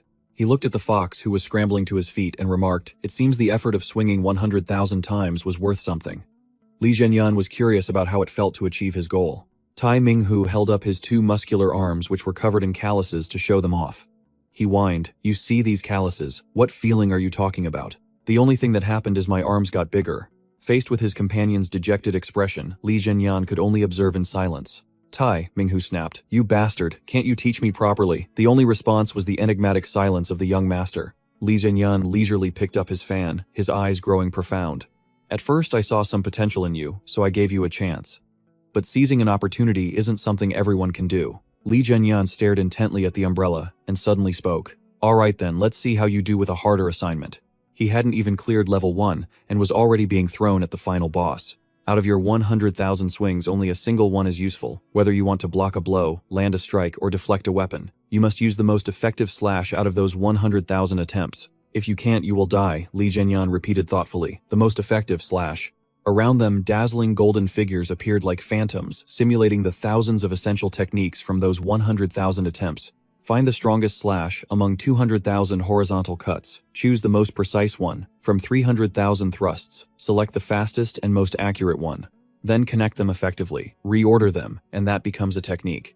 It's not about learning a move, but about filtering data, optimizing the algorithm, and building a perfect combo. The masters of the sect then research, improve, and hone it, repeating that training process until it's perfected. That is swordsmanship. It sounds as profound as the ultimate truth of martial arts, but in essence, it's just grinding until you become a monster. Having a skill and knowing how to apply it in a real fight are two different things. You have to accumulate real combat experience, and you should also watch your mouth. Otherwise, you'll be dead before you even finish learning. Suddenly, Ti Minghu was knocked to the ground. He burst out laughing, a laugh full of arrogance and sarcasm. "Ah, I get it now. I completely understand why all you martial artists end up with chi deviation. It's simple, you're all insane. A bunch of lunatics, making sarcastic remarks. You think there's no one in the Jianghu crazier than you. Don't worry, I never intended to teach you some supreme sword art anyway." Tai. Minghu couldn't help but wonder, why is that? Won't it be harder to get stronger? Just as you said, countless people in this world have learned the sword arts of the great sects before me, and they were even more diligent than I am. His gaze grew profound. Joining a great sect, learning a famous sword art, having a good master, that's not everything. Making that first top-up to boost your resources in a game doesn't guarantee your win rate. Becoming powerful in the game is one thing, but on a deeper level, it's a story of who lives more seriously. That's all there is to it. Meanwhile, in another corner of the martial world, Bai Han was bowing his head in apology. My apologies, Alliance Leader. I didn't know you were planning to cultivate, so I brought those two here. The old man smiled kindly, his eyes revealing a clear sense of amusement. It's fine. Just think of it as an interesting diversion. The conversation between Li Zhenyan and Ti Minghu continued circling around the legends of the martial world. Li Zhenyan commented, anyway, when it comes to the most marvelous sword art, since the Jianghu was established, 9 out of 10 people would mention the 9 swords of Dugu. He chuckled, recalling the past. Ah yes, the 9 swords of Dugu. I've heard of it. When I was a kid, I used to run around with a stick shouting 9 swords of Dugu all the time. Whose childhood wasn't like that? But then Li Zhenyan dropped a bombshell. As people say, there is only one blade art that surpasses the 9 swords of Dugu. What is it? His brain instantly switched to gossip mode. It is the blade art of one who is drunk on the sword. Zhenjiao Shengong. The unfamiliar name stunned Ti Minghu. Zhenjiao Shengong. I've never heard that name before. This person didn't come from any sect, but if you want to set foot in the Jianghu, you must first know his story. He began to tell the strange origin of this master. Zhenjiao Shengong was originally part of a song and dance troupe and learned sword dancing from a young age. Ah, you mean those seductive dances where they use a sword to cut people's clothes off? Exactly. Li Zhenyan's answer astonished Ti Minghu. Really, I heard he often, with his older sisters, nurtured himself by practicing the sword dance. The image of a young man passionately practicing with beautiful dancers came to mind. Vividly, not wanting to harm the older sisters who saved his life. The image of Zhenjiao Shengong, with his eyes wrapped in a cloth bandage. That boy trained silently in the sword dance. For 10 long years. A person who spent a whole decade training in swordsmanship for the sole purpose of not injuring anyone. However, when a person with such a mindset learns a killing blade art, the enlightenment within him explodes more powerfully than anyone else's. And that is why he created a blade art that far surpassed the renowned 9 swords of Dugu, revered by the world as the greatest under heaven. That is, the blade art of the number 1 under heaven. Hearing this, the other person just nodded slightly. That's truly an admirable story. Li Zhenyan pondered for a moment, then continued, but is that sword dance a transcendent martial art? No. The answer was no. It sounded like a legend, but I guess it's a matter of skill. He asserted that the intricacy of the technique, or the reputation of the sect, doesn't matter at all. The only difference lies in the fact that he lived an incredibly serious life for those 10 years. Li Zhenyan looked straight at the person opposite him, emphasizing the point, how strong you can become is the same thing. Are you going to live like a cowardly sewer rat or a stubborn fox? He concluded with a short sentence. That's all. Hearing this, his friend smirked. Is that all? Li Zhenyan dropped his serious expression.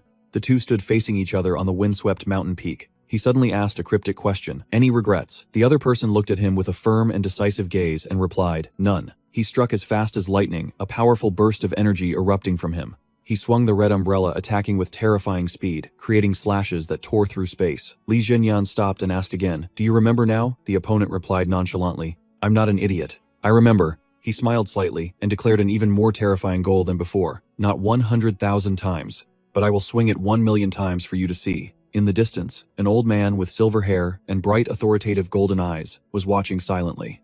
The old man smirked with interest. Ha, the 3 powers sword art. The young master really knows how to keep things interesting. He stroked his beard, lamenting about this encounter. How long has it been since I've been able to peacefully cultivate with a friend like this? Memories of grueling training days resurfaced of all the years spent enduring in the martial world. Elder Ming sat majestically on his throne, in the middle of the deserted grand hall. His friends had gradually faded away, and his old companions had grown old and departed from this world. In the quiet space, Alliance leader Lu Zhenghong stood from a distance, watching in silence. Witnessing the diligent training of the younger generation, he uttered softly, after watching such an interesting scene, I should probably prepare a little gift. At the foot of the waterfall, Li Zhenyan was deep in a state of meditation, his whole body enveloped in a brilliant purple aura of spiritual energy. Hu Li, standing nearby, was stunned as he witnessed Li Zhenyan begin to execute the divine flower grafting art on a completely different level. Giant boulders were lifted into the air, hovering amidst crackling blue lightning. Hu Li broke out in a cold sweat, thinking to himself in terror, He can even use telekinesis to this extent now. As the rain poured down, Li Zhenyan persisted with his grueling training. He held a one-handed handstand on a slippery rock amidst the rushing current, continuously counting. 32,306. Hu Li was also holding an umbrella, feeling utterly fed up. Suddenly, the sound of footsteps on gravel echoed from behind. A deep, warm voice cut through the rain. "How is the training progressing?" Startled, Hu Li turned around, stammering in utter astonishment. Alliance leader Liu Zhenghong was standing there, his face gentle, but his eyes held an unfathomable depth. He looked at Li Zhenyan and smiled faintly. He made a firm request. "Come here. I have something to discuss with you in private." Bowing respectfully, someone said, "It's been a long time, Alliance leader." The Alliance leader nodded with satisfaction. I've seen you a few times during training. You're very diligent." Liu Zhenghong glanced at the person with Li Zhenyan and asked, "And who is this junior brother?" "This disciple is T. Minghu." "Greetings, Alliance leader." The Alliance leader narrowed his eyes, observing him. Suddenly noticing something unusual on his face, he asked, "That wound on your cheek, is it a sword scar?" "It wasn't a sword but a dagger, sir." The old man then asked curiously why that was. Tai Minghu became flustered, sweat pouring down his face in distress, and blurted out the truth. "Well, this humble one used to run a gambling den. During a dispute with someone who refused to pay their debt, he pulled a knife and stabbed me through the cheek." Witnessing this disastrous confession, Li Zhenyan could only stand there frozen. He cursed internally. He just blurted it all out, and in front of the Alliance leader no less. There were so many better excuses, like getting injured while sparring.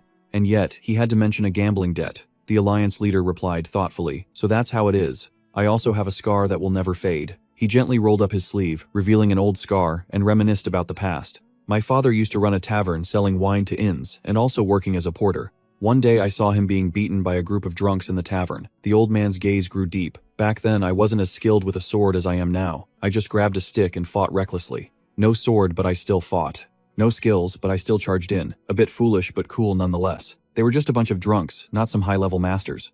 In his fading memory, a bloody battle came to mind, where a furious teenager unleashed his rage. "No one died. But I beat them all, until they collapsed amidst the wreckage." The image of his father rushing over with a horrified expression, then immediately bandaging his son's hand. "At that moment I didn't even realize my hand was bleeding." Under a sky of pure white snow, the gaunt father carried his son on his back, trudging heavily through the deep forest. It had been a long time since I'd been on my father's back. It was a memory both warm and painful. His shirt was torn, but that piece of cloth soaked in sweat was still wrapped tightly around my arm. Looking at the long scar on my arm now, perhaps that's why this wound will never fade. Everyone who enters the martial world carries their own story. Returning to the present, he asked, "Is that tattered umbrella your weapon?" "Ah, it's something I borrowed, sir. I borrowed it from this brother here." The Alliance leader smiled faintly. "Is that so? Then this time let me lend you something else." He handed T. Minghu his own black umbrella. The moment he touched it, he exclaimed in surprise, "Whoa, this is heavy high-tier equipment, but it comes with a strength requirement." Liu Zhenghong calmly explained. "That is the ironless umbrella, a gift from the Murong family. Its frame and ribs are all made of black iron, giving it enough weight and hardness to be used as a weapon. You could swing it 100,000 times and it wouldn't get damaged. I'm entrusting it to you now." Tai Minghu replied joyfully, "Many thanks. I don't know if a valuable item like this is something this lowly one is worthy of receiving." His words were humble, but his hands held on tight. Typical brothers.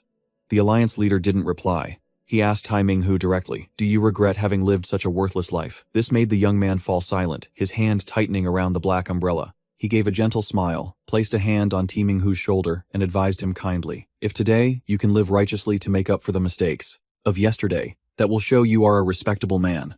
Don't let your past weigh too heavily on your heart." The advice struck a chord. Tai Minghu looked up with a determined expression and whispered, "Yes, sir." As the leader leisurely turned and walked away, someone thought, "Being around this old man for a while, he has a certain dignity to him. I'll be going now. I'll see you at the Dragon Phoenix Grand Banquet." "Yes, sir." As the sunlight faded by the cliff, Liu Zhenghong's powerful voice still echoed. "I hope that we will meet on the path of righteousness next time." Once the Alliance leader's figure had disappeared into the distance, only silence remained. Li Zhenyan was the one to break the quiet atmosphere. "Come on, let's go. It's time for lunch. Enough philosophizing, back to reality. It's time to eat." Tai Minghu stood silently, gazing at the waterfall. His eyes narrowed with calculation. He shook his head and said, "You go on ahead. I want to stay and train a little longer." He looked at the precious weapon in his hands. Suddenly, Tai Minghu burst into hearty laughter. "Ka-ha-ha, I received a weapon from the Alliance leader." He stood tall on the rocky shore, his laughter echoing through the mountains. A few days later, the atmosphere at the Martial Arts Alliance became more bustling than ever. It was like the server had started a new event, and players from all over were flocking in. It was the night before the Dragon Phoenix Grand Banquet. Thousands of brilliant red lanterns were released into the night sky, casting a shimmering glow over the magnificent palace roofs. Amidst the festive atmosphere, a loud, clear voice rang out, capturing everyone's attention. Esteemed seniors, a junior from the martial world shouted a challenge. Do you know what the night festival is? The Dragon Phoenix Grand Banquet has too many participants, and everyone is tired of waiting for the selection round. That's why we have this night festival. A martial artist standing on a stage declared loudly to the fired-up crowd. He swung his sword and roared with excitement. Today, anyone who wants to test their skills is free to fight. But most importantly, if you feel your skills are far below the level here, don't even think about entering the Dragon Phoenix Grand Banquet. The martial world doesn't need a grand banquet full of no-names boring the audience. The rules are simple. The weak get out, and the strong stay. Cheers erupted throughout the courtyard. Watching from a distance, Li Jinyan smirked to himself. The night festival, huh? This should be interesting. Just then, an aggressive man pointed directly at Timing, who was holding the black iron umbrella, and yelled, "Hey you, with the umbrella, you've got a sharp tongue, don't you? Show me what you can do with that thing." Tai Minghu didn't flinch. He roared back, "What are you talking about? You're the ones who were mocking my weapon." The surrounding crowd began to whisper amongst themselves. "I think he's using an umbrella as a weapon." Another man sneered sarcastically. "Then go ahead, show us a move with that umbrella of yours." The Martial Arts Alliance once banned using umbrellas as weapons. Witnessing this scene, Li Zhenyan let out a weary sigh. This idiot can't even focus when he's surrounded by masters. His stubbornness hasn't changed a bit. What an absolute lunatic. Tai Minghu tightened his grip on the umbrella's handle, glaring as he yelled at his opponent. "Do you have any idea who gifted me this umbrella? Fine, I'll play along." He struck a pose and boldly introduced himself. "I am TT Minghu, the one who has practiced the downward strike 100,000 times, and was recently taught the horizontal strike and thrusting techniques by my master." Watching Tai Minghu's display, a few masters watching from the sidelines commented disdainfully, "Isn't that just a training method for kids? Just ignore him. He'll learn after he gets knocked down a few times." Did he just mention the Three Calamities sword style? He must have a really great master, teaching him things even street thugs know. Suddenly, a man carrying a long staff approached with a sinister smile. The opponent, a man with cold purple eyes, curled his lip into a smirk and spoke with an air of superiority. "I wasn't originally planning to intervene, but I can't just stand by and let someone like you set foot in the Dragon Phoenix Grand Banquet." Despite the provocation, Tai Minghu remained nonchalant, casually replying, "I couldn't care less about that grand banquet, but I'll never back down from a fight." His eyes lit up with a will to fight. "Bring it on," he yelled in front of the roaring crowd. From a high vantage point, Li Zhenyan watched thoughtfully. Without giving his opponent a chance to react, Ti Minghu struck first. It's the law of the Jianghu.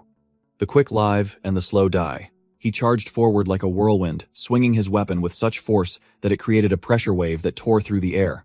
His opponent was stunned by his terrifying speed. So fast, he quickly retreated, dodging the thunderous blows that slammed into the wooden floor, creating earth-shaking impacts. A sarcastic voice whispered right in his ear, "Pfft, you don't even know how to use your own weapon properly." Tai Minghu flinched in horror. Witnessing this sudden turn of events, the crowd buzzed in confusion. "Hey, what's he doing? Is he running away?" In that moment, only a single thought occupied his mind. Best to get out of here first. Survival is the priority. Looking cool and showing off can wait. The man with the staff laughed gleefully as he gave chase. Ha ha ha. He swung his staff down in a mighty blow. Tai Minghu couldn't block it in time and was forced to his knees. Looking down from above at his defeated foe, the opponent spat contemptuously. "You idiot, did you really think you could just run around on this tiny stage? The way you scurried off like a rat was hilarious." He commanded arrogantly, "Get up, this young master will teach you a thing or two." Immediately after, another incredibly heavy blow came crashing down, forcing him to his knees in agony once more. Ti Minghu struggled back to his feet, his eyes showing a look of grim calculation. He tightened his grip on the umbrella's handle, thinking to himself, "Okay, this range should be good enough." Tai Minghu swung his umbrella to attack, but its reach wasn't long enough to hit him. His face darkened. Crap, missed again. The other guy just kept sneering. "You chicken, let me teach you how to fight." A relentless barrage of powerful blows followed. Below, the crowd roared with excitement. "Get him. This is a completely one-sided beatdown, isn't it?" The audience was convinced of the outcome. The bookies were about to cash in. Mocking laughter rang out from all sides. Pfft. What happened to the guy who was so cocky earlier? Just finish him already. Tai Minghu gritted his teeth, enduring the punishment. His face began to bleed under the opponent's terrifying pressure. And then, suddenly, a powerful stomp slammed down on the floor. An explosion of internal energy erupted instantly, sending Tai in his daze. He thought, "Ah, damn it, everyone saw that. I'm so ashamed I could just die. Maybe I should just stay down and not face the world." Memories of his useless life came rushing back like a curse. Do you regret living as a good-for-nothing? Under the hazy lights with trembling legs, Tai Minghu forced himself to stand. Seeing that his opponent hadn't given up, the staff wielder laughed maniacally. "Are you crazy? You still haven't come to your senses? Alright then, I'll end you the opponent, roared, radiating killing intent. He brandished his weapon and charged forward to deliver the final blow in this critical moment. Do I regret having lived like the lowest of cowards? The question echoed in his mind, and his answer was firm. Yes, I regret it with every fiber of my being.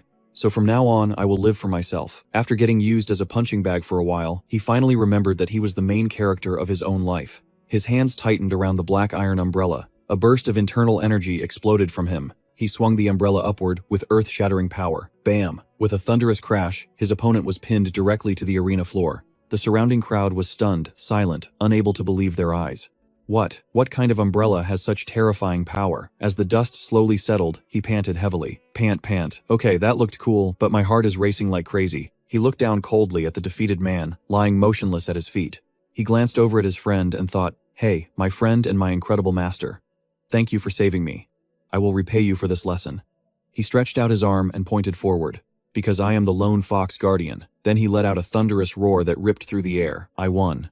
The entire square was silent, completely stunned. Then whispers began to ripple through the crowd. Did he actually win? No way he beat him in a single strike. And with an umbrella, witnessing the unbelievable event, the crowd could only stare wide-eyed. Tai Minghu leaned on his umbrella for support.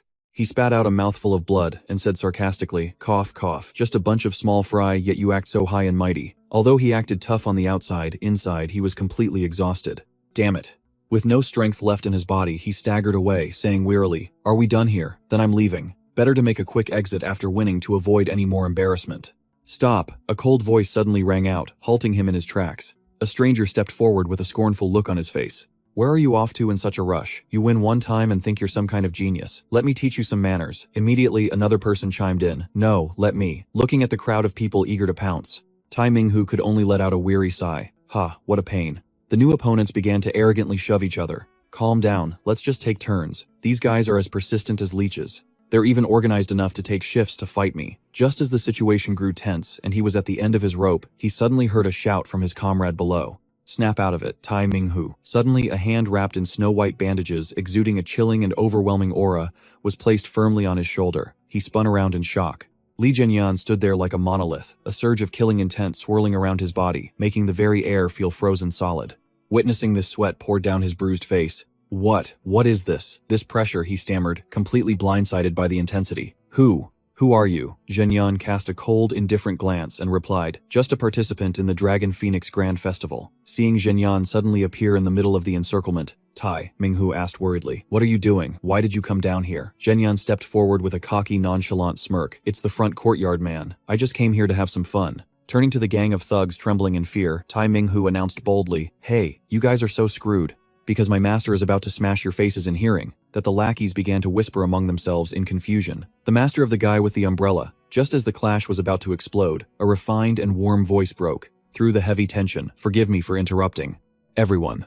A man with long hair and a transcendental vibe, holding a paper fan, stepped slowly out of the crowd. He calmly advised, it's late. Why don't we stop here so everyone can compete tomorrow? This person's appearance immediately caused a stir across the square. The crowd whispered in awe, isn't that the young master of the Hua clan? The newcomer gave a faint smile and introduced himself loudly. This young master's surname is Hua. Admiration rang out everywhere. He really is as handsome as the rumors say. Young Master Hua approached Jianyan, half covering his face with the fan, and offered some deep advice. Eldest young master. If you want to win the Dragon Phoenix Grand Festival, it's better not to waste your energy causing a scene here. Jianyan narrowed his eyes and asked coldly, and who might you be? He folded his fan with a smile and replied, Hua Enrollment. Hearing that name, Jianyan frowned slightly as a thought crossed his mind. A hidden meaning emerged, autumn leaves falling. Falling autumn leaves, huh? Seeing the situation calm down, Hua said, alright then, let's leave it at that. Hua Enrollment looked at Jianyan with deep interest and struck up a friendly conversation. I didn't expect to run into you here. Is the eldest young master staying here too? So am I. A coincidence like this usually signals the start of a trap or some secret deal. He suddenly made a friendly invitation. How about coming to my room for a drink? I have something I'd like to give you. Jianyan thought for a moment, and then nodded in agreement. Sure, why not? Great, then I'll see you in half an hour. Hua Enrollment turned and walked away satisfied. Before leaving, he didn't forget to leave a very impressive remark. Oh young master, you've made quite an impression yourself. Farewell, under the quiet moonlight in a grand estate. Hua Yingshui quietly entered the room and softly called for her brother. Hua Enrollment was leisurely sipping tea. Seeing his sister barge in unannounced, he spoke sarcastically. How incredibly rude. Hua Yingshui didn't care about his attitude and got straight to the point. I saw everything. Why did you stop that duel? Hua Enroi set his teacup down and explained nonchalantly. The eldest young master is a powerhouse, aiming for the championship, and I'm aiming for that title too. So there's no need to let the world see his true strength too early, and start preparing for him. Hearing her brother praise his opponent like that, Hua Yingshui asked curiously. After meeting him, what's your take on the eldest young master? Hua Enroi paused, his face turning unusually serious. He looks very strong. Recalling the light footwork match on the mountain, he noted, my eyes don't deceive me. During the Qinggong competition earlier, he intentionally slowed down to let us keep up. He maintained the distance between us precisely down to every single inch. In Hua Enrui's mind, Li Jinyan appeared as a seasoned veteran. He let out a calculating smirk.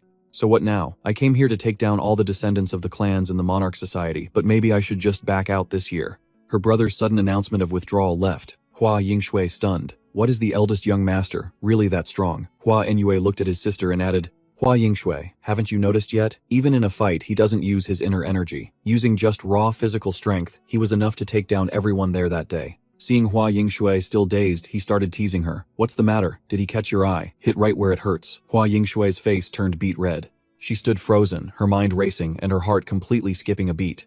Hua Enroi pushed further. Since you're like this, why don't you just listen to father and get married? Isn't it better to rely on the world's #1 merchant guild than to marry into some random clan? He sipped his tea with a devious grin. You didn't come to my room, just out of curiosity, did you? You wanted to ask about my relationship with him. Hua Yingshui jumped up in protest. No way, I was just curious about how strong he is. Yeah, sure. Hua Enroi didn't let up.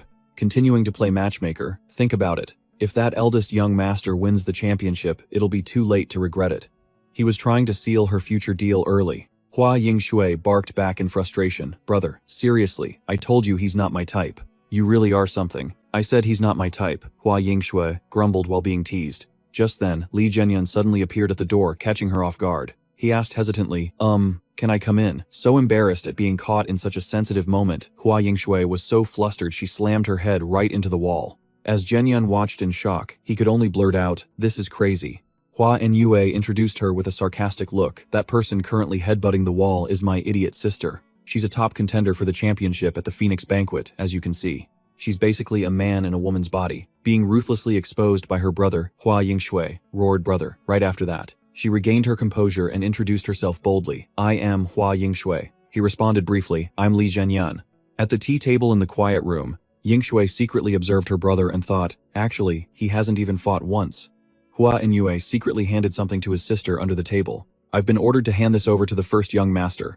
Even though she was fuming inside, thinking, why does it have to be me? Yingshui still had to timidly push the gift toward Li Jinyan. Hua Enroi quickly spoke up to help her. First young master, Yingshui also said she was quite impressed when she saw you earlier. It seems she wants to give you a gift. You may accept it. Li Jinyan wondered to himself in total confusion. What did I even do? He just finished a fight, and suddenly gets a gift. Even his lovely fragile heart was feeling a bit bewildered.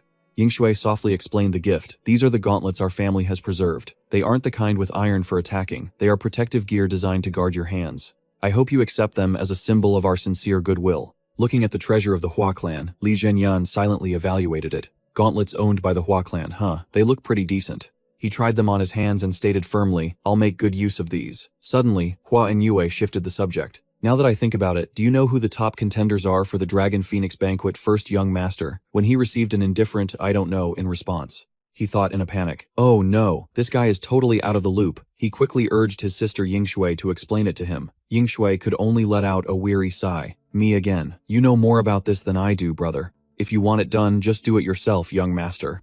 Do you want to hear some stories from Yingshui's childhood? Enroi said, glancing at his sister. She was fuming but had to give in. Fine, I'll explain it. So far, many candidates have been mentioned, but the field is basically split between the Murim Alliance and the Imperial Association. From the Murim Alliance, the two heavyweights are Qin Jie of the Mount Hua sect and Lin Jiling of the Wudong sect. However, it's not certain if they'll even attend, as the Mount Hua sect views martial arts as a matter of life and death, not just a game. And the Wudong sect isn't exactly fond of socializing with outsiders. Meanwhile, the Imperial Association has put forward Du Gu Han and Nam Gung Wei. Hua Enroi warned that if those two meet in the finals, neither might win.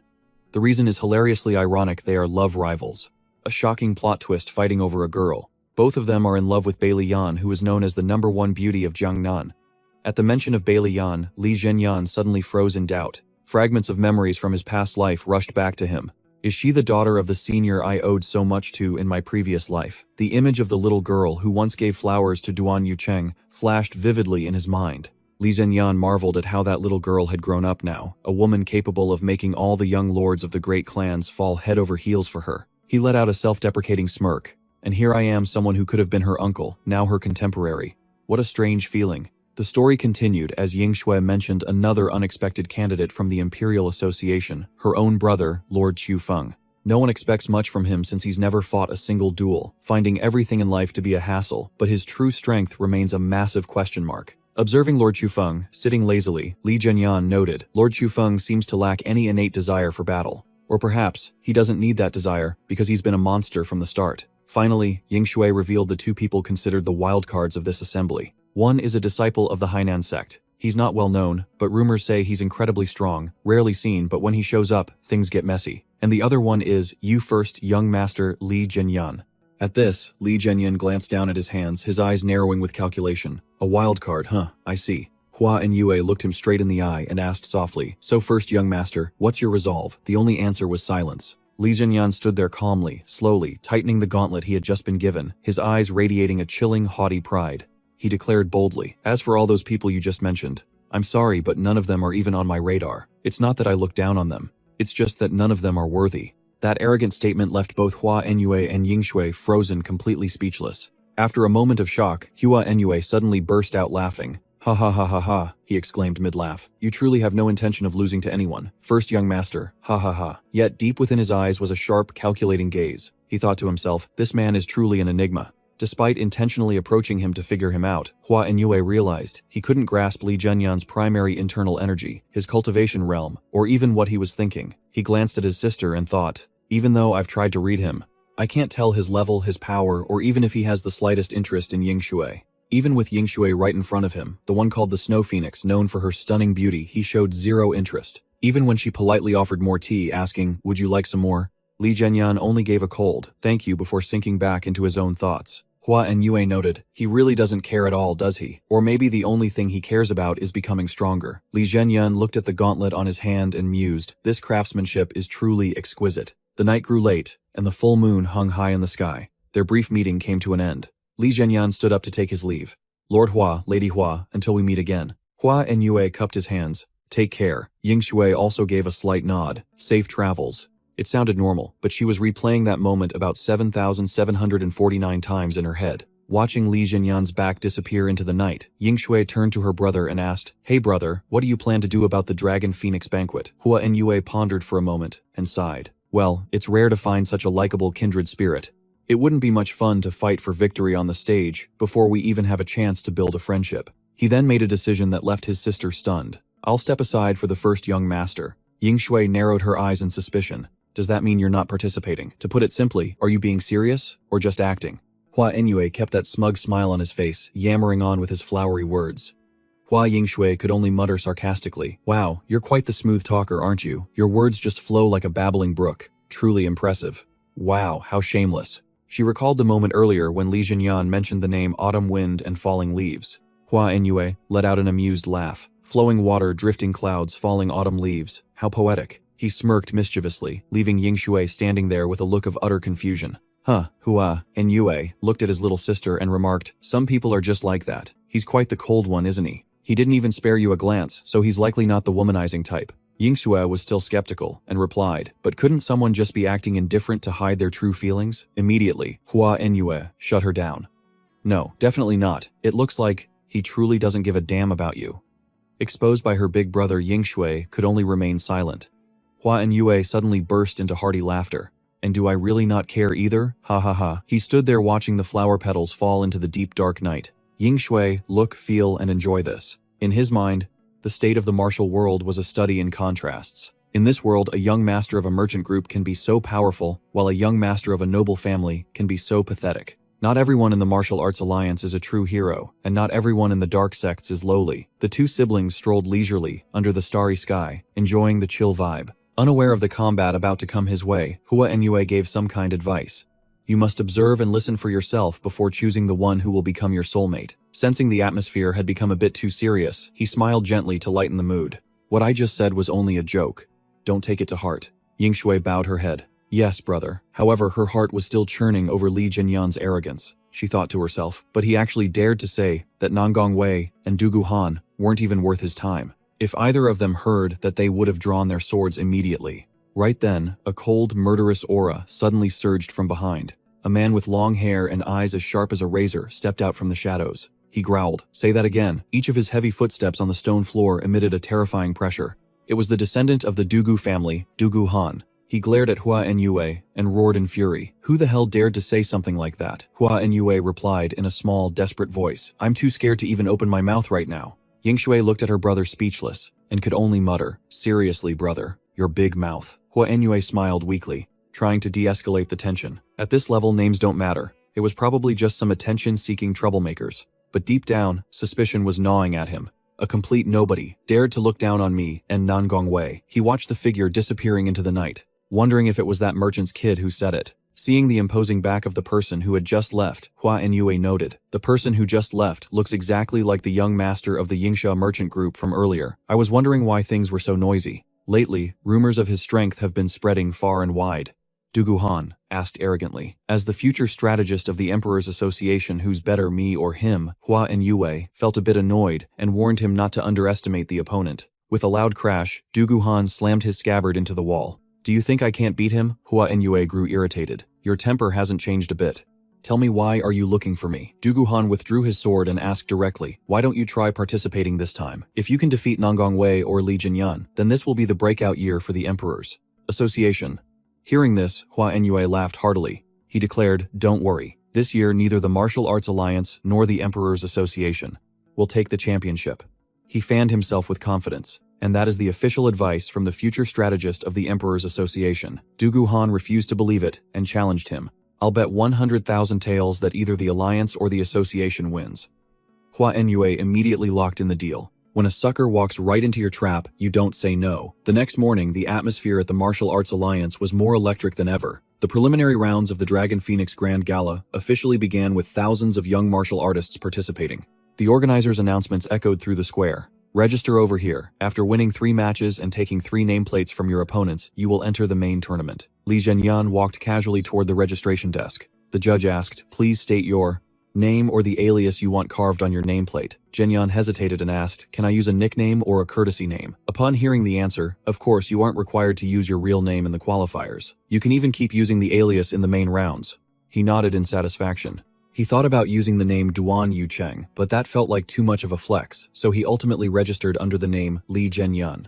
Entering the arena, Zhenyan scanned the opponents around him. The war drums beat rhythmically, thump thump thump. He looked them over and assessed them. Some looked fairly strong. It seems the internal power of today's juniors is quite deep, he murmured to himself. Having deep internal power is good, but if you want to reach the top, you need to use your head, folks. Li Zhenyan clenched his fists, his eyes burning with the will to fight. I'll prove it. He noticed a contestant nearby, who was questioning a judge.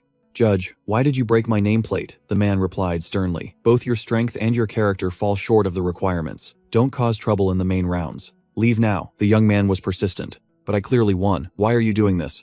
Please don't. I traveled all the way from Shanxi for this. The old master roared in anger. This is the Martial Arts Alliance. Get out. It turned out that although the guy had won, he had kept attacking to show off, which is why the judge disqualified him. Zhenyan looked at the old man and noted he was stubborn, but honorable. He asked a guide. Excuse me, may I go to that judge over there? The boy replied. No problem. He immediately stepped onto the platform and bowed to the judge. The judge approved of his manners and asked for his nameplate. Seeing the name Li Zhenyan, the old man wished him luck. Suddenly, the judge noticed the exquisite gloves on his hands. What is this? In all my decades roaming the martial world, I've never seen gauntlets like these. To him, the gloves seemed to glow. This material, it might be the sky silk white thread that the Bai family occasionally crafts. Zhenyan thought to himself, so they're actually that valuable. I don't even know why they gave them to me. Just then, his opponent interrupted. Aren't we starting yet? The new judge awkwardly raised his hand. I'm ready. Let's begin. The other guy boasted, it seems you practice fist techniques just like me. This is going to be interesting. But before he could even finish his sentence, he was knocked out by a single punch from Zhenyan. A quick knockout like that says it all. The old man beside them was completely astonished and shouted, that's enough. Fist master, you are the winner. Looking at the young man before him, the old man silently assessed. He's truly no ordinary fighter. His fist techniques are truly exhilarating. The old man called the next name Chu Wuyun. He stepped onto the stage, carrying a large staff on his back. The two of them clasped their hands, preparing for battle. Chu Wuyun silently calculated. His last move was no ordinary feat. I can't even begin to gauge his strength. In a situation like this, I have to go all out.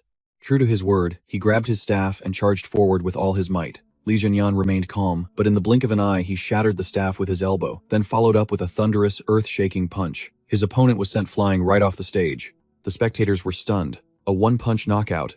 Is this guy some kind of Saitama wannabe? Du Guhan also spoke up. Not bad. But it seems he only knows how to use physical techniques. The adjudicator laughed heartily. Interesting. Very interesting. He loudly called for the next contestant. The opponent, already knowing his fate, raised his hand in surrender and hastily retreated. The old man was furious.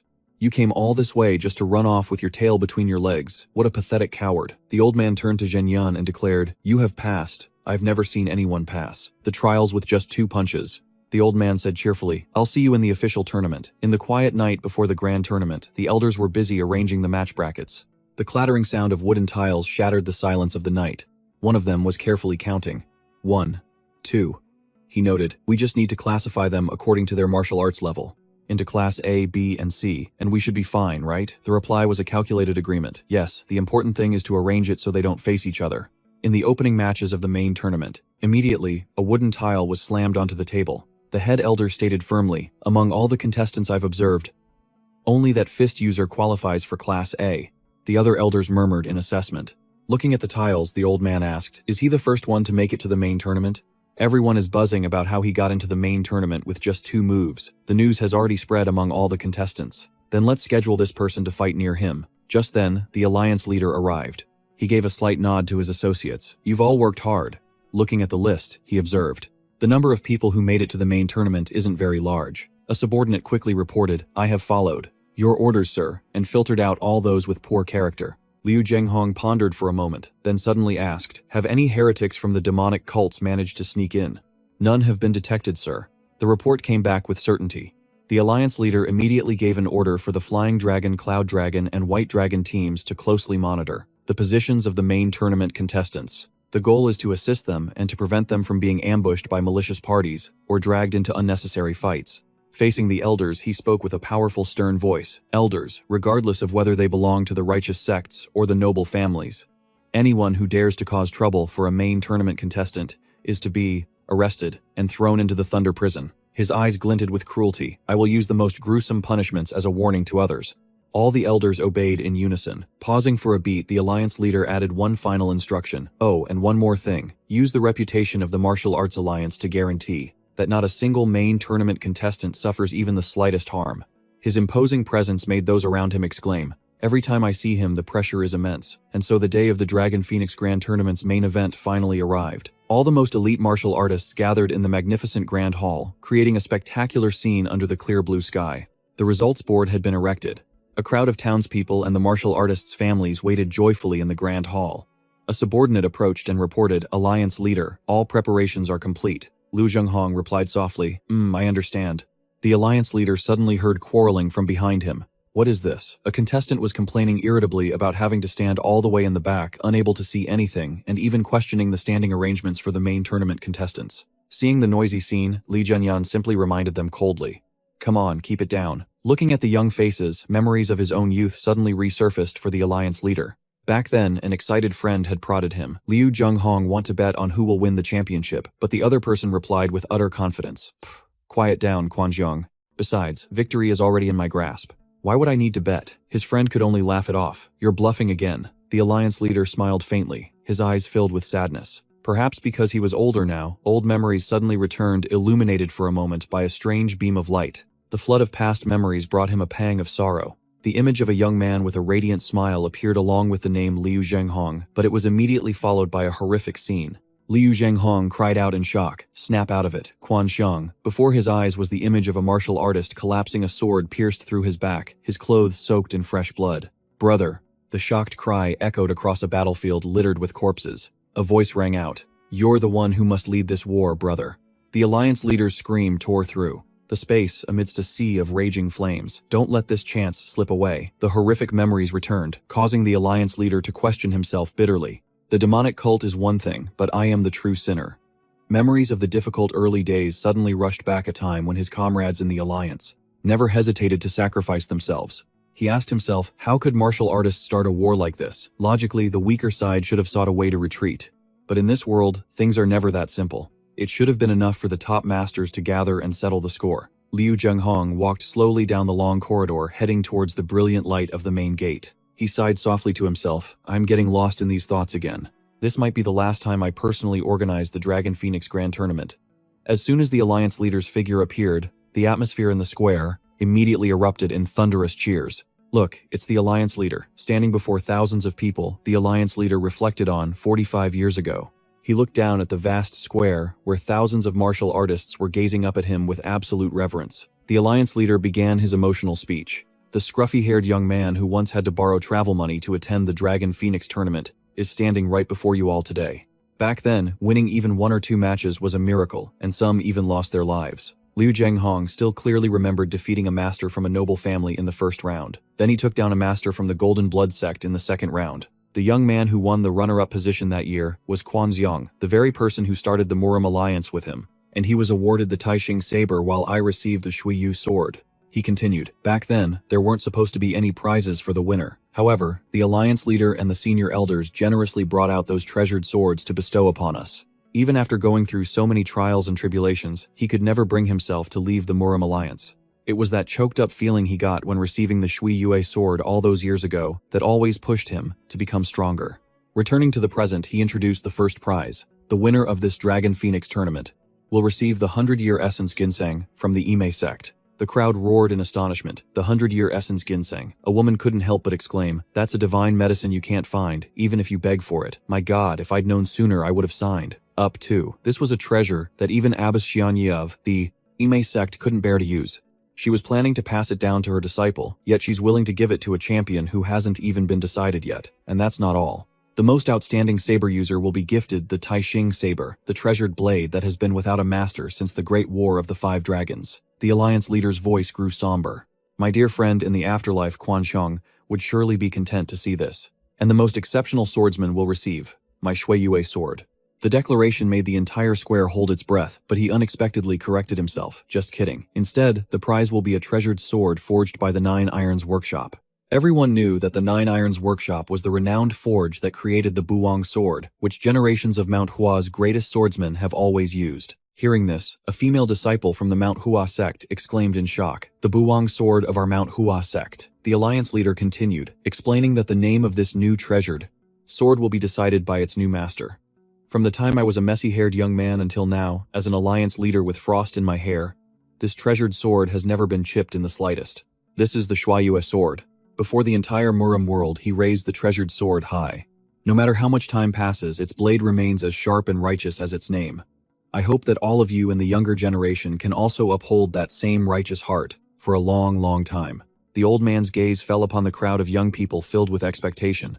Because when we are gone, they will be the ones to carry the burden of protecting this land. In conclusion, he listed the 3 priceless rewards, the 100-year essence, ginseng the Tai, king saber, and the treasured sword from the Nine Irons Workshop. He placed his hand on the spiritual treasures, clearly stating the reason why the elders were bestowing them.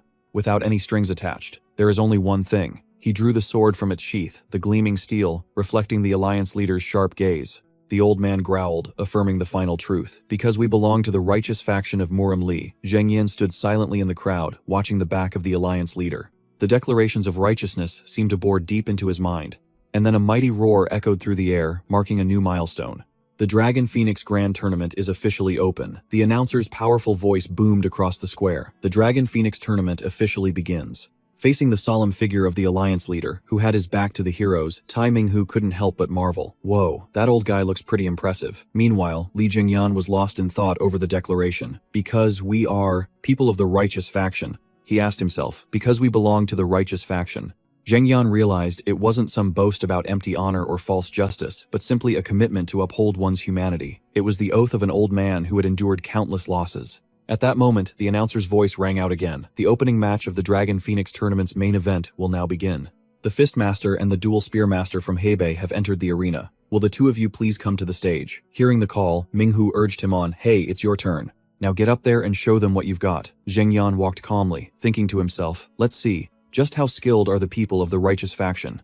He stepped onto the martial stage, marked with a yin-yang symbol facing a formidable opponent, and silently noting, "This is my first time facing a master who uses dual spears." The burly martial artist looked at Zhengyan with suspicion. "Huh, don't you have your own weapon?" Seeing his bandaged hands, he pressed, "You can't be a fist master, can you?" Zheng Yan calmly confirmed, "Yeah, I use my fists." The opponent silently sized him up, thinking that fist masters usually have a huge gap in their skill levels. But looking at the unfamiliar Zheng Yan, he confidently concluded, "I've never seen this guy before. He must be a nobody. This match is in the bag." Immediately, Zheng Yan took a stance ready to begin the fight. The match exploded into action. Zheng Yan rushed forward, his movements for dodging and counterattacking as smooth as flowing clouds and water. He closed the distance, causing his opponent to exclaim in shock. He realized that fighting up close would be dangerous and immediately tried to counter. The dual spear master leaped into the air. Determined to end it, he declared, "I'll finish you from a distance." He swung his spears, creating a world-shaking explosion of energy that filled the stage with dust and smoke. It even made the senior master in the stands squint to get a better look. Down below, Minghu watched with concern. But amidst the dust and smoke, Zheng Yan still stood firm. He had even blocked the descending spear tip with his bare hands. What the hell is this guy's body made of? The opponent was in utter disbelief. How could he block a spear strike that powerful with his bare hands? Is this guy cheating or something, not giving his opponent time to react? He grabbed the dual spears, then launched an extremely painful kick. A dry crack echoed as his opponent's entire body was launched from the stage, flying straight toward the Grand Elder. Crash. A shocking impact. The person next to him quickly cried out, "Grand Elder," but the old man just laughed heartily in delight. What a monster, haha. The other guy had already passed out, but luckily he wasn't seriously injured. The referee immediately announced, "The Fist Master is the victor." The crowd couldn't help but be stunned. "Is it over already? That was fast." "Hey, who is that guy?" a well-informed martial artist explained. "Oh, he's the one who passed the first preliminary round." Witnessing his friend's performance, Tai Minghu clapped excitedly. "My friend's master is seriously amazing," Tai Minghu shouted as he clapped. "It's true what they say, you learn something new every day." As soon as he saw Li Zhenyan step down from the stage, Hua Enyue casually approached him. "Young master, congratulations on your victory. I even get to meet the young master of Wushan himself." Hearing the wrong name, Ti Minghu immediately protested. "Thank you, young master Hua, but I'm not the young master of Wushan. I am Ti Minghu of the Lone Fox sect." Enyue raised an eyebrow slightly. "Ah, so you're young master Tai." Tai Minghu still grumbled, correcting him. "No, it's not the Lone sect." Li Zhenyan asked curiously. "Young Master Hua, which match are you in?" Enyue replied nonchalantly. "Oh, I'm not competing. That guy Dugu Han from the Dugu family provoked me, so I felt like betting 30,000 taels on you to win, young master. I don't mean to put any pressure on you, ha ha ha." The enormous sum left Li Zhenyan stunned. 30,000 taels. Isn't that enough money to buy almost 3 houses? But he immediately smiled confidently. "You made a good call. I definitely won't let you lose that money." He looked down at his own hands. "That's right, the gloves you gave me, young master. Yesterday I heard a senior from the Murim Alliance guess that they were woven from the heavenly silkworm silk of the Bailey family. He added that his family had once gifted a treasured sword to the head of the Bailey family, and received this in return, since the Bailey family had already moved on to swordsmanship. So they wanted to give it to a worthy owner." Li Zhenyan nodded. "I see. Now that you mention it, Miss Hua also used a sword last time." Enyue looked towards the arena.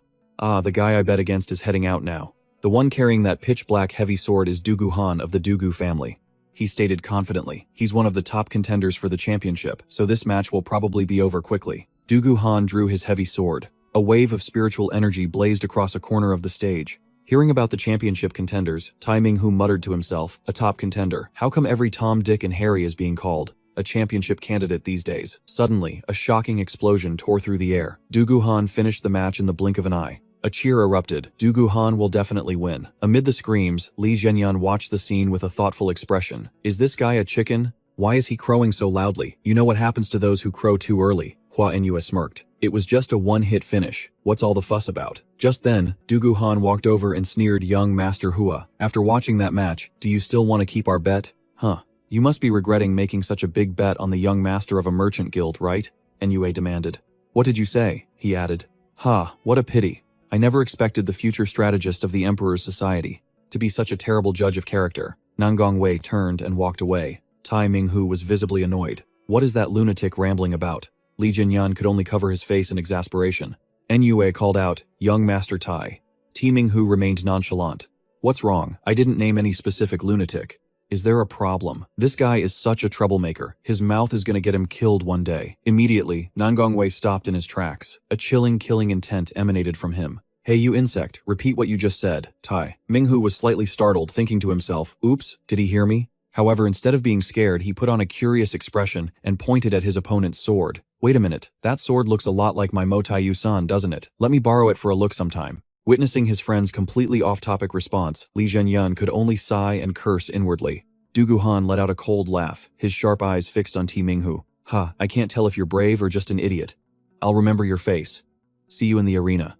In response to the challenge, Tai Minghu casually cleaned his ear and nonchalantly dropped a bombshell. Sure, but I'm not even participating. This guy's a real comedian, folks. This statement was like adding fuel to the fire, enraging Du Guhan completely. He roared, you bastard, still acting all high and mighty. Instantly, a fiery stream of internal energy erupted around his body. Du Guhan drew his sword, his killing intent flaring. Draw your weapon, I'll deal with you right here, right now. Seeing the situation about to spiral out of control, the people around them began to panic. Oh no, this is getting serious. Enrollment hurriedly stepped forward to intervene. Wait, please calm down, don't be so hot-headed. But a deep, powerful voice suddenly cut in. Move. A tall man with a giant broadsword on his back slowly walked through the crowd. He ordered coldly, don't block my path. This person's appearance left Du Guhan stunned into silence. It was Nangong Wei, the man known as Nangong's #1 blade.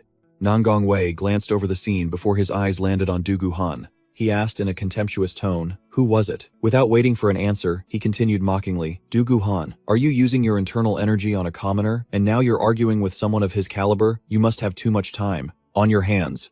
The name Nangong Wei was whispered through the crowd with absolute awe. Du Guhan gritted his teeth in anger, but deep down, he knew exactly who he was facing. Nangong Wei was the grandson of the legendary Blade Emperor. Looking at his majestic demeanor and profound skills despite his young age, anyone would have to admit he was a martial arts genius with truly formidable strength. Nangong Wei glanced over at Ti Minghu. Thinking to himself, is that the guy from the Milky Way Merchant Guild? He coldly reminded Du Guhan, isn't it almost your turn to fight, and you're here getting mixed up in trivial matters? Seems you have way too much free time. Du Guhan asked in surprise. Oh, that match, Nangong Wei replied nonchalantly. Of course, I've already taken care of it. I'm on my way down now. His words left the entire group stunned. What Du Guhan's match just ended a little while ago. Nangong Wei began to show off again. That Dugu fellow finished his opponent in one move. Do you really think I'd take longer than him? Everyone was shocked. No wonder the match was over in a flash. Li Zhenyan observed thoughtfully. So that's Nangong Wei. Just as the atmosphere grew tense, a voice called out, Nangong Wei, you bastard. At the same time, two beautiful women approached. The pink-haired girl called out softly, brother. The arrival of these newcomers left Li Zhenyan's group wondering. Just what is this strange combination of people? Among them, the blue-haired woman with a noble air was addressed as Lady Beck. Yunwol quickly recognized her and greeted her. Ah, Lady Beck, it's been a while. The girl smiled politely in return. It has been a while, young master. She didn't forget to thank the young man with them. Thank you for the sword last time. It suits me well. Hearing this, the young man's face lit up with joy. So, Lady Beck is the one using it. I'm just happy that you like it, my lady. As they were talking, Lady Beck suddenly froze when she saw Li Zhenyan. Their eyes met for a fleeting, meaningful moment without a single word spoken. She coldly walked past him, the hem of her sleeve brushing against Li Zhenyan's hand, leaving him slightly stunned and confused. Li Yan, wait. The call rang out as the new group began to leave. Li Zhenyan stood silently watching their retreating figures. A loud announcement boomed across the square, requesting all martial artists who won the first round to gather in the designated area for the next match. At that moment, Eunwol quietly asked if the young master was mentally prepared for the second round. Li Zhenyan calmly replied that he was ready, but he couldn't help but wonder why those guys kept staring at him like they wanted to eat him alive. In the distance, Du Guhan and Nangong Wei were radiating intense killing intent. Their fiery gazes were aimed directly at him. Yunwol explained that those two were originally love rivals, but because Li Zhenyan's skills were so outstanding, he had now unintentionally become the common enemy of two alphas fighting over the same prize. Hearing this, Seol Myung-ho couldn't help but mock them, saying that the children of prestigious families were ridiculous for causing a scene over a single woman, calling it nothing more than a cheap farce. Seeing Myung-ho slip of the tongue, Li Zhenyan immediately warned him in a low voice to watch his mouth because if it weren't for the crowd, Du Guhan would have already taken his life. But right after Li Zhenyan unexpectedly praised him, "Good job, disciple," Myung-ho immediately bowed his head, respectfully, vowing to carve his master's teachings into his heart. The Yunwol siblings couldn't understand what kind of master-disciple relationship the two had. Under the bright sun, the tournament's atmosphere grew increasingly tense. Li Zhenyan stood from a distance thoughtfully, observing the formidable opponents looking up at the match bracket, with wooden tags bearing the names of the masters. He told himself that he just needed to win 2 more matches to officially enter the finals. Li Zhenyan walked slowly, preparing to face his next opponent. Li Zhenyan's next opponent was decided. It was Du Guhan. Unwol stood beside him, remarking thoughtfully, just entering the semifinals.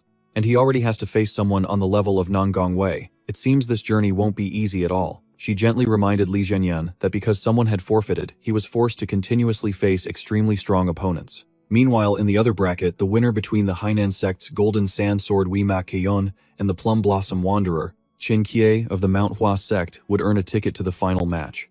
A loud announcement tore through the atmosphere. Du Guhan and the guest martial artist to the stage, Li Zhenyan, slowly stepped onto the fighting stage, facing a Du Guhan who was seething with killing intent, staring daggers at his opponent. Du Guhan silently fumed at the thought of Lady Bake paying attention to someone like him. He scornfully thought that Li Zhenyan was just an undisciplined nobody who only knew a few cheap tricks. With extreme jealousy, he decided to channel all of his shattering murder, internal energy to crush his opponent to dust. He gave a sinister smile and growled a challenge. "Come at me." It made the spectators below shudder, finding the sight extremely unpleasant. In his heart, Du Guhan was determined to crush the man before him instantly.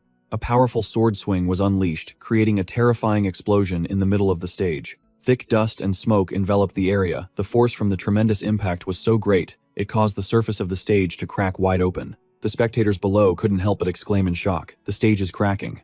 Amidst the rubble and the astonishment of the alliance leader and the other martial artists, Li Zhenyan still stood firm. His sharp gaze watched his opponent through the screen of dust. Standing in the wreckage, Li Zhenyan thought to himself, "What should I do? Since this is a match against someone from the righteous faction, I was planning on holding back a little." But his opponent's arrogance seemed to have reached his limit. Du Guhan sneered contemptuously. "Hey, you merchant fistfighter, do you know who you're up against? Do you know your place?" In response to the provocation, Li Zhenyan just silently stepped forward. The moment his foot touched the ground, the solid stone floor instantly shattered under incredible pressure. A terrifying wave of energy erupted from Li Zhenyan's position. Witnessing this overwhelming power that far exceeded his expectations, Du Guhan was completely shocked. What the hell? Even Namgung, Wai, standing below, couldn't hide his serious expression at this unexpected turn of events. Li Zhenyan gave a dangerous smile and slowly repeated his opponent's words. "Know my place. Huh, interesting." A cold glint flashed in his eyes as he affirmed in a low, threatening voice, "I'll give you some special treatment." Thick dust enveloped the fighting stage, which was now utterly destroyed, its original form gone. Witnessing this horrifying scene, the crowd of spectators couldn't help but cry out in shock. The stage is completely annihilated. Faced with the chaotic situation, a subordinate hurriedly asked the alliance leader for instructions. Liu Zhenghong remained calm and gave a command with a slight wave of his hand. "Let the match continue, but make sure no spectators get hurt." Atop the shattered rocks, Du Guhan was coughing violently. His face showed clear signs of struggle as he gritted his teeth and thought, "How can a single kick have this much power? Just how far have you trained your external arts?" What a brute. Still, his arrogance made him stubbornly believe that must be all he's got. Immediately, Du Guhan unleashed a barrage of sharp sword energies that tore through the air toward his opponent. However, Li Zhenyan stood as firm as a rock, his eyes glowing as a blue-purple electricity began to envelop his arm, a massive wave of internal energy suddenly taking the shape of a fist. An explosive force completely deflected Du Guhan's sword chi. The appearance of this shocking energy made his eyes go wide. Horrified, he hastily raised his sword to defend his internal energy, flaring in utter disbelief. Watching from a distance, Yin Yue smirked smugly. "It seems my choice wasn't wrong after all." In a flash, Li Zhenyan channeled his energy and lunged forward like lightning. Li Zhenyan threw a punch that felt as heavy as 1,000 pounds. A series of consecutive blows forced Du Guhan completely onto the defensive, turning him into nothing more than a moving punching bag. An observer noted silently, "Zhenyan not only possesses profound power, but the footwork of a merchant's son is as nimble as a true martial arts master." With his overwhelming strength and precise calculation in every strike, it's no wonder that even Zhu Yangsheng had to taste defeat at his hands. Li Zhenyan casually neutralized an attack while tossing out a taunt. "Where's that arena-shattering aura of yours? Gone, young master. Why are you holding back so much?" Du Guhan roared in fury. "Shut up." He gathered his strength and unleashed a fatal slash, but Zhenyan simply caught the blade between two fingers and flicked it away. The precious sword flew from Du Guhan's grasp, soaring high into the air before plunging into the ground far away, to the astonishment of everyone watching. Staring at his disarmed hand, Du Guhan trembled, his eyes turning bloodshot with humiliation. The harsh scolding of his family's head echoed in his mind. "What is this disgraceful display? You lost your balance, and even dropped your sword. To this day, you still haven't even mastered a single form of the sky-shattering technique. You should be ashamed." The criticisms about not meeting the standard, about not being acknowledged as the young master, were like daggers piercing his pride. Du Guhan collapsed, sweat pouring down his face, a mask of disappointment and bitterness. But then he suddenly gritted his teeth and raised his head, his eyes blazing with determination. "It's not. I haven't shown you everything yet. Dugu-han shot back to his feet, ready to unleash his final move, his hands tightening around the hilt of his sword. Instantly, a brilliant golden aura erupted, violently engulfing his entire sword and body. Witnessing this scene, Yin Yue and the elders exclaimed in shock. That is, Dugu-han roared with authority. Dugu-han of the Dugu clan. A colossal stream of sword chi, the sky-shattering technique shot straight into the blue sky, forming a majestic pillar of golden light that shook the heavens. Li Zhenyan remained astonishingly calm, silently assessing the sky-shattering technique. It's the Dugu clan's ultimate technique for focusing power into a single point. So that's what it is. Still, it's just a child showing off in front of a master, he thought to himself. For a swordsman, the unity of mind and sword is fundamental. Li Zhenyan began to channel his internal energy into his fist, preparing to face the destructive power, hurtling toward him head-on. Facing the menacing sword, Li Zhenyan stated coldly, "But what of your sword, young master? Your mind has already shattered into a million pieces." Instantly, a deep blue internal energy erupted from his fist, colliding directly with the sky-shattering technique and creating a world-shaking explosion. A blinding light engulfed the entire arena, causing the horrified crowd to scream and shield their eyes from the immense pressure. When the dust slowly settled, the scene revealed a deep crater with massive cracks spreading across the ground.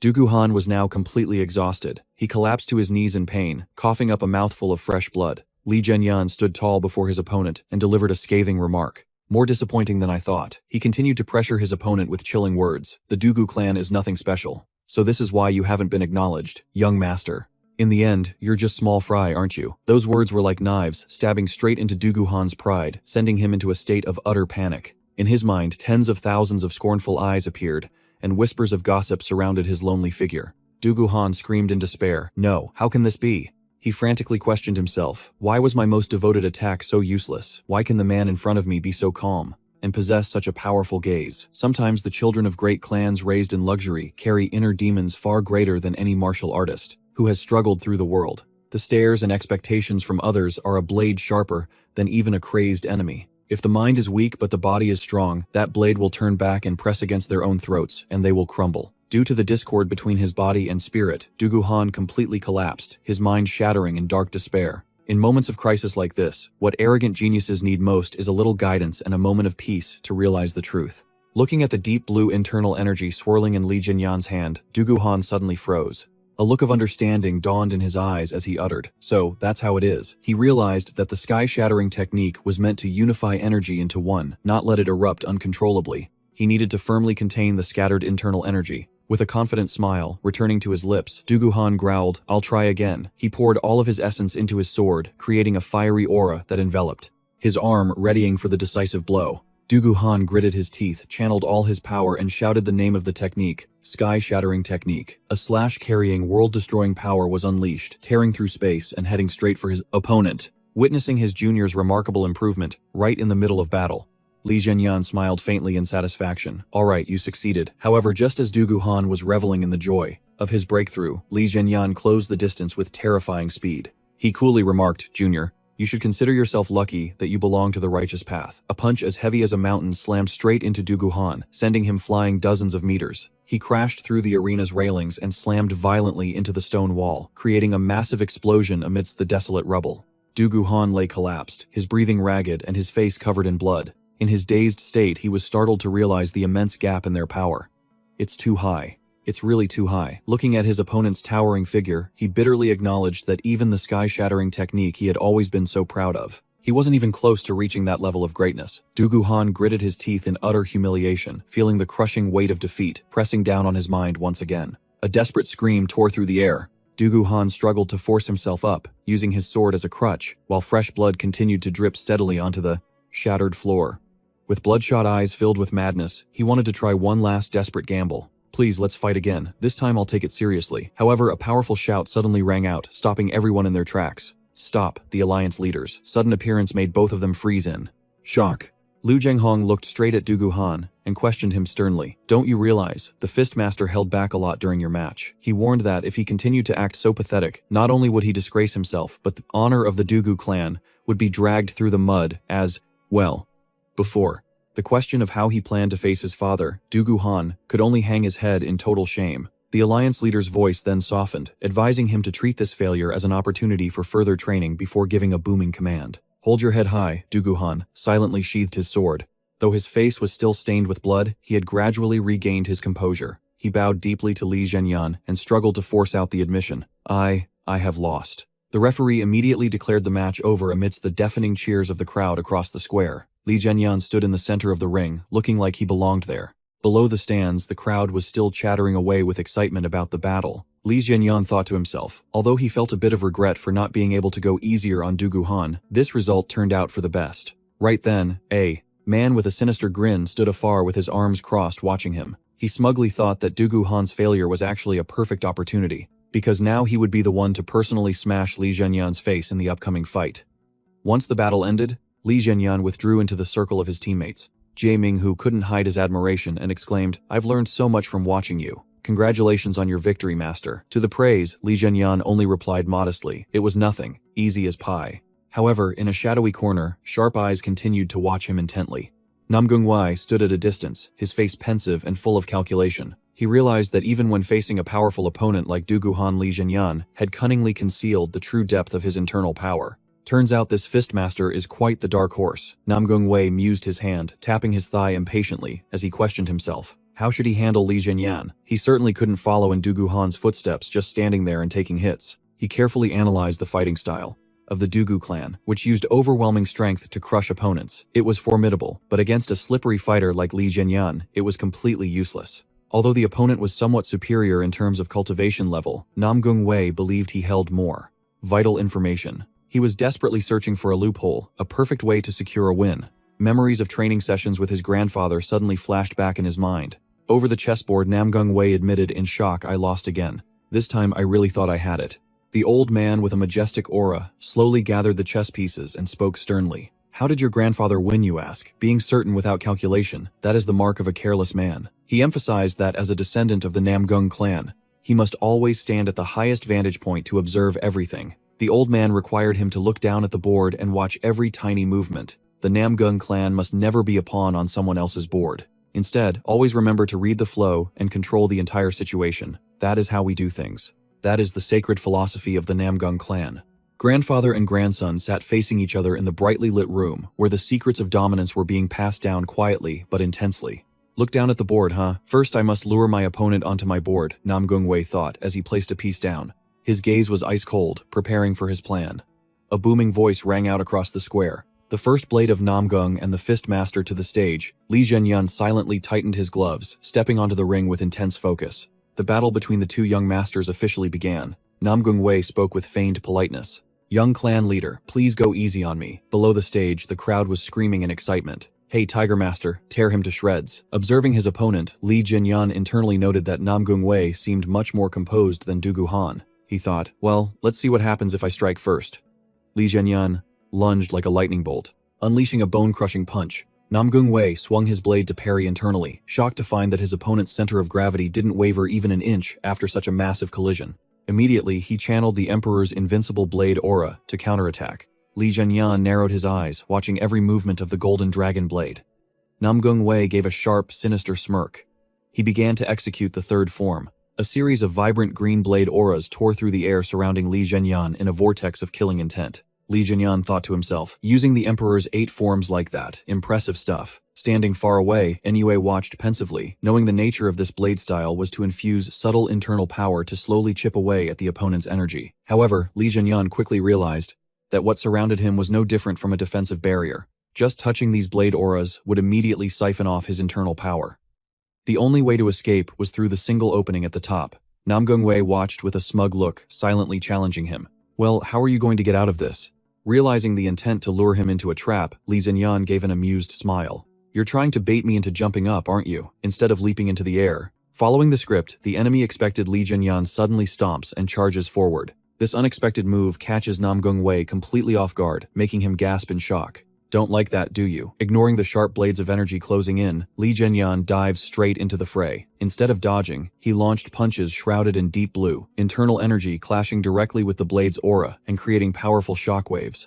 This made Nam Gungwei's eyes fly open in shock. What is he trying to break through head-on? Nam Gungwei couldn't believe his eyes. He's meeting force with force. This guy really is tough. Li Zhenyan relentlessly pressed on with punches that carried the weight of 1,000 pounds, forcing Nam Gungwei to use both hands. just to brace his greatsword. He gritted his teeth and cursed in terror. This madman, the overwhelming power from Li Zhenyan's fists was so immense that the Nangong family's genius began to lose his footing, sliding backward across the arena floor. One final explosive clash sent Nangong Wei flying far into the distance. Li Zhenyan stood his ground calmly, looking at his opponent with pity. Racking your brain like that. How long can you possibly last? Nangong Wei was exhausted by now, blood trickling from the corner of his mouth, but he still tried to act tough. He gave a faint laugh. How absurd. You think you can break this technique with your fists? Taking a deep breath to regain his composure, Nangong Wei told himself he had to quickly seize the initiative if he didn't want to suffer a miserable defeat. A cold light flared in his eyes as he resolved to truly go all out this time and end the fight. Nangong Wei roared. This time, I'll strike first. He then lunged forward, launching a relentless assault of fiery blade strikes. However, Li Zhenyan remained perfectly calm, using his bare hands to casually parry every single slash, deflecting the razor-sharp blade with ease. Witnessing this, the stunned spectators couldn't help but exclaim, "He's brushing off every single attack." Li Zhenyan silently sized up his opponent. He's putting up a decent fight. Nangong Wei was indeed a worthy successor to the Blade Emperor's martial arts. His skill was enough to overwhelm most of the younger generation, even the most talented ones today. However, to become the greatest under heaven, one must surpass the Blade Emperor's shadow. Li Zhenyan continued to calmly neutralize all of the Nangong family's energy techniques. He thought to himself that he didn't need any special training to deal with the Blade Emperor's moves. This powerlessness made Nangong Wei roar in frustration. Damn it, how can my blade not even touch him? Once Nangong Wei started to lose patience as all his attacks hit nothing but air. But then he suddenly froze, realizing something was strange. Through their clashes, he discovered that Li Zhenyan's techniques were repeating in a specific pattern: palm fist, kick, then palm fist, allowing him to predict the next move. It was definitely going to be a kick. He charged forward confidently. A kick, you say? Not this time. He then launched an attack to counter the palm and fist. But at that very moment, Li Zhenyan cracked a sinister smile. This little bird had been led far astray. He didn't use a kick as predicted, but instead unleashed an incredibly powerful punch.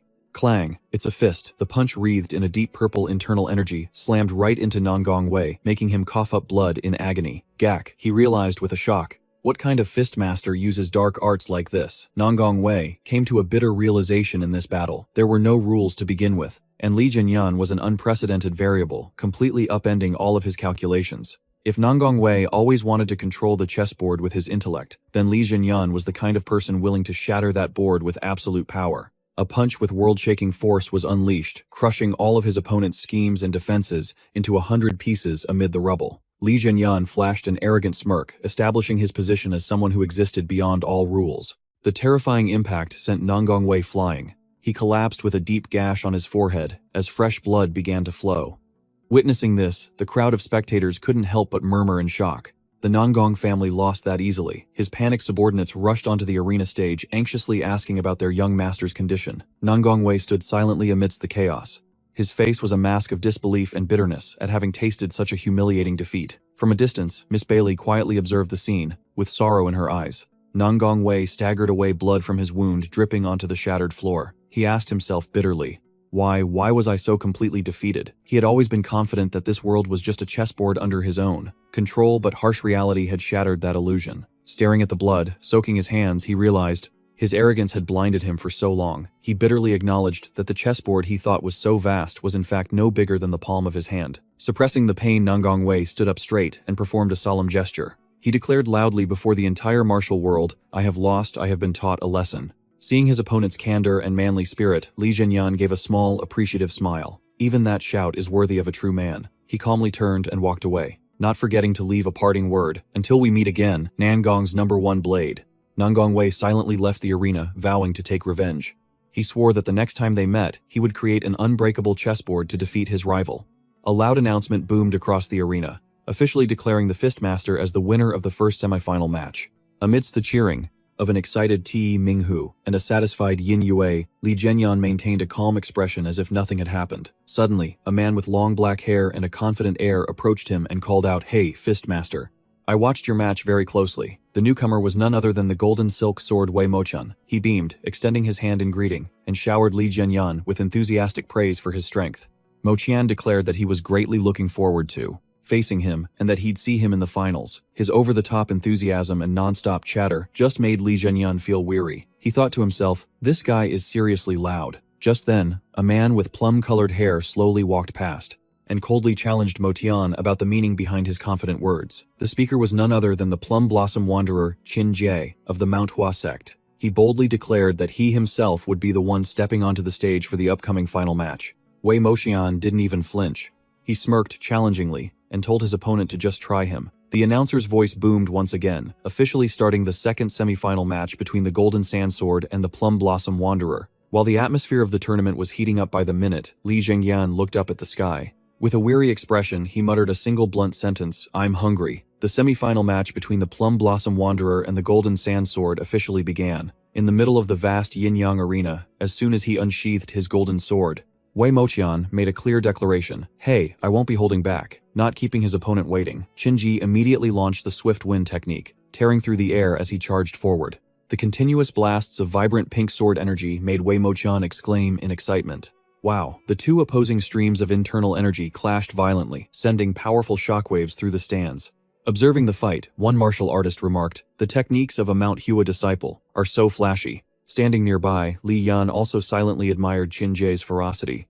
Rumor has it that ManhwaCapped martial artists always bet their lives when they fight. Indeed, his swordplay showed no hesitation in the face of the ManhwaCapped sect's storm-like offense. Tai Minghu doubted this disciple's chances of winning. However, Zhengyan said, "Not necessarily. Look, the Golden Sandsword is still smiling." And indeed, Wei Moxian remained extremely relaxed despite being under immense pressure. Qin Ji decided to play his trump card. He utilized the 24 forms Plum Blossom sword art, pouring all his strength into one final attack. Qin Ji leaped high into the air, roaring Plum Blossom Cyclone, creating a massive vortex of energy that engulfed his opponent. Faced with this perilous situation, Wei Moxian calmly placed his hand on the hilt of his brilliantly glowing sword. He stated coldly, "Listen carefully, Qin Ji. In any fight against you, I always use my full strength." Instantly, a burst of golden sword energy called Golden Sand erupted powerfully, tearing apart the Plum Blossom vortex. It gradually transformed into threads that bound Qin Ji tightly. He was restrained and fell to the floor with a thud collapsing amidst the debris. Qin Ji groaned in pain as his breathing became ragged. At that moment, the cold, sharp tip of Wei Moxian's sword was pressed against his neck. With the demeanor of a victor, Moxian calmly advised, "Give up, Qin Ji.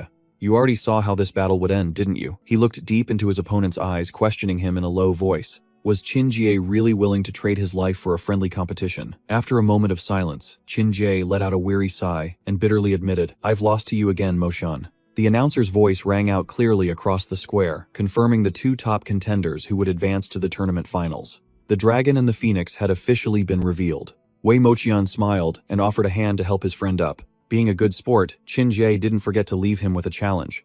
"Let's fight again some other time. Next time, I'll be the one to win." As Motian's figure faded into the distance, the atmosphere in the arena grew more feverish than ever. The final battle, the ultimate showdown between the Golden Sandsword and the Fist Master, was the main event everyone had been waiting for.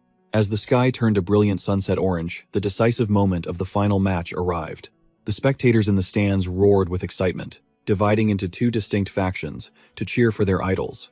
One side believed the Golden Sandsword's title as a once-in-a-century genius was unbeatable. The other side placed their complete faith in the profound, yet-to-be-fully revealed power of the Fist Master. Standing opposite each other in the arena, Li Zhengyan just nodded silently. "This one's too easy." The moment the starting call ended, both fighters instantly rushed at each other with terrifying speed, kicking off the battle that would decide the young generation's champion. Wei Moxian launched a surprisingly close-quarters attack, creating a powerful collision in the very first seconds. Li Zhengyan frowned slightly, taking a step back as he silently assessed the situation. A swordsman choosing to fight up close from the very beginning, he immediately grabbed his opponent's leg and pushed to neutralize the attack, sending Wei Moxian staggering backward. Regaining his footing in the arena, Wei Moxian still wore a confident smile. He silently marveled at Zhengyan's airtight defense. "Impressive. He isn't giving me any openings to counterattack. Still, this is exactly the kind of fight I was hoping for." Wei Moxian suddenly shifted his stance, drawing his sword with terrifying speed from an unbelievable angle. Zhengyan was shocked to recognize the strange technique, the reverse sword art. The brilliant golden sword energy tore through the air, forcing Zhengyan to retreat continuously and touch the floor to keep his balance against the suffocating pressure. Wei Moxian began to unleash the ultimate technique of his school, the Golden Sand sword art. Brilliant golden rays like giant needles known as the golden thread. Illusion sword rained down in unison, covering the entire arena. Wei Moxian declared loudly, "There's no way you can dodge the golden thread, illusion sword." The Fistmaster Zhengyan was stunned to find himself surrounded by countless shimmering golden specks of dust moving in complex orbits. He wondered in alarm as he saw the tiny particles around him. San Zhengyan quickly realized the danger hidden behind their sparkling appearance. This wasn't ordinary sand. Each particle contained an incredibly profound internal energy. He spun and moved with extreme speed to evade the sand particles, which carried a terrifying force. As they relentlessly pursued him, Zhengyan silently made up his mind, if that's how it's going to be. Seeing that his opponent seemed to have fallen into his inescapable trap, Wei Moqian exclaimed smugly, "It's a success." Instantly, Zhengyan channeled his energy into his fingertip, preparing a single strike to break the formation. Amidst the tense atmosphere of the final match, a strange phenomenon occurred, causing the crowd to cry out in astonishment as they saw the sand filled with internal energy. From Wei Moqian suddenly freeze in midair. Even the alliance leader Lu Zhenghong couldn't help but wonder why the attack had come to such an abrupt halt. Wei Moqian realized with shock that he hadn't been the one to stop the technique. Golden threads, delicate strands of internal energy so fine they were nearly invisible to the naked eye, began to envelop the area. Wei Moqian was stunned, questioning himself. Could it be that his opponent had perfectly mimicked his technique? Just by watching it once, he couldn't believe his eyes. Li Zhenyan's control over his internal energy had reached such a sophisticated and masterful level. It felt as if his every move was seen through, trapped within an invisible web of power, as he stood amidst a space glowing with a tangled mesh of energy threads. Wei Moqian felt utterly insignificant, like he'd just hit an impassable mountain. He let out a helpless sigh, admitting the power of the man standing before him. The power difference was just too overwhelming. His will to fight evaporated in the face of such a vast gap in skill, and his own energy began to fade. Wei Moqian decisively dropped his hands and declared loud and clear, "I concede." This sudden surrender sent waves of confused murmurs through the entire arena. The audience was baffled, wondering why the sand dust had turned on its master, and why the golden sandsword had surrendered so easily. Only the alliance leader, Liu Zhenghong, smiled with complete understanding. He realized that the fist master had displayed a level of martial arts so advanced that ordinary people lacked the skill to even comprehend it. Watching Li Zhenyan's back as he walked away, he wondered, just how much stronger could that fist master possibly get? He walked closer, offering a sincere smile as he admitted, "Honestly, I never imagined you were this powerful. If I get the chance, I would be honored to learn from you again." In response to his eagerness, Zhenyan simply replied nonchalantly, "I'll be ready whenever you want a rematch." Watching everything unfold from his high vantage point, Alliance leader Lu Zhenghong smiled in satisfaction. It seemed this year's Dragon Phoenix tournament had finally found its worthy champion. Cheers of fist master, thundered across the plaza, loud enough to shake the twilight sky. Amidst the roaring sea of people, Li Zhenyan stood tall, exuding the aura of a true champion.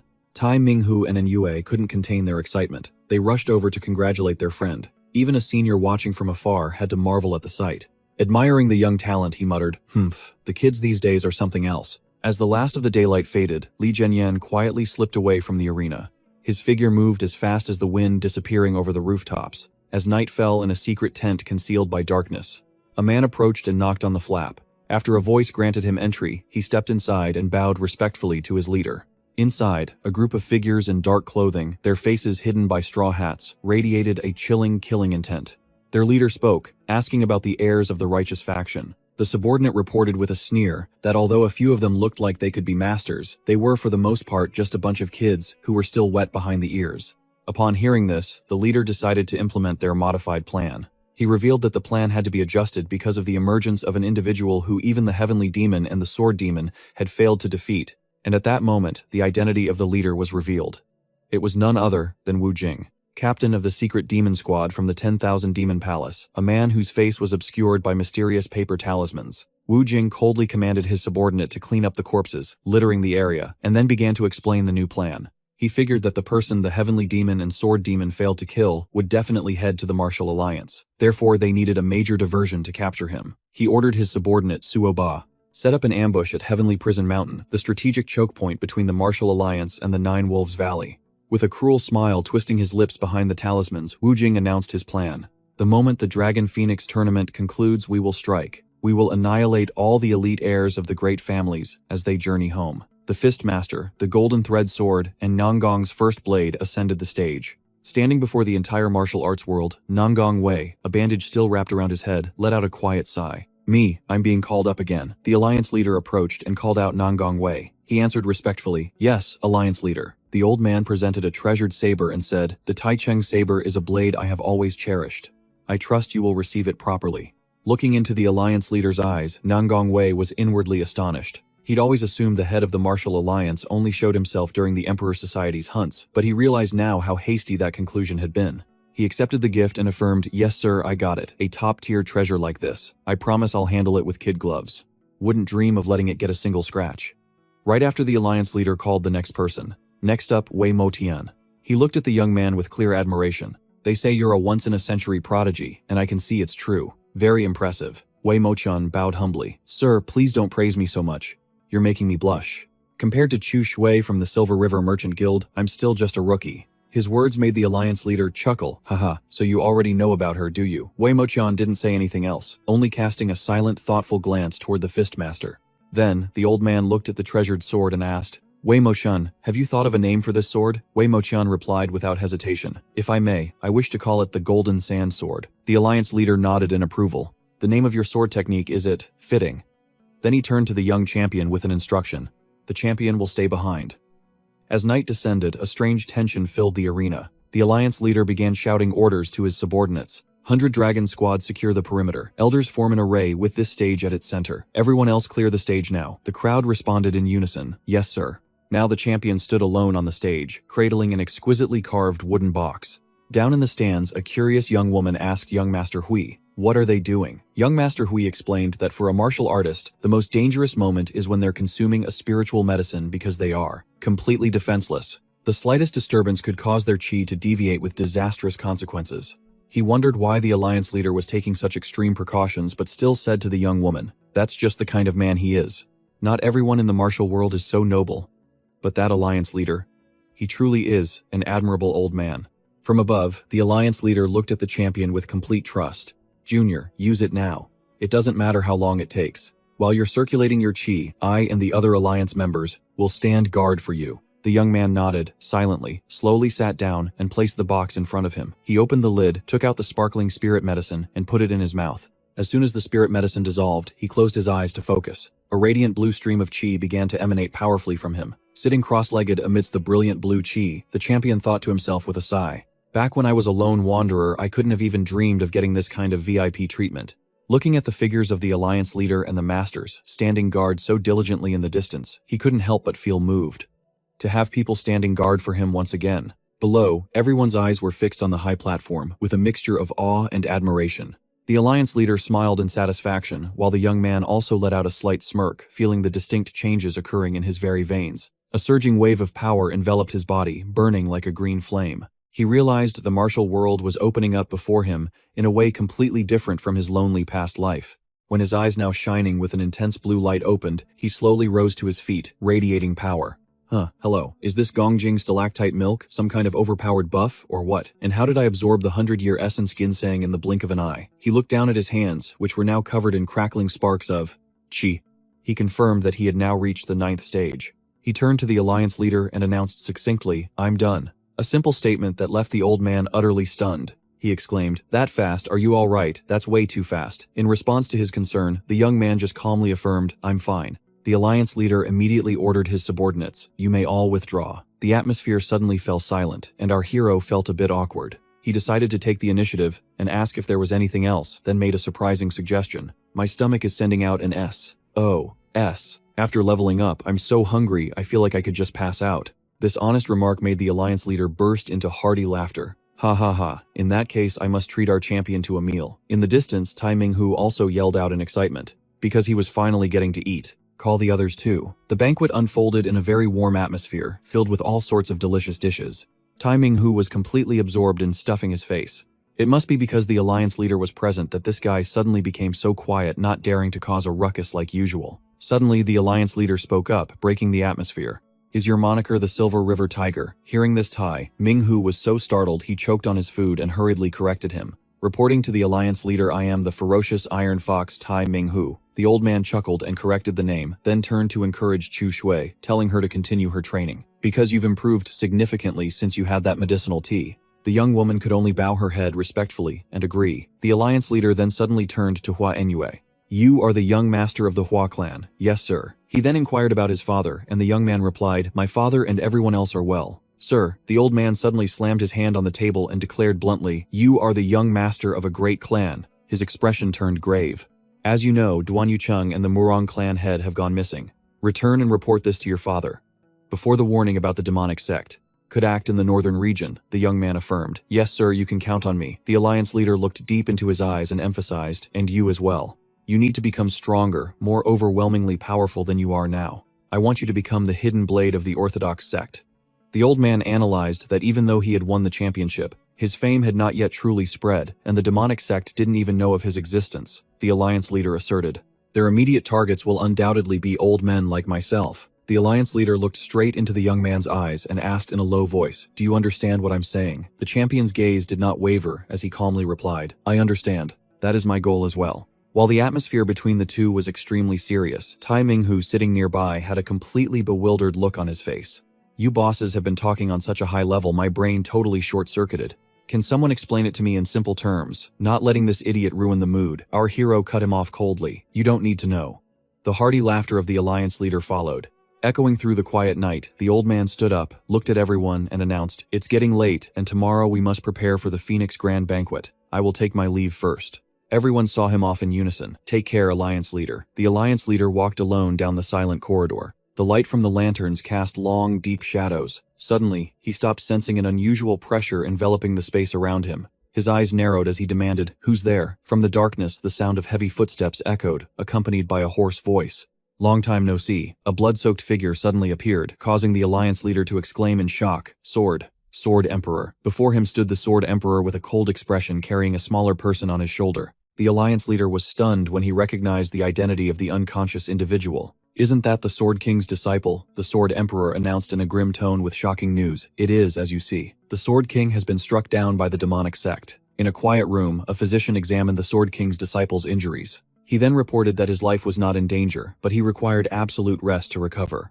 The Alliance leader nodded slightly and replied, thank you for your hard work. As soon as the physician left, the old man urged in a low voice, now speak.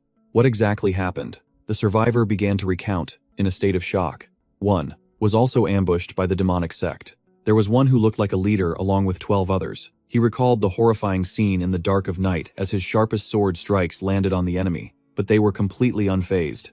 Are these demonic sect guys using some kind of hack or cheat? No matter how I attacked, my sword couldn't even leave a single scratch on them. Hearing this, the Alliance leader was astonished, but the man added, but it didn't feel like normal sword invulnerability. It was more like some kind of grand technique. He continued explaining that, after escaping the encirclement, he was worried for the Sword King's safety. So he immediately went to his residence. But by the time he arrived, the Sword King was already gone. The Alliance leader mused grimly. First Duan Yucheng, then the Martial Saint, and now even the Sword King has been taken out. This mysterious. The person facing him exclaimed in shock. The Martial Saint reacted the same way as the Alliance. Leader's eyes grew cold. He thought to himself, yes, the demonic sect is killing people like sewer rats. Immediately he ordered the elite Cloud Duke and White Dragon squads to assemble. The two captains knelt at once, awaiting their orders. The Alliance leader gave his steely command, Cloud Duke Squad Tangia, investigate the demonic sect's movements. White Dragon Squad, protect the rising stars participating in the Dragon and Phoenix Grand Banquet.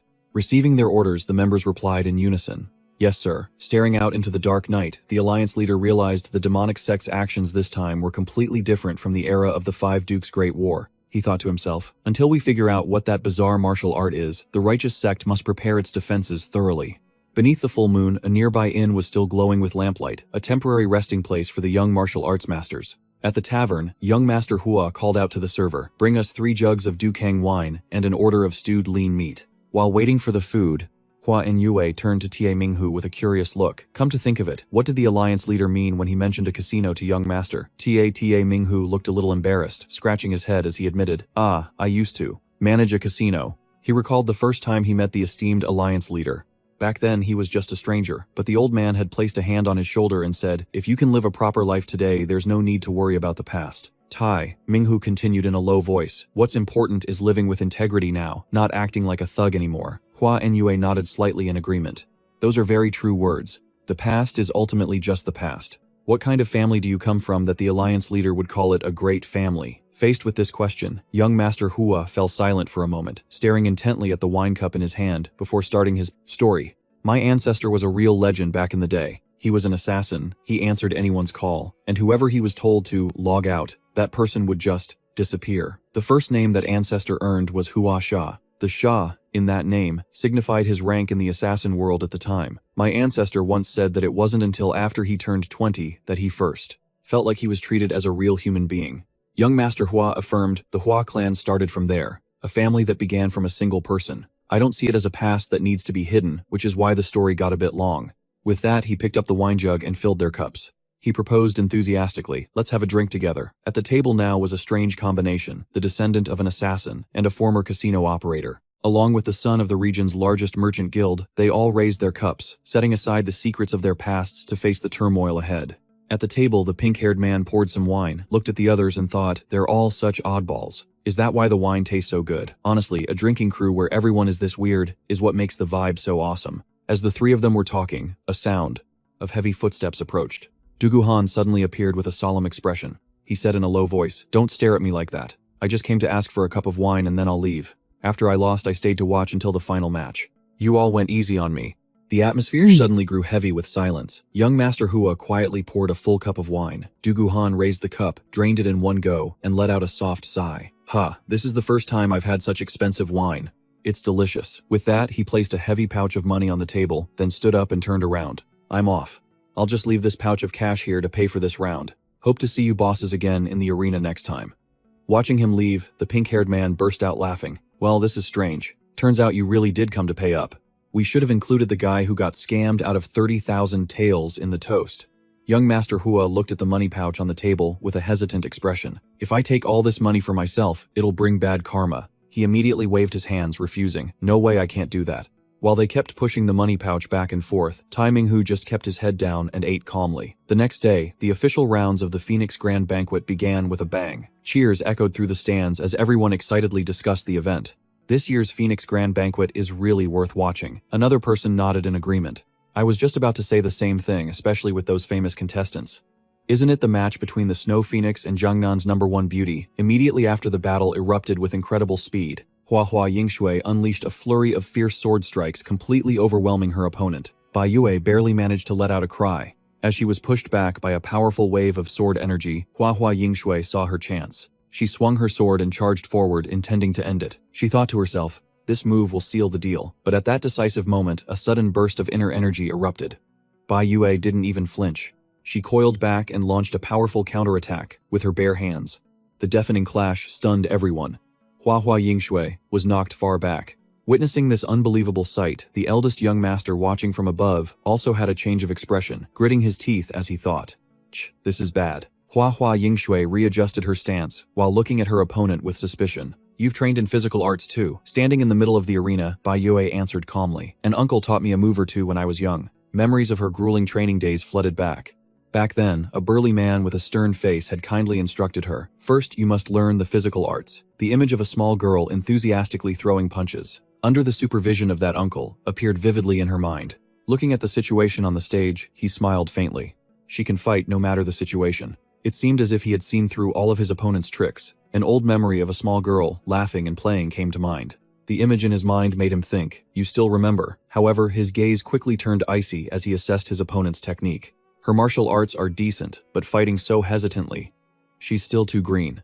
Seeing that the situation was under control, young Master Hua quietly turned and left the stands. Seeing this, Tai Minghu called out in confusion. "Hey, where are you going?" He answered calmly, without looking back. "In any case, Miss Hua will win for now. I'll go take care of the remaining business with Zhu Yangsheng." Before night fell under the full moon, Li Jinyun walked alone, deep in the forest. He clicked his tongue in self-reproach, having gotten so caught up in the drama and dealing with those Zhu Yangsheng guys that it was now pitch black. Looks like he'd have to stay the night here, huh? If he kept going at this point, he'd probably get logged out from getting lost.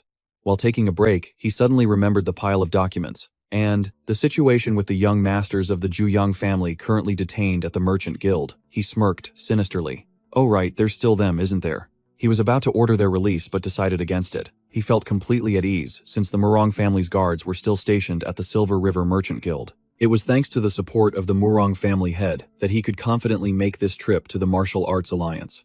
Looking back on his journey so far, thanks to the 100 Lotus Purification Powder, he now had immunity to toxins. At the same time, his 100 Battles 10 Stages art had officially reached the 9th stage. Not only that, but he had also acquired an extremely rare pair of gauntlets and established many new relationships, full of potential with the masters of the righteous path.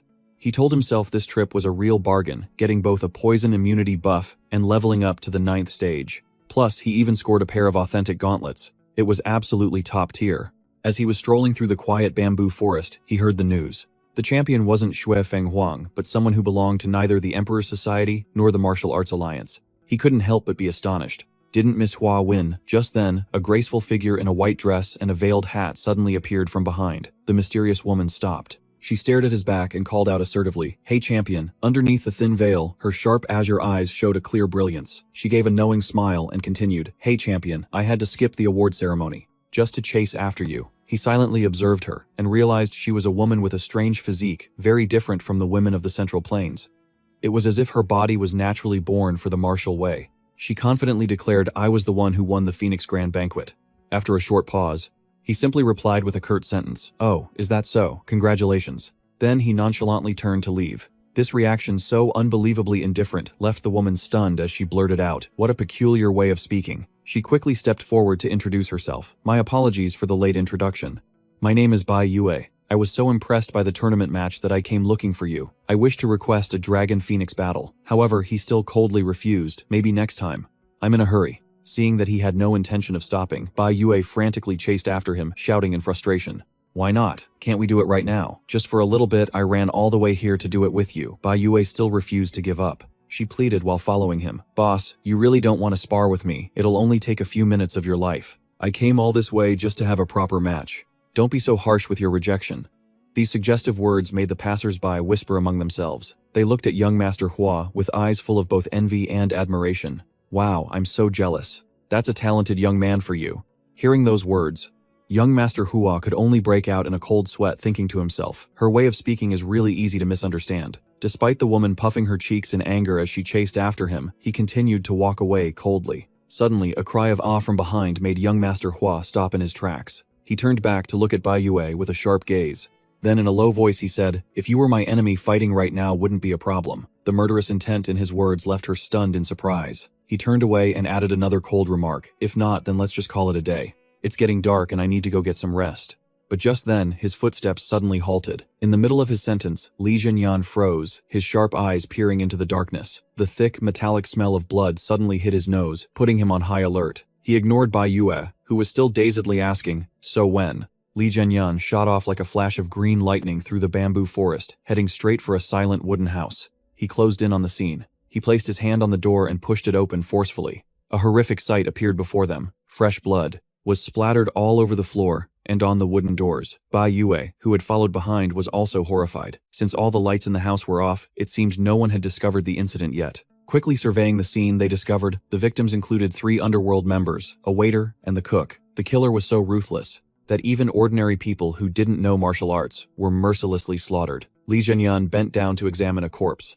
He determined that the victim had been dead for about a day. Looking at the gash across the victim's back, he realized with fury that the killers had deliberately toyed with them, making the victims suffer in agony before taking their last breath. Li Zhenyan silently assessed that this was definitely not the method typically used by the underworld or demonic sects. People who could be this cruel, even to those unrelated to the martial world, were truly too dangerous. Li Zhenyan slowly stood up, his entire body beginning to radiate a chilling, killing intent that shocked even Bai Yue standing next to him.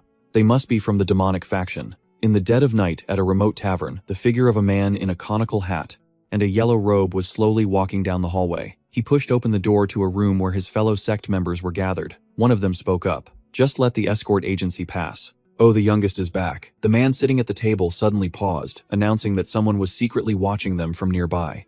Feeling annoyed, he immediately ordered Ming Yi and 3 others to go out and scout. At the same time, he yelled at the others who were whispering, "Show yourself at once." The group in yellow robes had just stepped outside when they immediately froze in astonishment. He calmly explained that someone had just been murdered at the inn below, so he was just asking around. The leader of the yellow-robed group hurriedly tried to explain that they were just escorts and porters from the Great Eagle Escort Agency, resting on their way back. He coldly shooed him away, insisting that the life or death of the people in the inn had nothing to do with him and telling him to leave. Li Zhenyan suddenly flashed a knowing smile, telling them he understood. "You're just going to leave them. I never said they were the ones who died." The man stammered, trying to explain about the guests at the inn yesterday, but Zhenyan had already noticed the strangeness in his words. He said in a low voice, "Something isn't right," while the remaining men began to look aggressive, placing their hands on their weapons. Li Zhenyan demanded coldly. I should say the men at the inn, right? The men in yellow panicked and yelled, "Formation!" Surrounded. Zhenyan still stood tall. He growled with contempt. I told you damn dogs to put your hands up. But looking at the dark aura enveloping them, he noted to himself, it's been a long time since I've seen this kind of demonic art from the 9 demons system. The assassins drew their swords in unison, roaring, "Kill him!" They were determined, not to give him any chance to fight back. However, his speed was off the charts. A punch as heavy as 1,000 pounds slammed right into an enemy's face, seriously injuring him and sending him flying, tearing up the ground before he smashed into an ancient tree. Without stopping there, Zhenyan lunged forward like a ghost, unleashing a continuous barrage of lightning-fast attacks that left his opponents completely unable to react. Witnessing the horrific scene, one of them screamed, trembling, "Leader." The brutality of the battle shocked them as they saw even their youngest member taken down so quickly. We can't see his movements at all. Where is he? Where fear gripped the minds of the assassins as they completely lost track of their target. Looking up at the sky, they only had time to see Zhenyan's silhouette hovering in front of the bright full moon like a god of death, descending upon them. A blow from mid-air tore the ground apart, crushing the enemy beneath his feet. Zhenyan looked at his hands marked by the battle and thought to himself, they're actually quite well trained. Despite seeing their comrades fall, the remaining men still had the courage to charge forward. 2 assassins in yellow outfits surrounded him, their dark auras beginning to churn violently. Zhenyan observed them coldly, realizing that their techniques were still incomplete. But Li Zhenyan suddenly activated his 100 lightning art, and a bluish-purple electric current enveloped his body, quickly condensing into a massive ball of energy. With his thunderclap strike technique, he unleashed a destructive wave of power, catching the terrified assassins completely off guard. They could only utter in despair, "What is this thing?" A giant pillar of light descended from the void, instantly engulfing the enemies. The world-shaking explosion tore through the night in the bamboo forest, creating a scene of devastation and overwhelming pressure. Witnessing this terrifying power, Bai Yue, who was standing behind him, could only mutter in a daze, "And you said you wouldn't spar with me." As the dust and smoke gradually settled, the scene revealed scorched earth and enemies who could no longer fight back. Li Zhenyan stood amidst the wreckage, his face stained with a little blood, but his eyes remained incredibly determined and cold. Looking down at the hands of a fallen assassin, Zhenyan noticed he was clutching a bright red signal flare. He realized, so, they were just bait on a mission, huh? Figuring out their plan to call for reinforcements, he calmly lit the signal flare and threw it straight into the sky. Trying to call someone, it doesn't matter who it is. If they dare to come, I'll be waiting. The flare exploded brilliantly in the night sky, as Zhenyan growled his personal creed. If they're from the demonic cult, I'll kill every last one of them, no matter who they are. Zhenyan flashed a challenging smile as he watched the flare blaze, ready to welcome anyone who dared to show up. 2. Immediately from behind the screen of smoke and scattering embers, a mysterious figure wearing a conical hat covered in talismans slowly stepped forward. He coldly remarked on his presence, "You are not one of us." The stranger's sharp gaze locked onto Zhenyan as he asked probingly, "Are you alone?" Facing this new enemy, who radiated a heavy pressure, Li Zhenyan calmly replied, "I'm more than enough to handle this alone." The stranger continued to inquire about his background. "Are you from the righteous faction?" Zhenyan nonchalantly denied it. "Nope," the man guessed again. "Then you're from the dark faction." The answer was still a shake of the head. "Not that either." Standing amidst the devastation, the man in yellow pressed. "Then what in the world are you?" Zhenyan just gave a faint smile, claiming to be nothing more than the unremarkable son of a merchant. Zhenyan's eyes sharpened. He made a provocative offer. "Only one of us is walking out of here alive. You'd better state your name." His opponent didn't flinch, boldly introducing himself, "I am Wu Jing, the Flying Demon Altar, Lord of the Myriad Demon Palace." The name Myriad Demon Palace made Zhenyan slightly stunned, as this was the first time he'd ever heard of it. Looking at the man's demeanor, he thought, this guy's from some scummy demonic cult, but he's acting all high and mighty. "Isn't he?" Wu Jing cut him off coldly. "There's no need for you to dig any deeper." In any case, he drew out a talisman. Looking down from above, countless figures in conical hats had silently surrounded the forest, at some point forming an inescapable net. Wu Jing declared, in a low growl, "Isn't the final outcome that one of us will have to leave their corpse here anyway?" He tightened his grip on his weapon and commanded loudly, "Unsheath your swords." Sharp blades were instantly drawn from their scabbards, ready for a life or death battle. A challenging roar, "Finish him now," tore through the air as the assassins of the Myriad Demon Palace swarmed towards Li Zhenyan. Standing in the middle of a circle of countless dark figures, he calmly observed them and thought to himself, "I wonder if these are illusions or real people. It's hard to even tell which one is the real body. Oh well, if that's how it is." He clenched his fist. "I'll just have to smash every single one of them to find out." Zhenyan acted decisively, unleashing a world-shaking punch that obliterated the first enemy. He became a blur, moving at an incredible speed. Every strike unleashed dazzling explosions of energy, leaving the assassins with no time to react. His overwhelming power sent the attackers flying, scattered by his mighty blows, as thunderous explosions echoed continuously throughout the forest. Even though he had the upper hand, Li Jinyan knew things were starting to get complicated. He continued to channel his power, the lightning on his hands crackling and growing, radiating a chilling, killing intent. His eyes blazed with determination as he stared down the frenzied mob. Li Jinyan unleashed all his internal energy, creating a colossal pillar of deep blue lightning that shot straight into the sky. The destructive surge of power completely devoured everything around it, reducing the remaining enemies to mere faint shadows before they were blown away by the terrifying pressure. The entire sky lit up with streaks of lightning and deafening explosions from the endless surging energy. Kneeling in the dark forest, a stunned Wu Jing exclaimed, "This is unbelievable." He realized that Li Jinyan was an unpredictable threat. He immediately released a paper crane messenger, telling himself he had to report this to the young palace master quickly. But in doing so, he gave away his position. "Let's see you run now." From a high cliff, Li Jinyan looked down, his eyes blazing with killing intent. Wu Jing looked up with a start.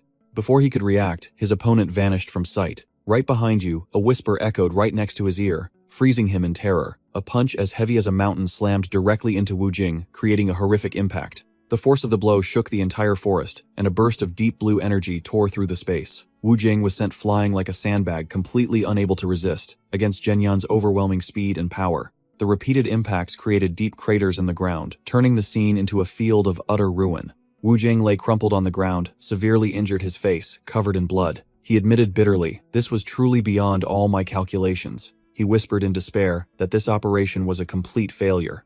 Amidst the catastrophic scene littered with bodies, Wu Jing struggled to his feet, his eyes burning with an eerie fire as talismans began to char his face. He tightened his grip on his sword's hilt, telling himself he had to see this responsibility through to the very end. Instantly, Li Jinyan charged forward like a whirlwind, grabbing his opponent's arm to stop a suicidal act. In a dominant position, Jinyan stared down at the man, gasping for breath at his feet. Wu Jing let out a crazed, bloody laugh. He declared loudly, "This is a sacred ritual, and the only way for me to show my absolute loyalty to the sect."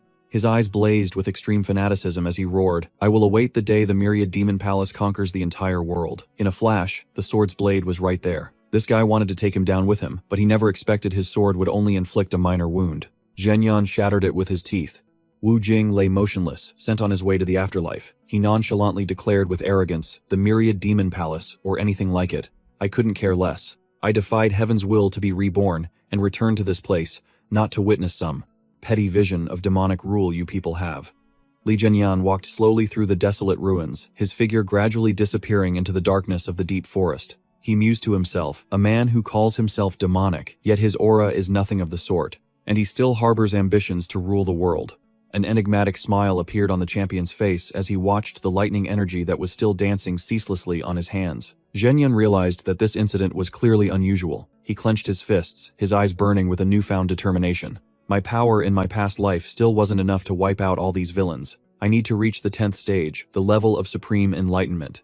That is the realm where I will no longer be constrained in my control of lightning energy, and it's also the final milestone of the 100 Battles 10 Stages technique." Li Jinyan's eyes glowed with a deep blue light as he affirmed, "In this life, by mastering the 100 Battles 10 Stages technique, I will surely become the Lightning Emperor." The steely affirmation echoed in Li Jinyan's mind as he walked through the silent night forest. Suddenly, a voice called out from behind him, "Did you forget something?" It was Bai Yue, who couldn't help but grumble, "I've had to chase after you too many times today." Bai Yue held out her hand, revealing a paper bird that was faintly radiating a demonic aura. She explained that she had seen it flying by while she was on the move, so she decided to catch it. Suspecting it contained information related to him, Jinyan's expression changed slightly as he realized what had happened, inwardly surprised. "In such a short moment, he managed to send information about me to the demonic faction," Jinyan replied sincerely. "Thank you very much, miss." However, Bai Yue immediately seized the opportunity to demand something in return. She put on her competitive face again, pressing him about when he would agree to the martial arts duel he had promised. Amidst the mystical night, with purple flower petals floating in the air, her persistence was giving him a headache. Meanwhile, in a magnificent mansion shrouded in darkness, a purple cat silently padded through long hallways, moving with agility, weaving through wooden doors to enter deep into the main chamber. Here, a secret meeting was taking place behind concealing screens. As soon as the cat entered, the shadows behind the screen began to stir, reacting to the information just received from the burning paper bird. A deep muffled voice spoke up in astonishment. "It seems the master of the Fei Ma altar has been killed." Those present were shocked, wondering what on earth had happened, and they all turned their eyes toward the leader seated above, seeking his direction. The small cat gently rubbed against its master's leg. its powerful master. Under the dim light, the face of the young palace, master of the myriad demon palace, was gradually revealed. He sat majestically on his throne, in magnificent robes. Looking at the clamoring clan heads below, he spoke to calm them. I ask you all to remain calm. A sharp glint flashed in his eyes, dangerously, as he loudly declared, I will personally investigate this matter thoroughly. In a quiet study under the full moon, the young lord of the myriad demon palace was deep in thought over military scrolls when a knock echoed at the door. Permission to enter. A subordinate knelt respectfully, bringing a report on the investigation into Wu Jing's troops. He trembled as he announced that the entire first squad had been completely wiped out by an unknown master. Hearing the terrible news, the young lord couldn't help but grieve the meaningless death of a talented subordinate. He bitterly believed that it was the rebels who caused a master like Wu Jing to perish in a foreign land. The young lord immediately appointed the captain of the first squad to succeed Wu Jing, honoring the deceased's final wish. After ordering his subordinate to withdraw and restore order to the Flying Demon Squad, he was left alone to face the fact that this campaign had been a complete failure. This weakness could cause the family powers, supporting the Myriad Demon Palace, to gradually abandon them. He thought back to the dedication of his father, who had poured his heart into training orphans, in the hope they would become the core force to repay the palace. But reality was cruel, as the two strongest among them, the Heavenly Demon and the Demon Sword, had betrayed them to form the Heavenly Sword Alliance. Their power had now grown beyond his control, and they could easily assassinate top-tier masters. The young lord had intended to use this opportunity to assert that the Myriad Demon Palace's prestige had not waned, but in the end, he lost yet another one of his most trusted subordinates. The feeling of powerlessness made him clutch his head in pain as he realized the vast gap between himself and his rivals. In the midst of his turmoil, a white cat suddenly appeared, breaking the gloomy atmosphere. He gently picked it up,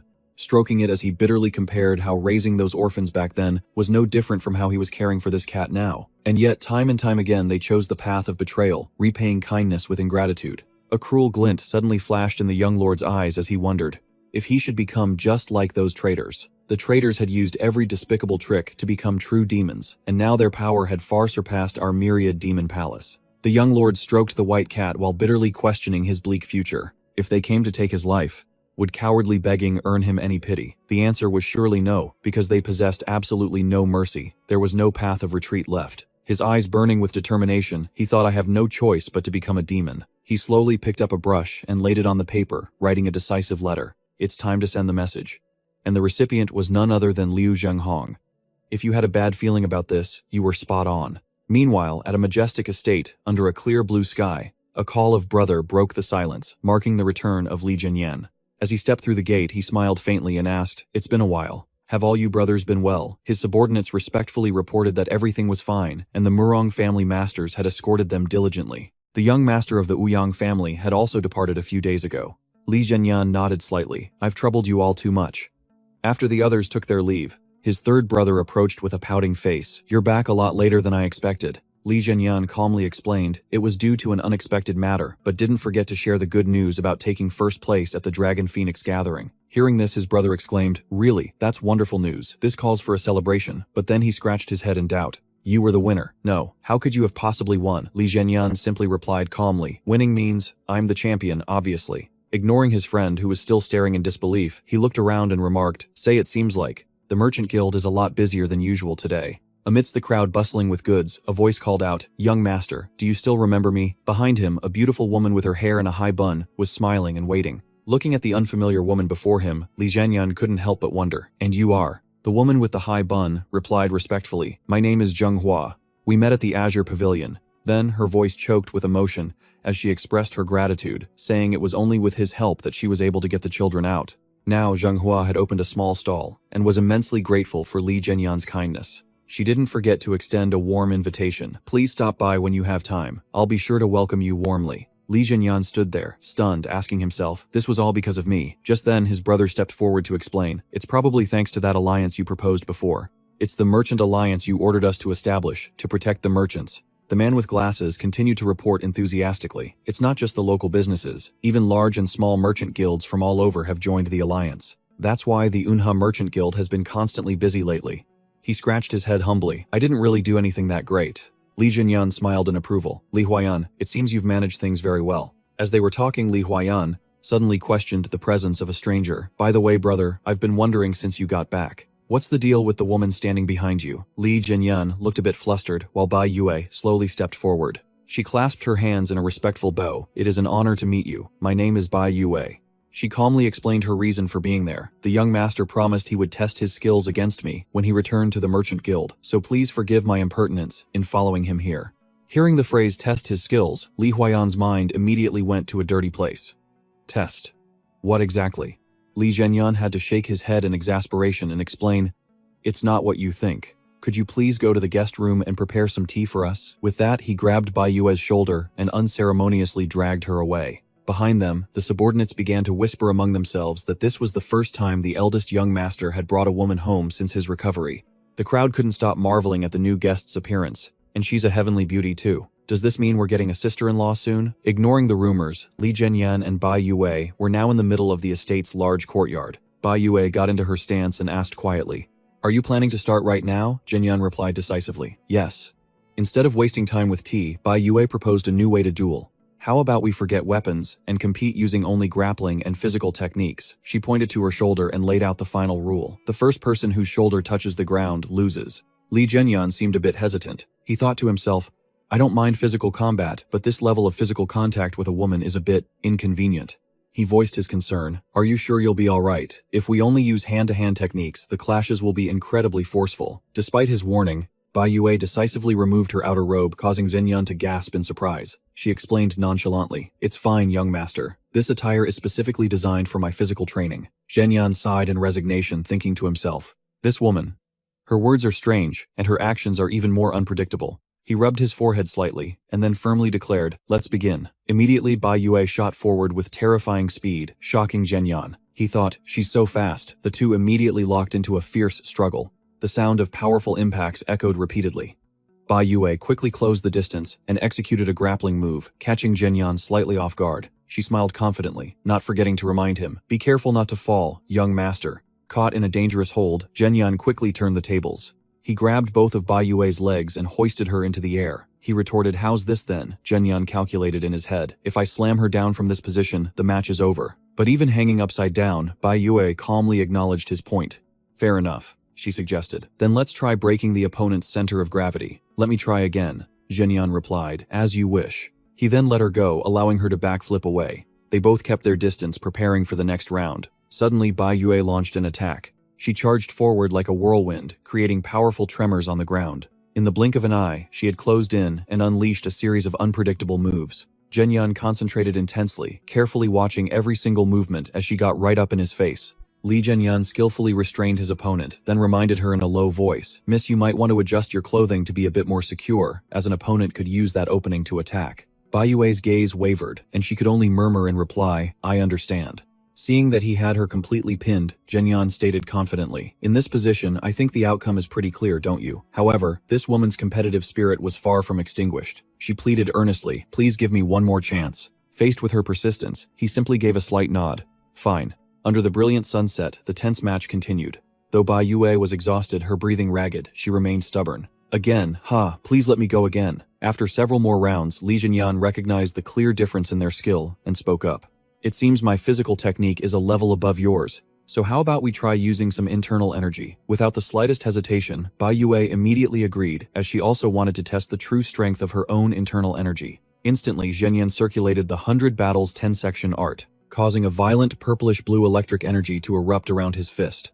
The terrifying power from this internal energy left Bai Yue absolutely stunned. Suddenly, an extremely cold wave of frosty chi burst forth, covering the entire dueling arena in sharp blocks of ice. Li Zhenyan was stunned, recognizing the familiar technique, the frigid ice art. He observed her, realizing that all this time, Bai Yue had been using this art with incredible proficiency. The woman's lips curled into a confident smirk. She formed a hand seal and issued a powerful warning. "If I were to use my internal energy for real, you would surely regret this." Massive pillars of ice continued to erupt, trapping Li Zhenyan in a frigid array. He pondered deeply, realizing his opponent possessed a profound knowledge of the frigid ice art.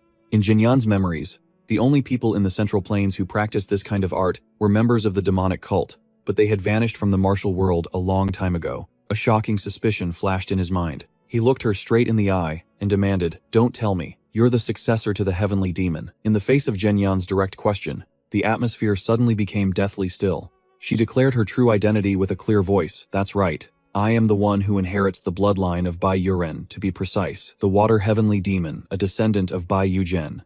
She casually announced her true identity. Personally, I find it ridiculous that the world worships my ancestor as a water heavenly demon. Li Zhenyan stood frozen, his mind reeling from this revelation. In truth, Bai Yugen wasn't the first heavenly demon, but the title, Water Heavenly Demon, was always associated with him, because he possessed an ultimate ice art so powerful that it forced the fanatics at the Heavenly Demon Divine Palace to bow down and worship. Afterward, even those who only managed to recover or comprehend a fraction of the essence of his martial arts were hailed by the world as heavenly demons. A supreme master who stood at the absolute pinnacle of the strongest, who appeared right in the middle of a chaotic era that was Bai Yugen. Li Zhenyan gazed pensively at the woman before him, thinking, I can't believe that Miss Bai carries his bloodline. Heh, a prime wife candidate right here. He then voiced his doubts aloud. Up until now, I've never heard any news about the descendants of Bai Yugen reappearing in the martial world. How is this possible? However, seeing the look on her face, Zhenyan skillfully changed the subject. But first, why don't we finish our meal before we continue this conversation? At a luxurious tavern, the two sat at a table that was already laden with a sumptuous feast. Miss Bai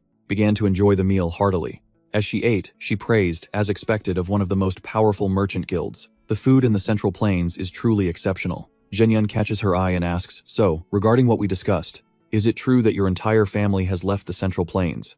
He senses her goal isn't just about protecting the Great Phoenix Feast. Lady Bai gives a subtle nod, admitting the truth. It really is like that. Bai Yue explains that because some individuals turned rogue and twisted her family's white flower divine art into a demonic technique, they didn't hear about the chaos in the martial world until much later. And because of that, the people of the Central Plains developed a prejudice thinking ice-based martial arts were demonic. This left the descendants who did nothing wrong carrying a heavy burden of guilt.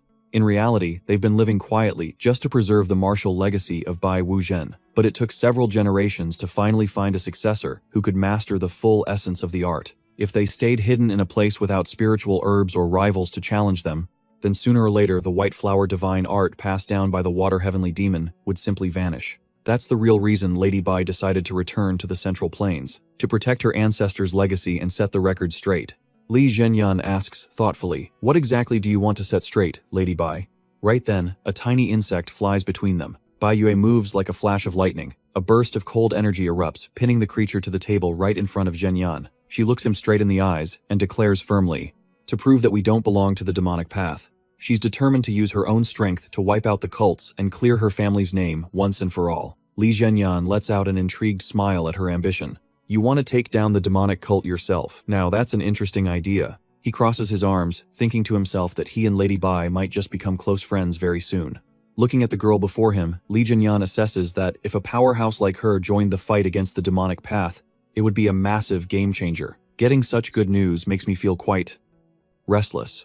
Sensing the heavy atmosphere, Lady Bai stands up abruptly. Is it this late already? I think I'll head to my room to rest now. Zhenyan nods in agreement. Alright, let's head back then. She quietly walks away. Stepping out of the manor, Bai Yue strolls alone under the silent moonlight. Suddenly, Bai Lan, her younger cousin, who's always by her side, emerges from the shadows and asks worriedly, was there a problem in there, milady? Why is your face so red? Bai Yue gets flustered. She quickly tries to hide her embarrassment. Oh, is it? It was probably just a bit stuffy inside. Besides, it's been a while since I've used my techniques. With that much intensity, so that must be it.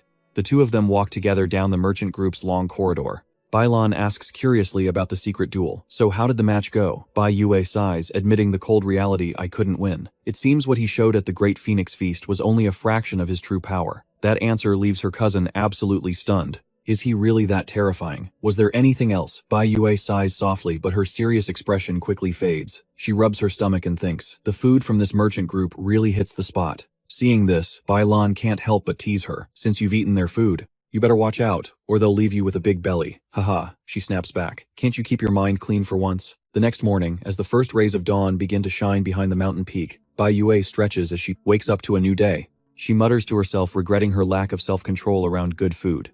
I think I might have overeaten a bit too much yesterday. Looking out at the majestic scenery glowing under the sunrise, she gets an idea to relax. I heard there's a beautiful lake around here. I should go check it out. Standing on the mountain peak in the crisp air, Li Zhenyan gazes into the distance and thinks, this really is a perfect spot for a stroll. Feeling energetic, he tells himself, maybe I'll try running a lap. Out of nowhere, Bai Yue falls right onto him. Zhenyan immediately acts as the hero, catching the beauty in his arms. He asks with concern, "Are you hurt anywhere?" She's a bit flustered by the sudden contact and whispers, "I'm fine." After they land safely and he sets her down, "I'm truly sorry. I didn't expect anyone to be standing right there." The two of them start walking along the quiet lakeshore under the morning sun. She asks curiously, "Are you out for a stroll too, young master?" Jinyan explains casually, "That's right. I have a habit of coming to the lake to train and walk every morning." "I see," she replies softly. After a brief silence between them, Jinyan suggests, "Since we're walking together, why don't we pick up the pace? I'll go first." Lady Bai smiles confidently, gladly. Instantly, she glides away with incredible speed, leaving Jinyan stunned as he watches her silhouette flying across the middle of the lake. He can't help but be amazed, thinking, incredible, a woman using water gliding just for a morning stroll. Every step she takes on the lake creates shimmering ice crystals, leaving a brilliant magical trail across the vast water. This level of movement art is truly formidable. She looks as relaxed as if she were just walking on solid ground. But suddenly, Bai Yue flinches as she feels a powerful gust of wind closing in right behind her. She thinks in disbelief, did he catch up to me already? Her movement technique was considered to have almost no rival in the entire martial world, and yet this martial artist is keeping up with her with total ease. Looking at the woman's back ahead of him, Li Jinyan lets out an excited smile. Keeping up with the young lady was no simple feat. This feeling was truly exhilarating. Noticing his persistence, Bai Yue glanced back slightly, her eyes filled with admiration. The young master is the one who truly impresses me. Hearing her mumble, Li Jinyan asked in confusion, what did you just say?" Bai Yue quickly averted her gaze. "Don't worry about it. How about we race a little longer?" After getting a nod of agreement, the two of them once again leaped and glided across the water's surface. Leaving long wakes behind them, their high-speed race continued through serene forests and streams until they both stopped at a deserted stream bank. Catching his breath, Li Jinyan looked around at the unfamiliar scenery and muttered softly, "I have no idea how far we've run." "Exactly." Noticing a fallen leaf caught in Bai Yue's hair, Jinyan gently reached out to remove it and said, with a smile, "I got so caught up in our lightness technique contest that I went too far. We should head back." His naturally caring gesture made Bai Yue a bit flustered, and her face suddenly felt hot. She walked on in silence, wondering to herself, "That's strange. Why has my body been feeling so hot since yesterday? Is it because the central plains are warmer than the ice palace?" Just then, a voice called out from above, "Young master, you finally decided to show your face, huh?" His eyes turned. "Dangerous. The master of the 8 Dragons Gate is waiting for you inside," he asked curiously. "What do you want with me?" The man replied insolently. "What do you think? That guy Chi that you killed was a member of the 8 Dragons Gate." His face went completely blank. Who the hell was that? This answer stunned the messenger from the 8 Dragons Gate. His eyes widened in fury, and he radiated a crimson killing intent, as if he wanted to eat the man alive. "You're telling me you don't know Chi of the 6th Courtyard? Oh, you mean that big oaf?" Suppressing his anger, the messenger seriously informed him that Chi's master specifically wanted to see him. Seeing that Jinyan still had no intention of cooperating, he began to issue direct threats.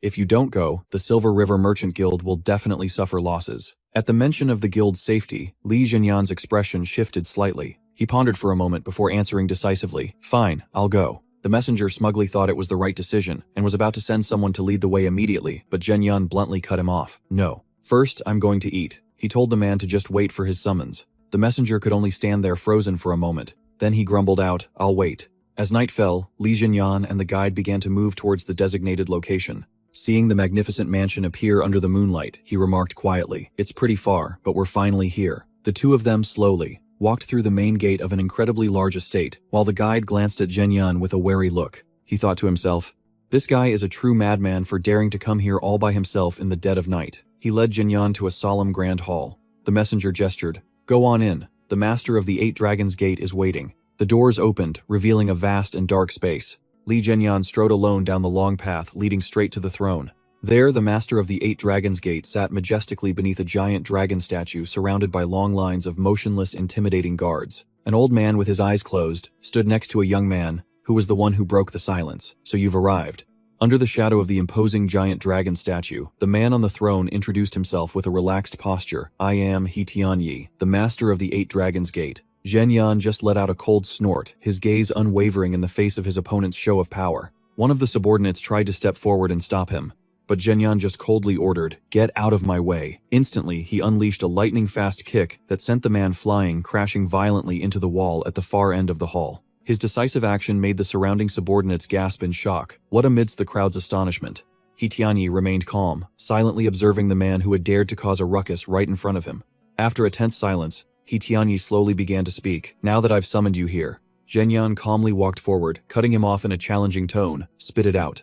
I'm listening. Without showing any anger, the master of the 8 Dragons Gate simply ordered his subordinate, clean up the one who just got sent flying over there. After the subordinate respectfully obeyed, He Tianyi got straight to the point. Did you kill Chi He? Tianyi followed up concisely, and Zhenyan didn't dodge the question, he simply shot back. So what if I did? He Tianyi smirked, asserting that the underworld has its own set of rules. Not wanting to beat around the bush, he got straight to the point, asking the one who claimed to be Chi Ai's master, which one of you is looking for me? Immediately, the old man, with scarred eyes standing behind him, spoke up, confirming he was the master of the one who had died. The old man sized Zhenyan up, barely 20 years old and already so damn arrogant. He growled, "Hey brat."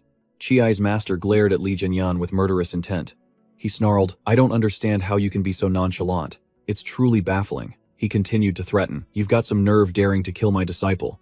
It seems the Silver River Merchant Guild has been expanding and doing business everywhere. To make an example of you, I could wipe out several of the Silver River Merchant Guild's trading posts." He declared it confidently, as if it were a done deal. "I have plenty of ways to make sure you can't do business anymore." Faced with these threats, Li Zhenyan simply curled his lips into a disdainful sneer. He leaned back in his chair, his eyes showing clear boredom.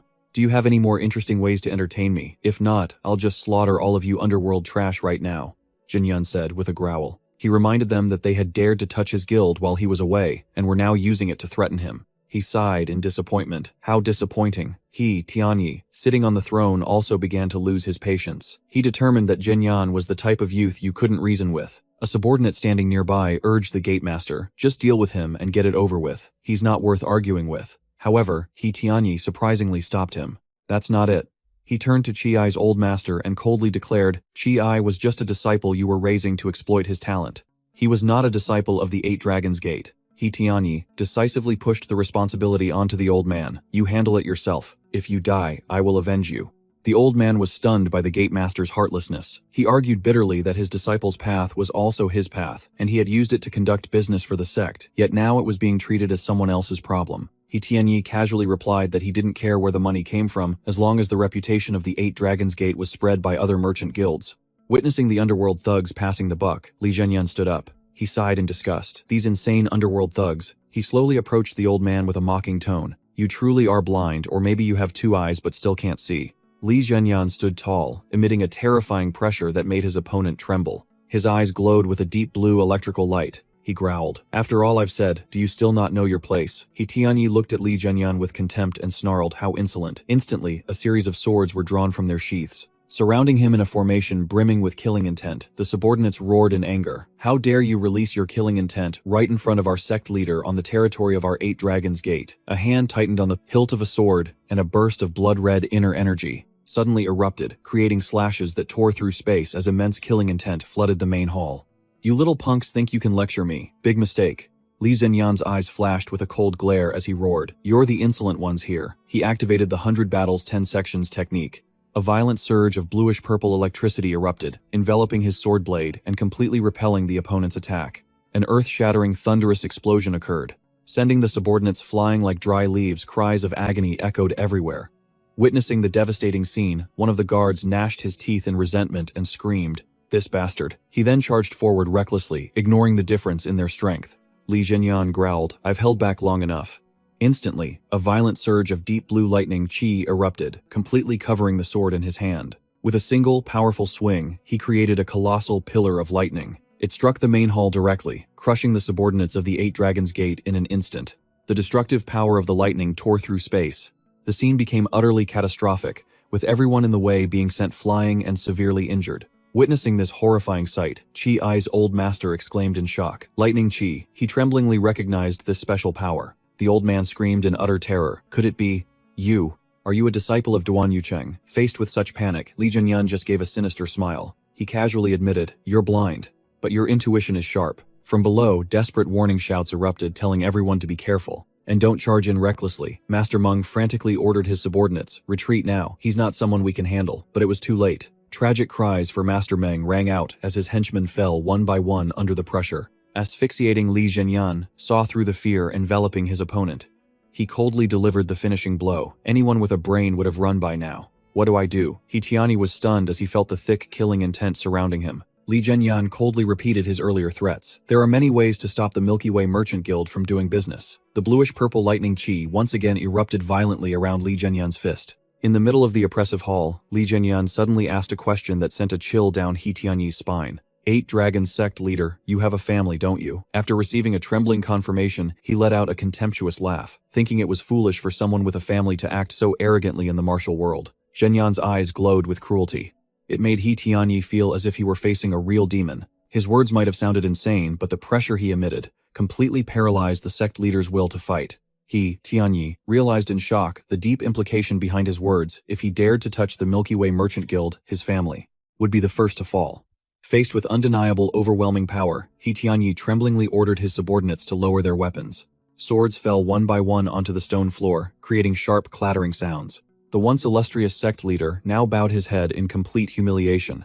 Admitting that he had misjudged his opponent's strength and that his crime was immense, he dropped to his knees. He, Tianyi, tremblingly declared that from now on, the entire 8 Dragons Gate would obey Li Zhenyan's every command. Hearing this, he just coldly questioned if they were even worthy of being called the underworld, because if you're in the underworld, you should act like it. Recalling Master Meng's words about seeking revenge, if someone were killed, Zhenyan challenged the 8 Dragons sect leader. Keep your promise and carry out that revenge right now. He Tianyi bitterly admitted he didn't have the strength to keep his word, but Zhenyan placed a hand on the old man's head and affirmed, even if you don't have the strength, keeping your word is the true nature of the underworld. Sweat poured down He Tianyi's face, which was contorted in extreme fear.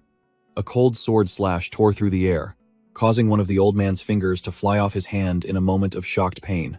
Li Zhenyan looked at his opponent with emotionless eyes and declared, every time you break your word, I'll cut off a finger. Sect leader Ha collapsed in pain, his breathing ragged. Not stopping there, Zhenyan turned to the trembling subordinates and ordered, you two cut off your fingers. A terrified chorus of yes rang out, followed immediately by spreading patches of blood. Zhenyan slowly walked through the gruesome scene. He coldly stated, I have no intention of letting trash like you continue operating in the martial world, nor do I plan to lead a bunch of misfits to build some kind of sect. He stood tall before the kneeling men and declared loud and clear, from now on, you no longer have the right to be called the underworld. One subordinate trembled and begged, vowing to follow his every command from now on. Zhenyan silently stomped his foot hard on sect leader Ha's head, forcing him to hear every word clearly. Hey sect leader Ha, if the Milky Way Merchant Guild is burned down, or if our trading posts collapse, even if my relatives or my brothers suffer the same fate.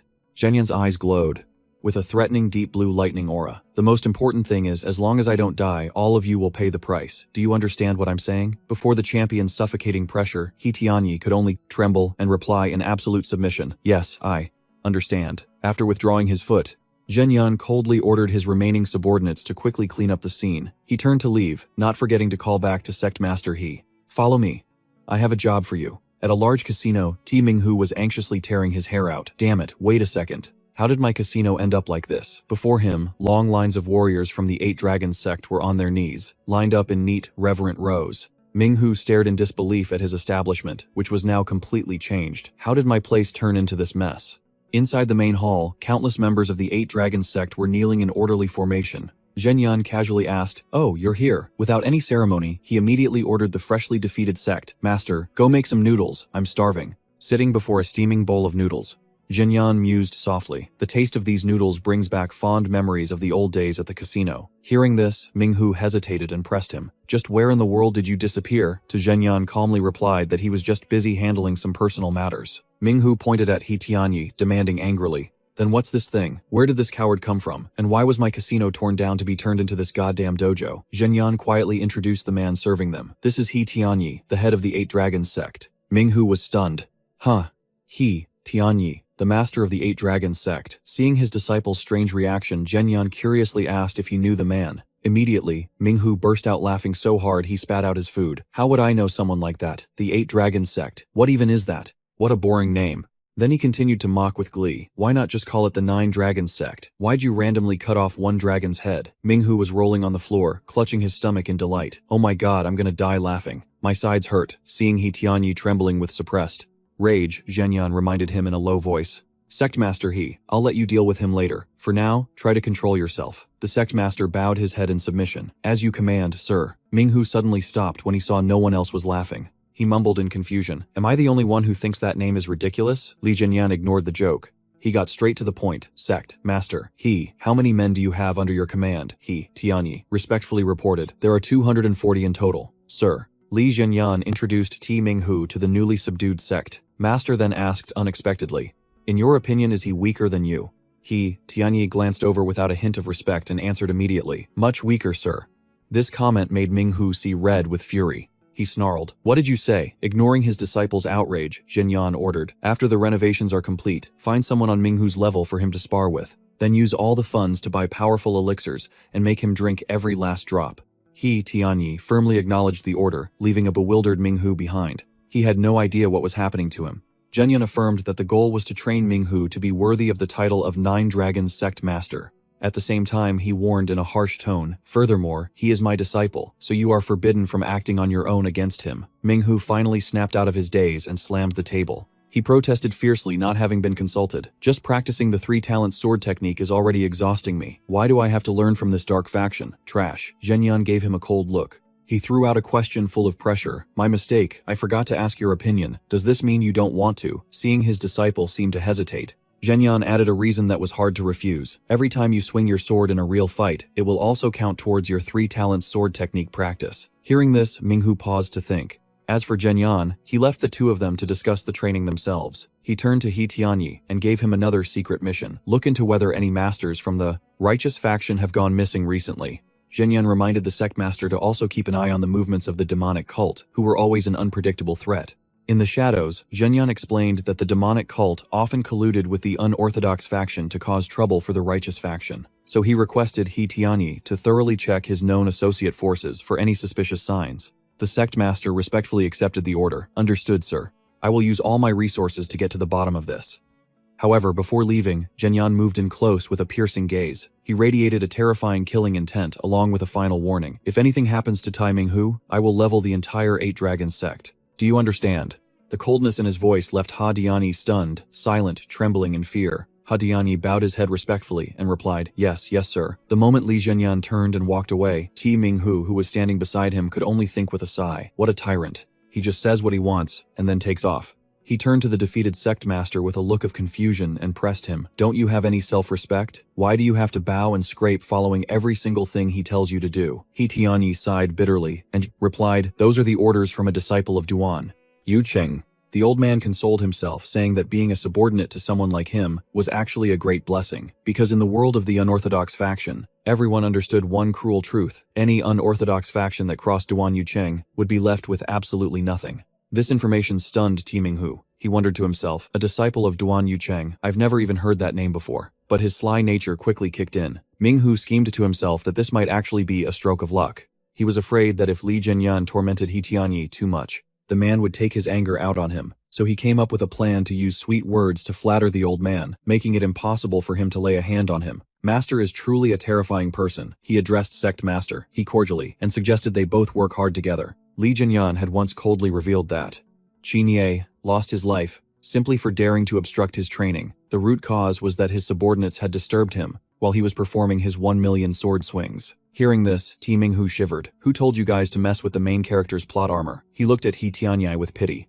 He thought the old man was the unluckiest person alive. Minghu bitterly concluded that now, the two of them were like brothers in the same boat. If they didn't obey their master, the only other option was death. Model. Holding hands, as they go, to the other side.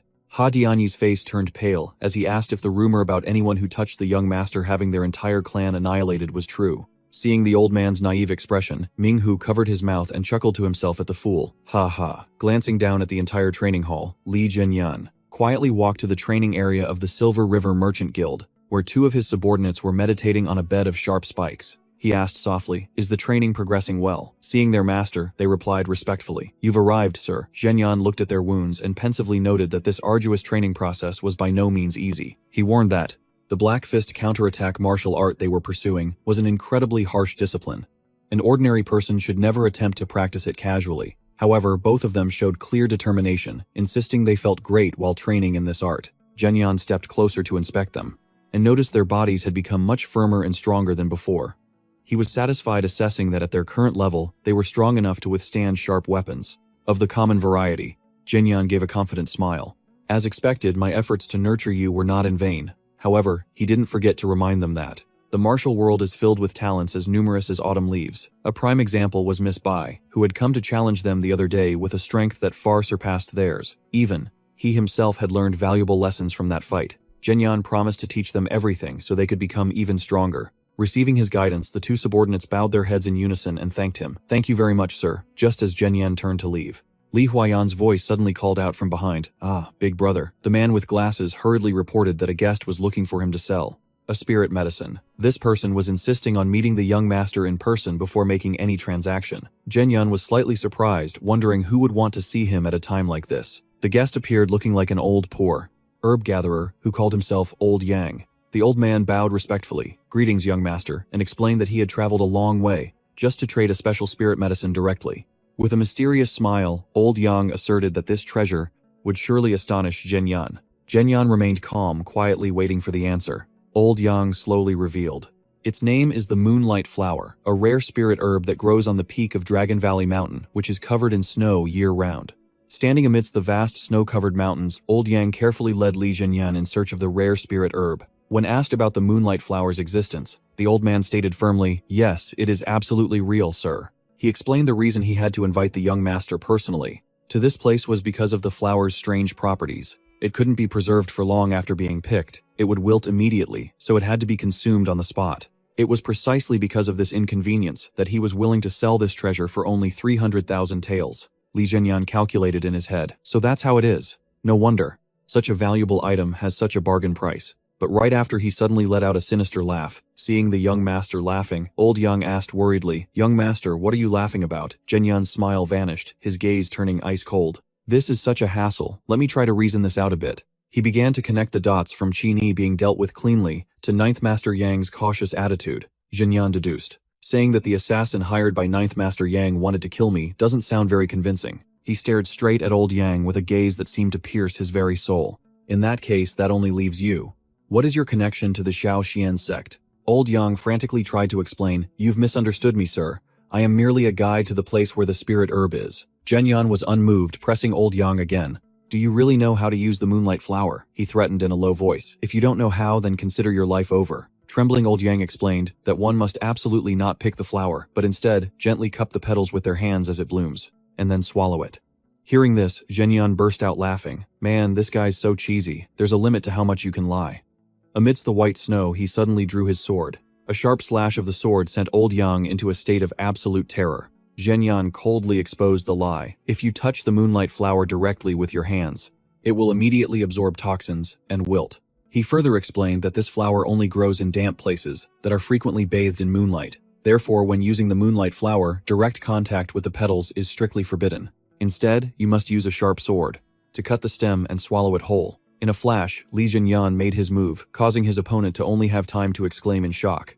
What amidst the white snow, he flashed a dangerous smile. "This is exactly how you're supposed to do it. Really, now things were supposed to play out this way, weren't they? It seems you saw through everything but still pretended to fall into the trap and follow me, huh? You really are a cunning brat, just as the rumors say." Zhenyan replied coldly. "You don't need to go to the trouble of luring me all the way here anymore. Whatever you have to say, just spit it out." He silently assessed that the Moonlight Flower was a rare treasure on par with the Stone Marrow and the Son of Heaven Elixir. How could a mere herb gatherer come all this way to sell it for such a cheap price? It just reeks of a low-class scam. Li Zhenyan scoffed. The gray-bearded old man growled. "The fool here is you because our goal was to lure you away from the Silver River Merchant Guild as far as possible." Before he could finish his sentence, a powerful punch slammed right into his face. With a hit like that, he won't have any teeth left to eat porridge. At that moment, Li Zhenyan radiated a horrifying killing intent, his eyes glowing a threatening fiery red. He roared with immense power. "What do you think you're doing to the Silver River Merchant Guild, huh?" At the same time, at the guild's headquarters, a surprise attack was unfolding. Black-clad assassins with swords drawn charged in, leaving everyone present in a state of shock and utter terror. The guild leader gritted his teeth and swore, "Damn it." He immediately ordered his men forward. "What are you all standing around for? Charge." A dramatic clash erupted with sharp sword strikes tearing through the air. Li Zhenyan didn't flinch for a second. He channeled deep blue lightning that enveloped his entire body, continuously unleashing thunderous blows that crushed his enemies. His overwhelming power left the guild leader frozen in terror, his mind consumed by fear of his opponent. Seeing Li Zhenyan standing tall amidst the raging energy, he gasped. This madman. A massive pillar of lightning descended from the sky, creating an earth-shattering explosion that wiped out everything in its path. Li Zhenyan stood in the middle of the snow-covered battlefield, surrounded by the bodies of those who stood in his way, yet his expression was tense. The purple-blue lightning continued to dance at his feet. Gritting his teeth, he thought to himself, damn it, my extreme yang qi still hasn't stabilized. In that moment, a bitter truth dawned on him from the very beginning. Their target was the Merchant Guild, not him. Meanwhile, back at the base, a commander's roar echoed. Guardians, charge. Try to hold on just a little longer. The top priority is to protect and evacuate the merchants. We absolutely cannot let them get any deeper inside. Just then, the steward unleashed a sword strike. The bald-headed attacker took the hit with his body, but it was like striking an iron wall, completely ineffective. The old man wondered in amazement, how can he take a direct hit from my sword and act like nothing happened? Let us handle this. Please go protect the head steward immediately. Instantly, he charged into the crowd of assassins, delivering earth-shattering punches that left his opponents incapacitated and severely wounded. His terrifying strength made the enemies tremble in fear, gasping. Where did this godforsaken merchant guild find a guard as strong as a monster? Facing the tight encirclement, the bald leader of the assassins roared with confidence. In the end, there are only 2 of them. Overwhelm them with sheer numbers and crush them. The henchmen in yellow uniforms immediately surged forward like a tidal wave. Witnessing the overwhelming number of enemies, Li Huayan was stunned, his face etched with worry as he realized the situation was becoming dire for the guild. Just as the situation reached a boiling point, Bai Yue slowly walked onto the scene. She gazed at the wreckage and softly murmured, "What in the world is happening here?" Looking at the group of aggressive attackers, she wondered if she was mistaken in thinking the guild was being harassed by a bunch of thugs. The female attendant with her immediately confirmed, "It seems you are not mistaken, my lady. With such a thick killing intent, they are undoubtedly from a heretical sect." Li Huang pushed up his glasses in surprise, wondering if he recognized her. Bai Yue's attendant quickly reassured everyone, asking them to take shelter inside to ensure their safety. She announced firmly, "No, our young miss will handle this." Although Li Huayan was hesitant to let an outsider take on the guild's troubles, the attendant insisted that everyone go inside because her young miss disliked showing off her martial arts in front of others. Bai Yue silently descended the steps, facing the assassins who were brandishing their weapons. She sighed to herself, "If it has come to this, I have no choice. I suppose I'll consider this as paying for my meal today." Seeing a lone woman blocking their path, the enemy leader shouted in anger, "What? Who is that woman?" He furiously ordered his subordinates to kill her quickly so they could press on and plunder the guild's vault. Immediately, a ferocious assassin lunged forward to attack. The assassins charged madly, but Bai Yue remained strangely calm. She softly recalled the words of her ancestor Bai Yuzhen. There was a saying, either you die or you get frozen. She drew out a small silver needle, and a deep blue chilling energy began to condense at her slender fingertip. With just a gentle flick of her finger, she unleashed a destructive wave of power. A cataclysmic ice explosion erupted, tearing through space and engulfing the enemy troops. Sharp shards of ice shot up from the ground, causing the aggressive attackers to recoil in horror before the unstoppable, overwhelming power. The red-haired leader screamed in shock as he watched his own body slowly freezing solid gods. What the hell is happening? Watching from afar, Li Huayan couldn't help but ask himself in astonishment, is that ice? Amidst the rubble, Bai Yue stood tall, her eyes glowing a brilliant blue, her face filled with pride as she looked down upon the trembling remnants of the enemy force. The sound of shattering echoed through the hall as the entire squad of assassins was now completely frozen inside massive pillars of ice. Li Huayan and the others could only stand in stunned silence, witnessing the scene where dozens of enemies were cleanly wiped out in a single brief moment. Bai Yue stood in the center of the scene, pondered for a moment, then coldly uttered, "Oh, right. There's no reason to keep any of you alive either." Just then, Li Zhenyan rushed back. He burst through the door and roared Li Huayan's name, his face filled with immense worry for his loved one's safety. Completely contrary to his expectation of a catastrophic scene, what lay before Li Zhenyan was the sight of everyone cheerfully partying, with laughter echoing throughout the courtyard. He wondered in a daze, what happened here? As soon as Li Huayan saw his older brother return, he excitedly waved him over. "Brother, hurry up and have a drink with me." Despite this, Li Zhenyan couldn't shake his feeling of unease. He moved closer, pressing to know if everything was truly all right, and if any serious trouble had occurred. Li Huayan just smiled as he sipped his wine. He nonchalantly explains, "Well, here's what happened. We ran into a few minor complications. The entire horde of disguised assassins was swiftly dealt with, and it was all thanks to the timely assistance of Miss Bai." Li Huayan couldn't stop singing the heroine's praises. All Miss Bai had to do was wave her hand, and the enemy forces were completely obliterated. I wish my brother could have been there to see it. Recalling that powerful scene, the young man still got goosebumps in awe. Li Zhenyan looked over at the woman sitting calmly. He spoke sincerely. "Miss Bai, thank you for saving me." Seeing his big brother and the beautiful woman hitting it off, Li Huayan added a meaningful teasing comment about how the two of them should get married soon. She looked Li Zhenyan straight in the eye and made a challenging offer. If you're so grateful, then let's have another match today. In response to her challenge, Li Zhenyan just smiled confidently. Meanwhile, at the Martial Arts Alliance, the atmosphere was incredibly somber. Alliance leader Liu Zhenghong was reviewing documents when a subordinate entered respectfully. Alliance leader, he responded softly. Yes, is there any new information from the investigation team? The subordinate knelt and reported that the men from the Murong family had found a trace of their former master. Murong Chiu. Liu Zhenghong asked in shock. They found a trace of him, however the subordinate hesitated awkwardly. About that. The condition of the body. Well, no. To be more precise, there wasn't a body left to see. He revealed a horrifying truth. All that remained was a human-shaped bloodstain on the ground. At the scene in the dark forest, only his sword and a personal token the former master always carried were left. The alliance leader pondered to himself. Could this be the work of demonic arts? The subordinate continued to describe the gruesome scene. The corpse seemed to have been drained of everything until it completely vanished, leaving only a pile of tattered clothes, and a little white bone powder and some dried bloodstains. Liu Zhenghong narrowed his eyes in suspicion, wondering why the body he had been searching so hard for would suddenly appear. And at a time like this, accompanied by a mysterious letter, he concluded, I have a feeling this is very likely a trap that's already been set. The subordinate asked in confusion, a letter, what do you mean? Upon seeing the letter, the subordinate was stunned. This is a map pointing to a secret location. The alliance leader explained that someone had secretly sent this letter, claiming to know the location of the Sword King. Although he didn't know what kind of sinister plot the informant was hatching with such detailed information, he had to go and verify it himself. Liu Zhenghong stood up and gave an order.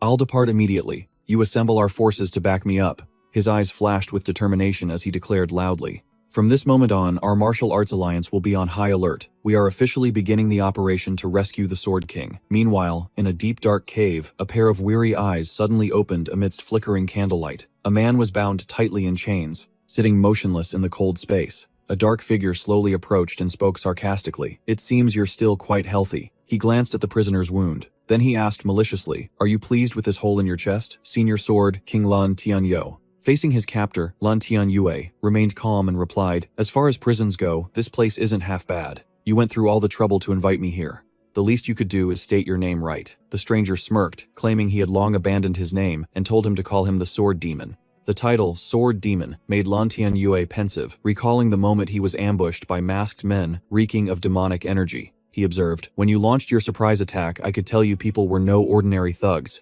just as I thought you're from the demonic path. Lan Tianyue looked his opponent straight in the eye, demanding to know why they had kept him alive. The Sword Demon slowly approached, revealing his ambition to defeat the Sword God with his own hands, which meant he needed to further enhance his own abilities. Since I haven't had the chance to witness a master's martial arts, I had to resort to this method to force the Sword King to reveal his techniques. The Sword Demon pointed to the group of masked subordinates behind him. Senior, what do you think of my subordinates? They are all battle-hardened swordsmen. He claimed that having the chance to spar with the Sword King was a great honor. Then he made a provocative offer. Perhaps I should give you the opportunity to send them off one by one. Looking at the Sword Demon's sinister smile, Lan Tianyue suddenly broke into a proud grin and replied decisively, give me that chance, and I'd be incredibly grateful. Little brother, finish off the great senior Sword King. The cold command rang out, followed by a threat. If you don't, your own life will be forfeit. The masked man looked straight at his target and replied firmly, as you command. Standing in the middle of the gloomy cave, Sword King Lan Tianyue thoughtfully asked one last question. Were Junior Duan Yucheng and Senior Murong Chiu also murdered by you in this way? The leader smirked slightly, recalling an old battle. Ah, I remember Duan Yucheng. He fought like a madman, so I couldn't take him alive. Images of tragic battles flashed through his mind. The Sword King realized the bitter truth. So that's it. So, they all died like that. Seeing the assassin begin to draw his weapon, his own killing intent erupted fiercely. He declared loudly, even if I die here today, I will drag every last one of the Sword Demon's men down to hell with me. His treasured sword left its sheath, releasing the suffocating pressure of a swordmaster. The assassin lunged forward like a phantom, but the Sword King swiftly drew his sword and neutralized the attack in an instant. A fiery confrontation erupted in the cave. The enemy's blade glowing with a purple light pressed forward with relentless deadly attacks. The jarring clashes created blinding sparks that tore through the silent darkness.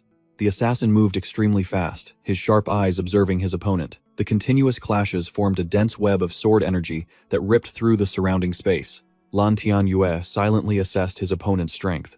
This young buck seems to have been very well trained. The average masters from the righteous faction would definitely be no match for him, but he's still too green to face me. In the blink of an eye, his blade struck the man's body, but a metallic clang surprised the Sword King. What the hell? His sword couldn't pierce his skin. The man channeled power into his sword to counterattack, while the king used a palm strike to resist. With a shockwave, both were pushed back simultaneously. The sword demon watched his still trembling subordinate and calculated silently. Just a casual strike from an unstable stance, and he could still push him back so easily. He really is a monster. Just then, the sword demon's figure slowly approached. He called out coldly, "Little brother." The sword demon was not pleased. He began to scold him. "I told you again and again to conceal the invulnerable sword technique. So why did you expose the fatal spot on your neck the moment the fight began?" He figured it was better to sacrifice an arm or a leg than to reveal such a deadly weakness. At the very least, he should have pretended to be injured to deceive the opponent.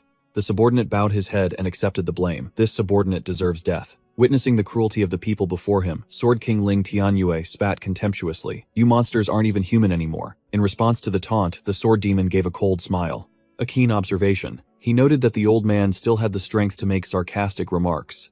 "It seems you've had enough rest." The sword demon turned and ordered his subordinate Yi Jian toy with the old man for a bit, but don't kill him just yet. If you see him expose any weaknesses, point them out clearly to me. Ling Tianyue gritted his teeth in fury, staring at the demons before him with blazing eyes. But all he got in return was cold mockery. "For someone from the righteous faction, you're awfully quiet, even when you're cursing, aren't you?" He didn't forget to offer a parting word. "Well then, I'll see you later, senior." Seeing that polite facade, the man standing behind him scoffed. Why bother with such fake courtesy? He glanced back, a sly smirk on his face. "It's only because you righteous folks love your formalities so much that I'm indulging you. It's actually kind of fun, don't you think?" The heavy stone door slowly closed, hiding his calculating face and his final words. "Take care now." The iron gate slammed shut, and the scene instantly shifted to a peaceful pavilion by a lake under a brilliant sunset. A woman with light brown hair was leisurely enjoying some wine. She spoke softly as she saw a figure approach. "Why are you drinking without any snacks?" She smiled in. "Welcome. Oh, so our Heavenly Sword Alliance leader has arrived. Come sit down." In response to her warmth, the guest bowed respectfully, following the proper etiquette of the martial world. This junior, the Heavenly Sword Alliance leader, pays his respects to the Grandmaster of the demonic cult, the Heavenly Demon. Hearing this, the woman looked annoyed. "You crazy fool. I'm so sick of hearing those words." She poured some wine and got straight to the point. "So you certainly didn't come here just to waste my wine, did you? Have you found our next target?" The Alliance leader explained grimly that the unorthodox faction was preparing meticulously to counter their raids, so while waiting for them to lower their guard, he had chosen a different prey. He affirmed, his sharp gaze fixed on a majestic figure holding a great blade. "We should start with the Blade Emperor Nangongwu." The woman questioned him. "Is there a way? That guy never leaves his family's estate." The Alliance leader calmly revealed his plan. "The Emperor's society has found the clues about Murong Chu that I deliberately left behind in Wu Shui.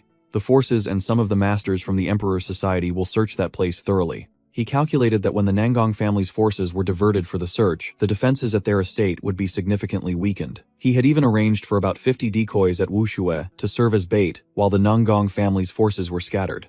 "That way we can approach the Blade Emperor with extreme ease," he asserted confidently. The Alliance leader looked directly at the Heavenly Demon. He made a final cruel proposition. "If we had the help of the esteemed 10,000 Demons Palace Lord, then it wouldn't just be 50 but 100 or 200 who would have to die." Faced with such a ruthless statement, his companion could only sigh softly. "Why are you becoming more and more cold-blooded?" He took a sip of wine, then got straight to the point. "So, when are we going to finish off that esteemed 10,000 Demons Palace Lord?" The man opposite him smirked sinisterly. "What's the rush?" He calculated that the young palace, Lord of the 10,000 Demons Palace, would sooner or later cause trouble on his own. Only when that happened would those allied with the 10,000 Demons Palace have a legitimate reason to betray him. Hearing this, his companion still seemed doubtful.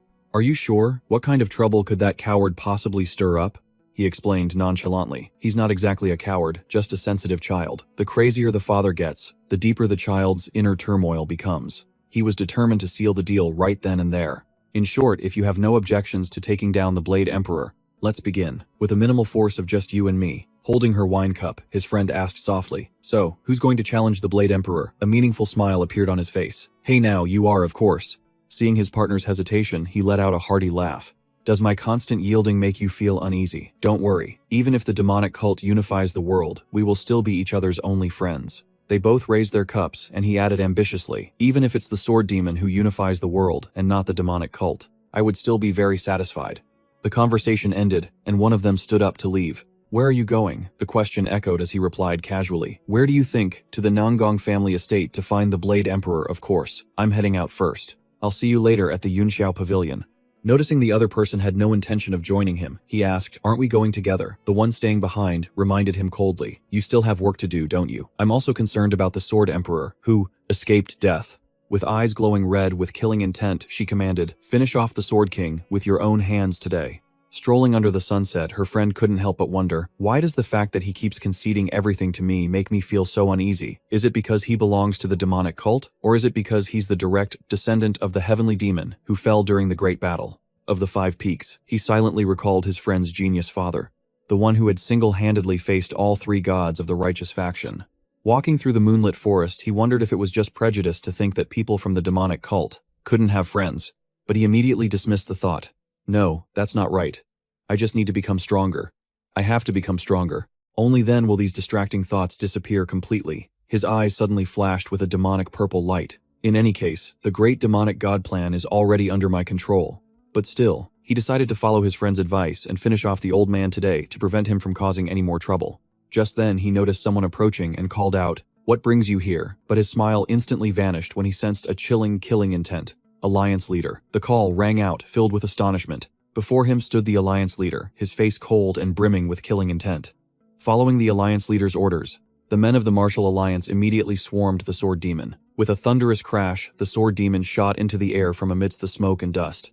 But he was struck down almost immediately. I'm telling you, the guy who attacked him was no joke. He thought to himself, the Martial Alliance's warning system. How could it have detected me and set up an ambush here? There must be a traitor, he recalled, that useless young palace master. Just then, a man charged forward, sword in hand. But with a sharp crack, the man's sword shattered as the Sword Demon appeared behind him, radiating a deadly aura. Just when it seemed like it was all over, the old Alliance leader fortunately intervened in time to block his attack. The resulting shockwave horrified everyone. He declared authoritatively, "Leave this one to me." The old man ordered the legion behind him to quickly wipe out the Sword Demon's subordinates. The martial artists respectfully replied, "As you command, Alliance leader," and began the slaughter. Facing the fired-up senior, the Sword Demon just gave a faint, sarcastic smile, remarking that the old man couldn't hold back any longer and had to rush in to spoil the fun. Then facing the Alliance leader, the Sword Demon ground his teeth in fury. This damned old geezer instantly. A world-shaking explosion of energy erupted in the quiet night.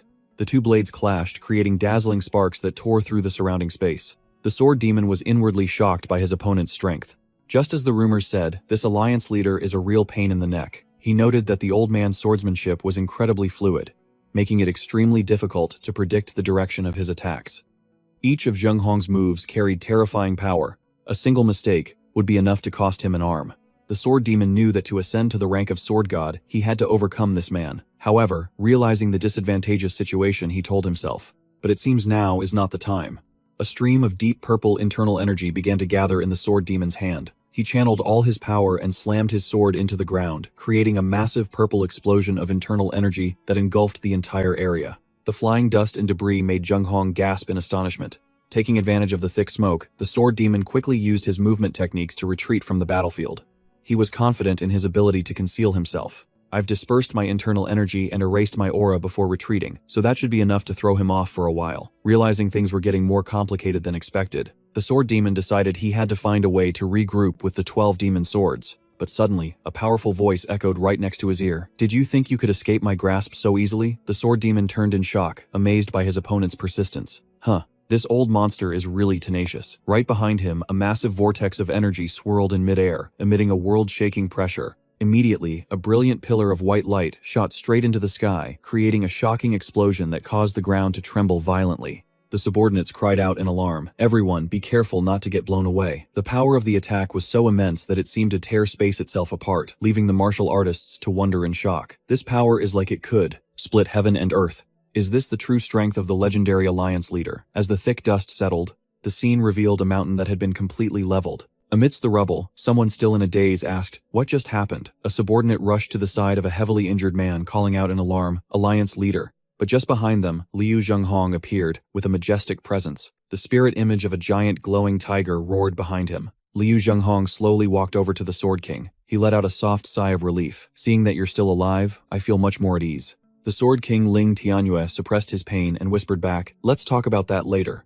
The Alliance leader's eyes blazed with fury. He growled, "Only by annihilating this demonic cult filth can my anger be appeased." A pillar of dark energy suddenly descended, and Liu Zhenghong coldly commanded his subordinates, All of you spread out. The sword demon, despite the blood still on his lips, broke into a crazed smile. He tightened his grip on the demon sword, which was radiating a deep purple spiritual energy, and decisively plunged it into the ground. A violent explosion of internal energy erupted, causing the earth to crack and shatter into large chunks. Witnessing his opponent's reckless act, Liu Jinghong cried out in horror. Is he trying to collapse this entire place? The whole area began to cave in, swallowing everything into a deep darkness. Amidst the thick dust, Liu Jinghong looked at the ruins and clicked his tongue in regret. Tsk, these little rats sure run fast.